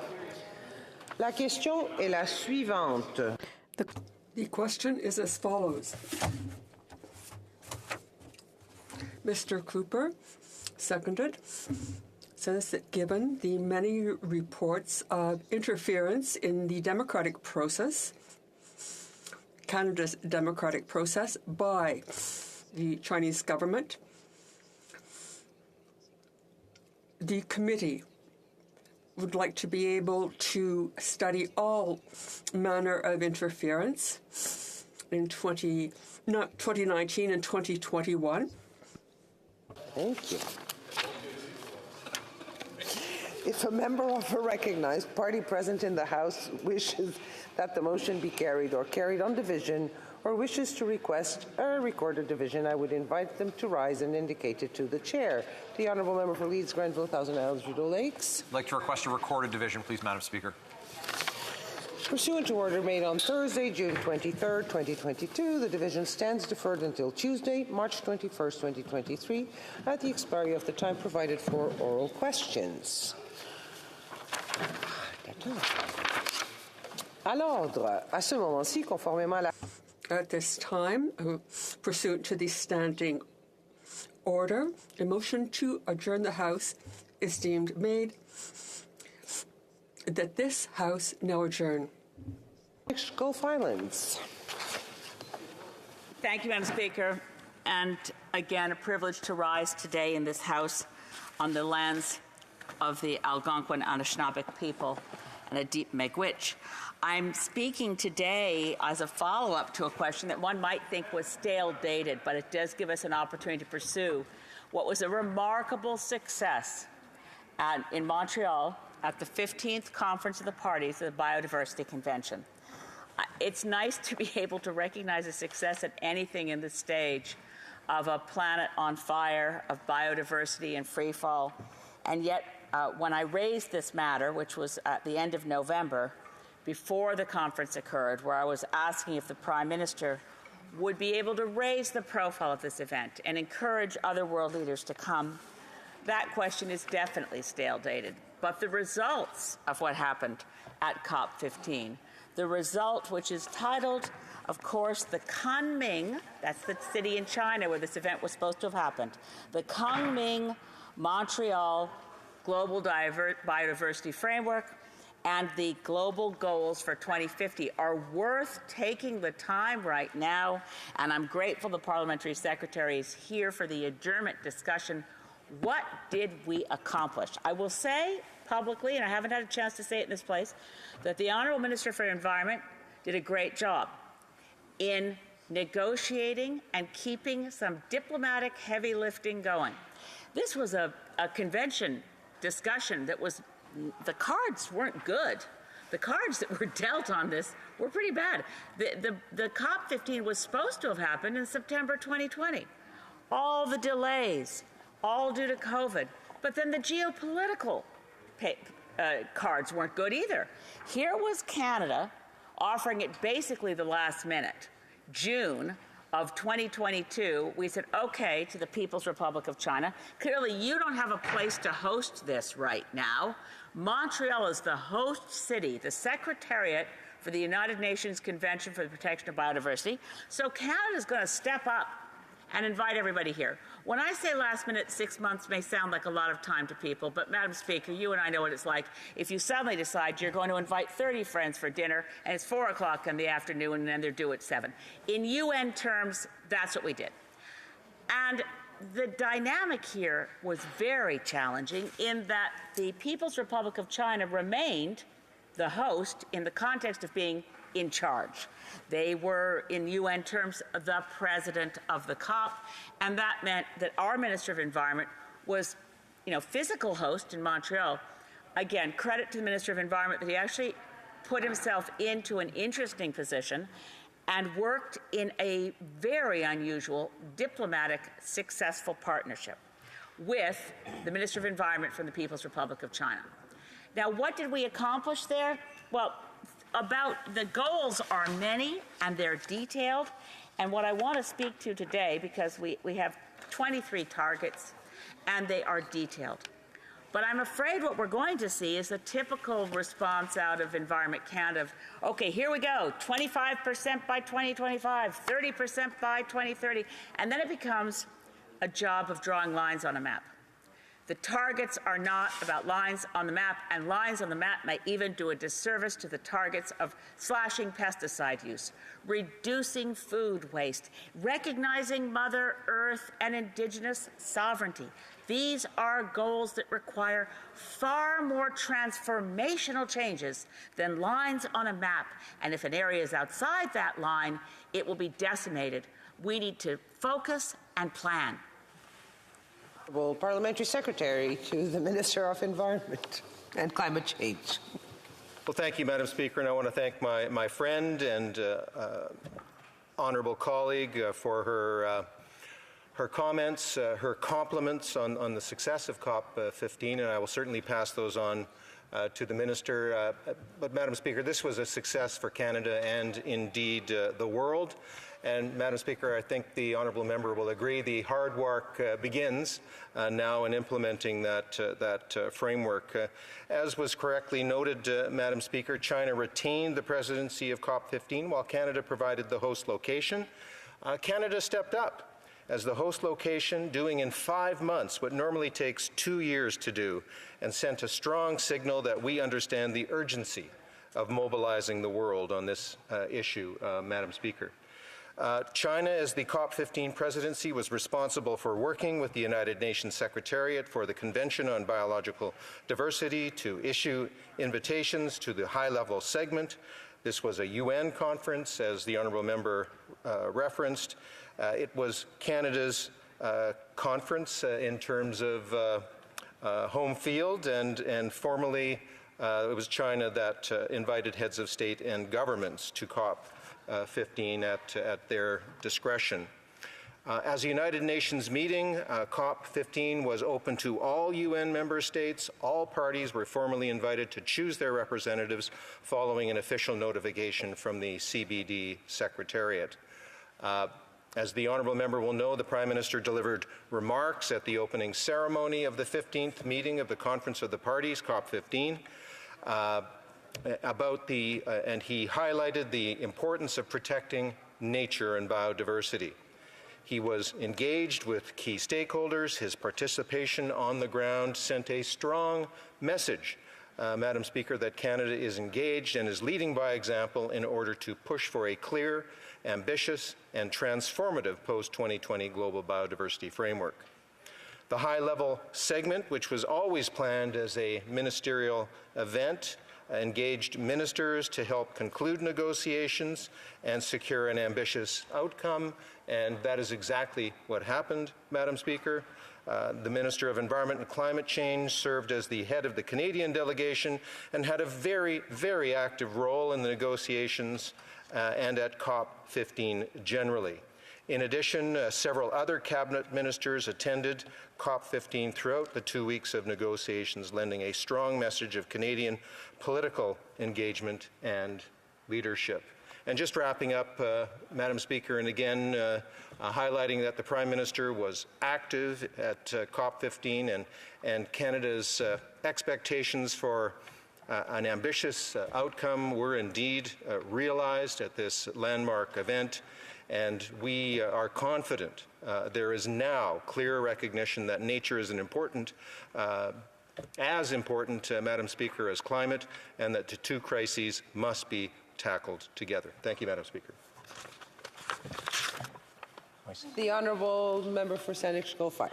My honourable friend, Parliamentary Secretary, yes, a lot was accomplished, as I said in my moments, but what I really want to focus on now is what's next.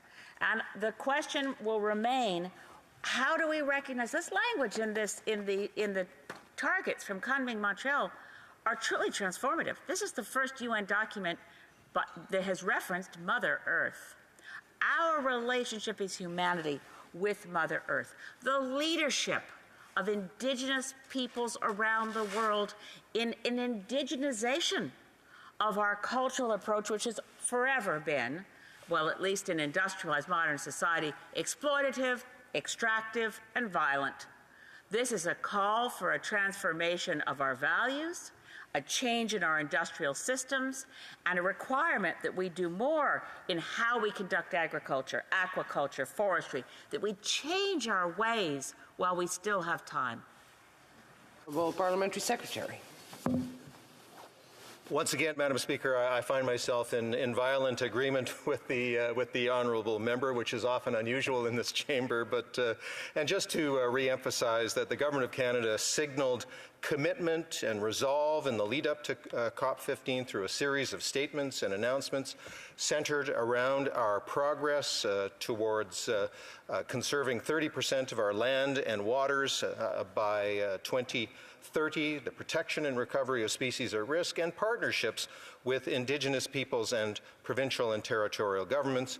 And, Madam Speaker, at the international level, leaders from Canada and many other countries underlined the importance of COP15 and the post-2020 global biodiversity framework in recent months, including at the G7, G20, and the UN General Assembly. Thank you, Madam Speaker. Honourable Member for Vancouver East. On November 22nd, 2022, I asked the Liberal government if they would finally stop treating housing like a stock market and ensure every Canadian has access to safe, affordable, and adequate housing as a basic human right. The Liberals talk a good game when it comes to solving the housing crisis, but they have failed to act. Costs remain out of control, and the homelessness crisis continues to worsen as wealthy, financialized landlords line their pockets. In Vancouver, the average one-bedroom apartment now costs $2,640 per month. CBC recently reported that you need to earn $109,000 a year in Vancouver to afford a one-bedroom rental unit. This is simply outrageous. But it's not just people in big cities feeling the squeeze. Vacancy rates are dropping to all-time lows across the country. For example, in Prince Edward Island, the vacancy rate for bachelor apartments has fallen to 0. As more and more Canadians are struggling to find a home they can call home, the Liberal government is expecting Canadians to accept less when the government must be doing more to tackle the crisis. We desperately need more affordable housing, but the National Housing Strategy is missing the mark. The Auditor General report released in November reviewed that programs like the National Co-Investment Fund are failing to deliver affordable housing.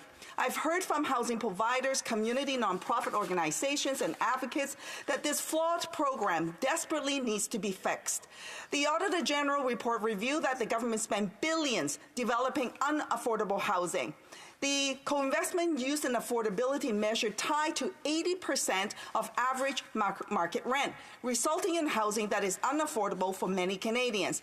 Meanwhile, 115,000 units have received funding commitments through the fund, yet no money has flowed to the nonprofits yet for this program.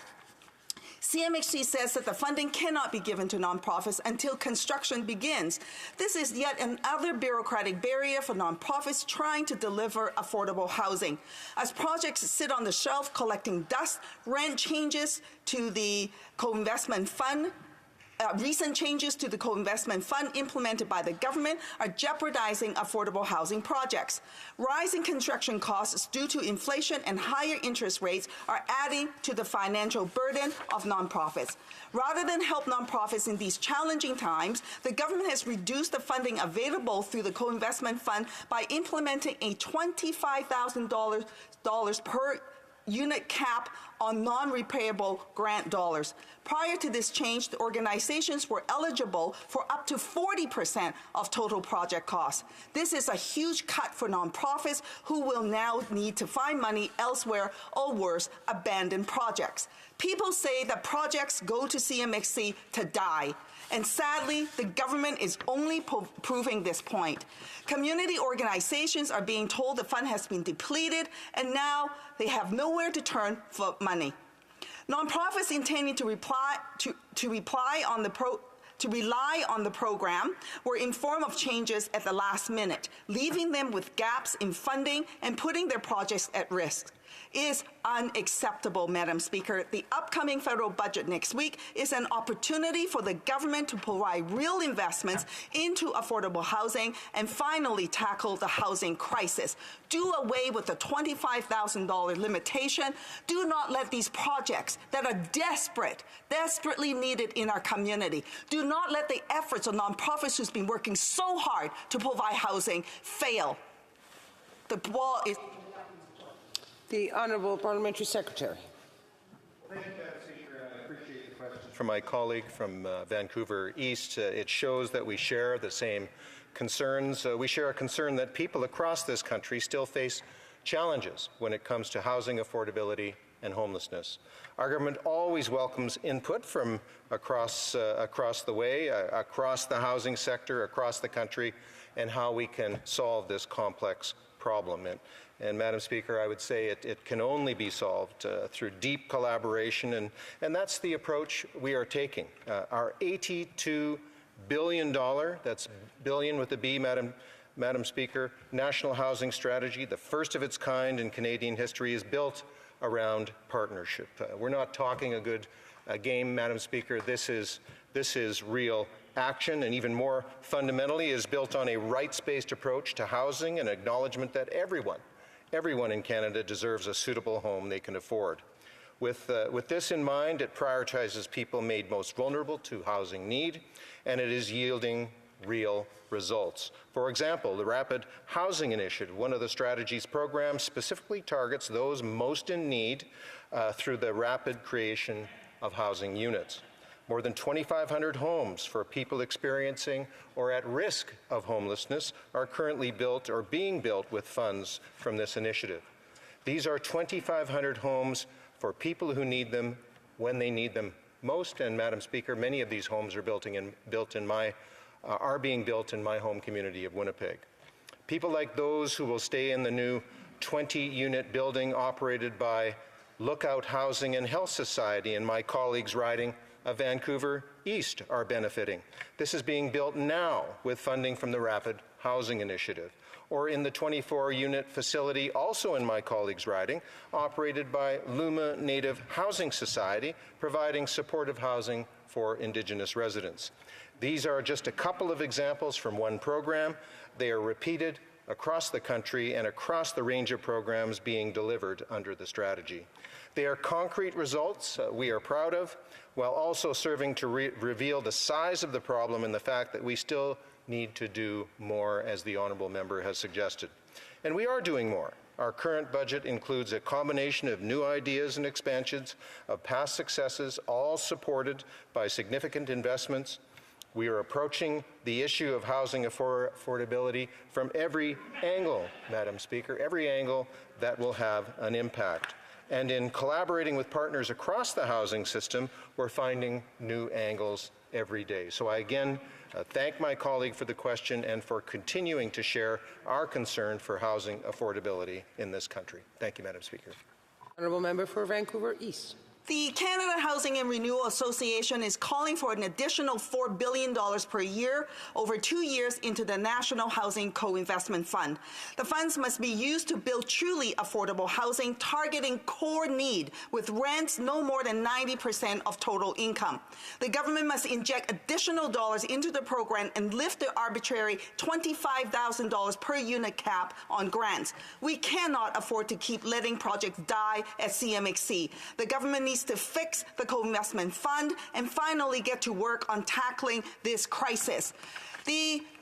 The parliamentary secretary mentioned projects in my riding. Yes, a few projects did get through, and I'm glad for that. But I also invite the parliamentary secretary to come and visit my riding and see the homeless encampments in the community, the number of people that are homeless in our community, that are unhoused in our community. Those units are good, but deficient, and more needs to be done, no question. Fix the co-investment fund and get the funding in place for people who need a place called home.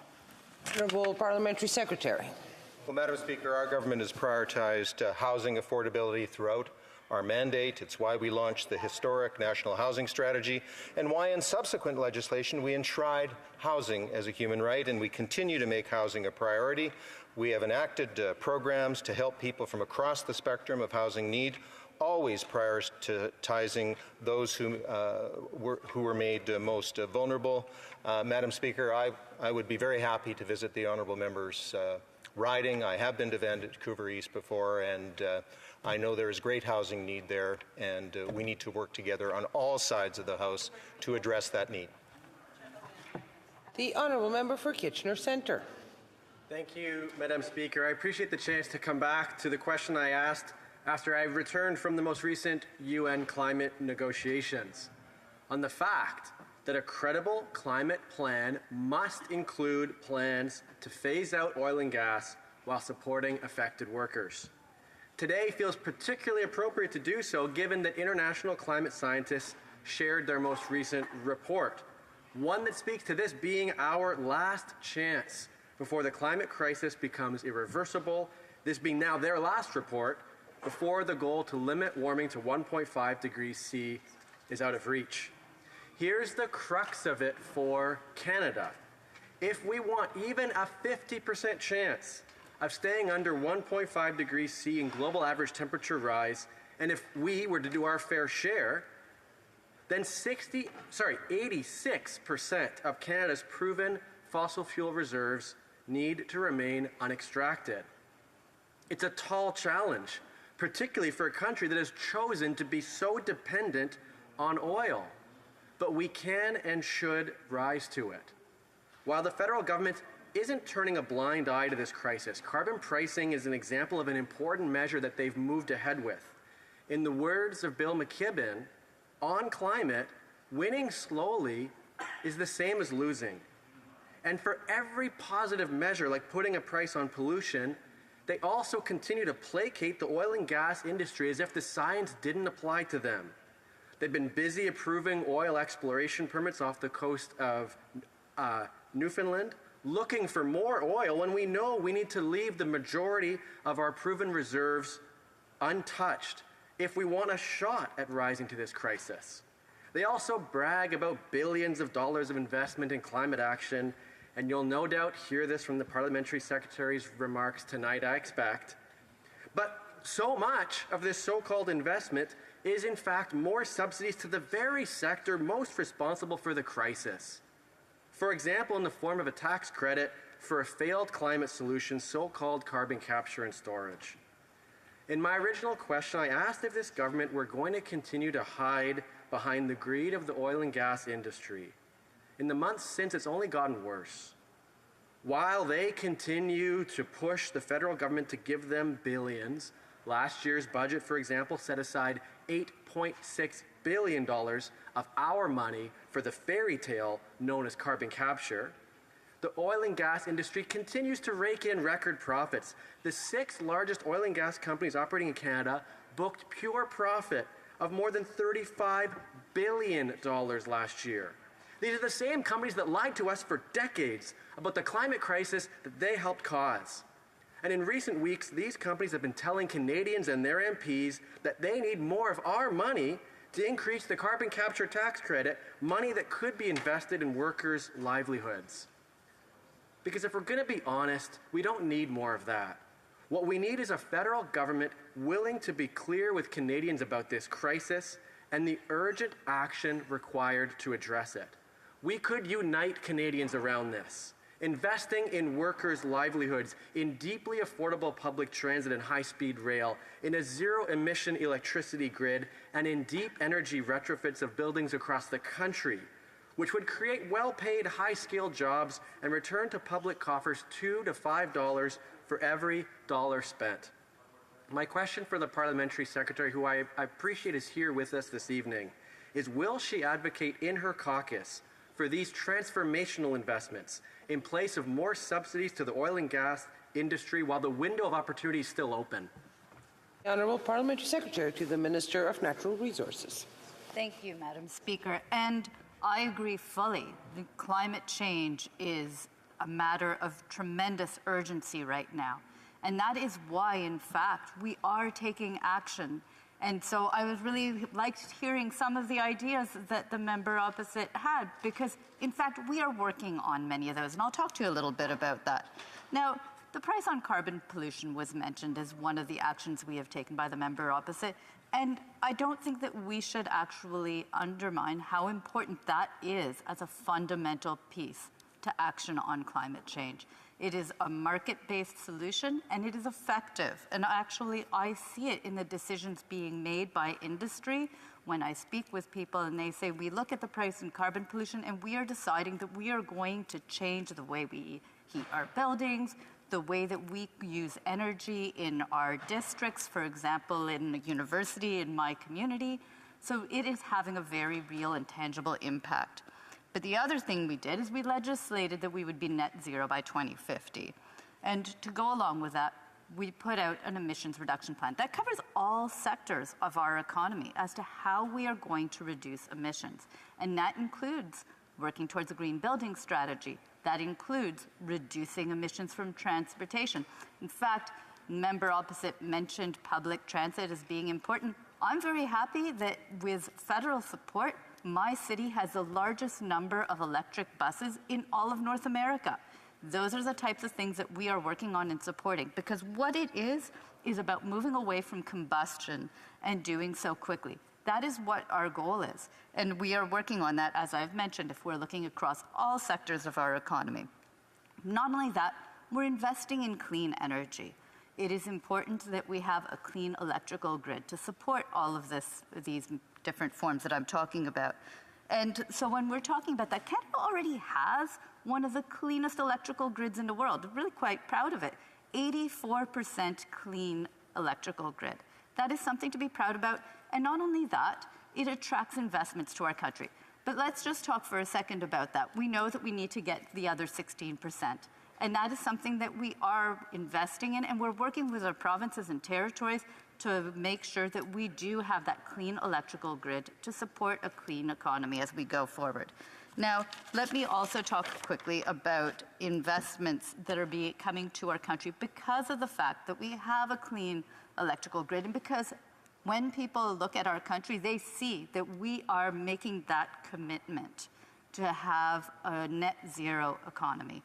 One of the most recent ones that's very exciting is that Volkswagen decided just recently to open a plant for battery cells here in Canada, the first one outside of Europe, being built here in Canada. And that builds on other investments like Stellantis and LG that is building a battery plant here in Canada, once again, to support the North American market.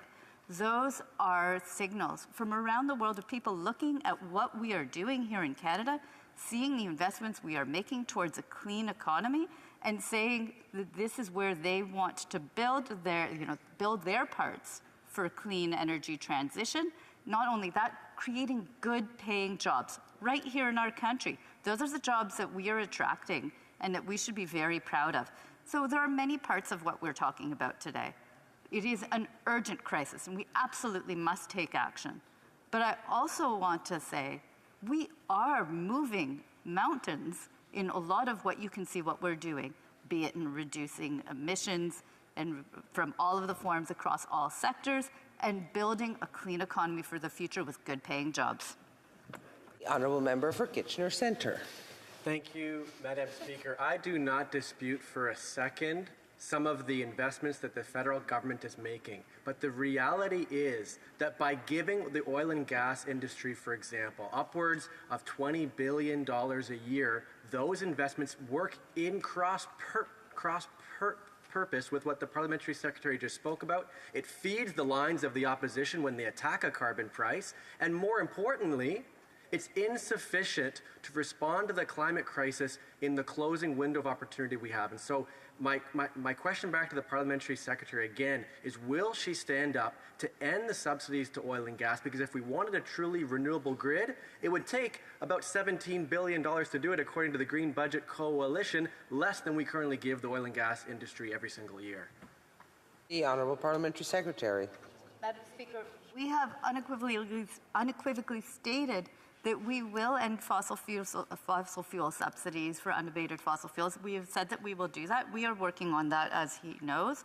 But beyond that, I think that we need to focus also on, not just investments that are being made, but legislated targets, like a sales target that we have put in place to have net zero emission vehicles by 2035, all new vehicles sold. We are taking positive actions moving forward. And I would hope that the member opposite also focuses on that. The motion to adjourn the House is now deemed to have been adopted. Accordingly, this House stands adjourned until tomorrow at 10 a.m. pursuant to Standing Order 24.1. Thank you. Et je serai là encore à 10 heures du matin.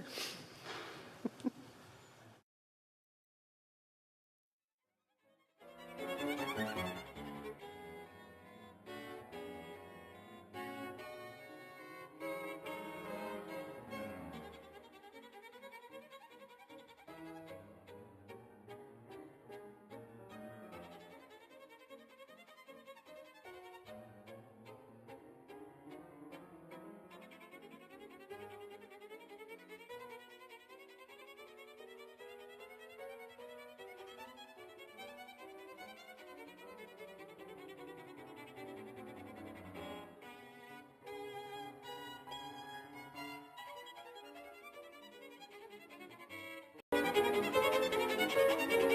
you.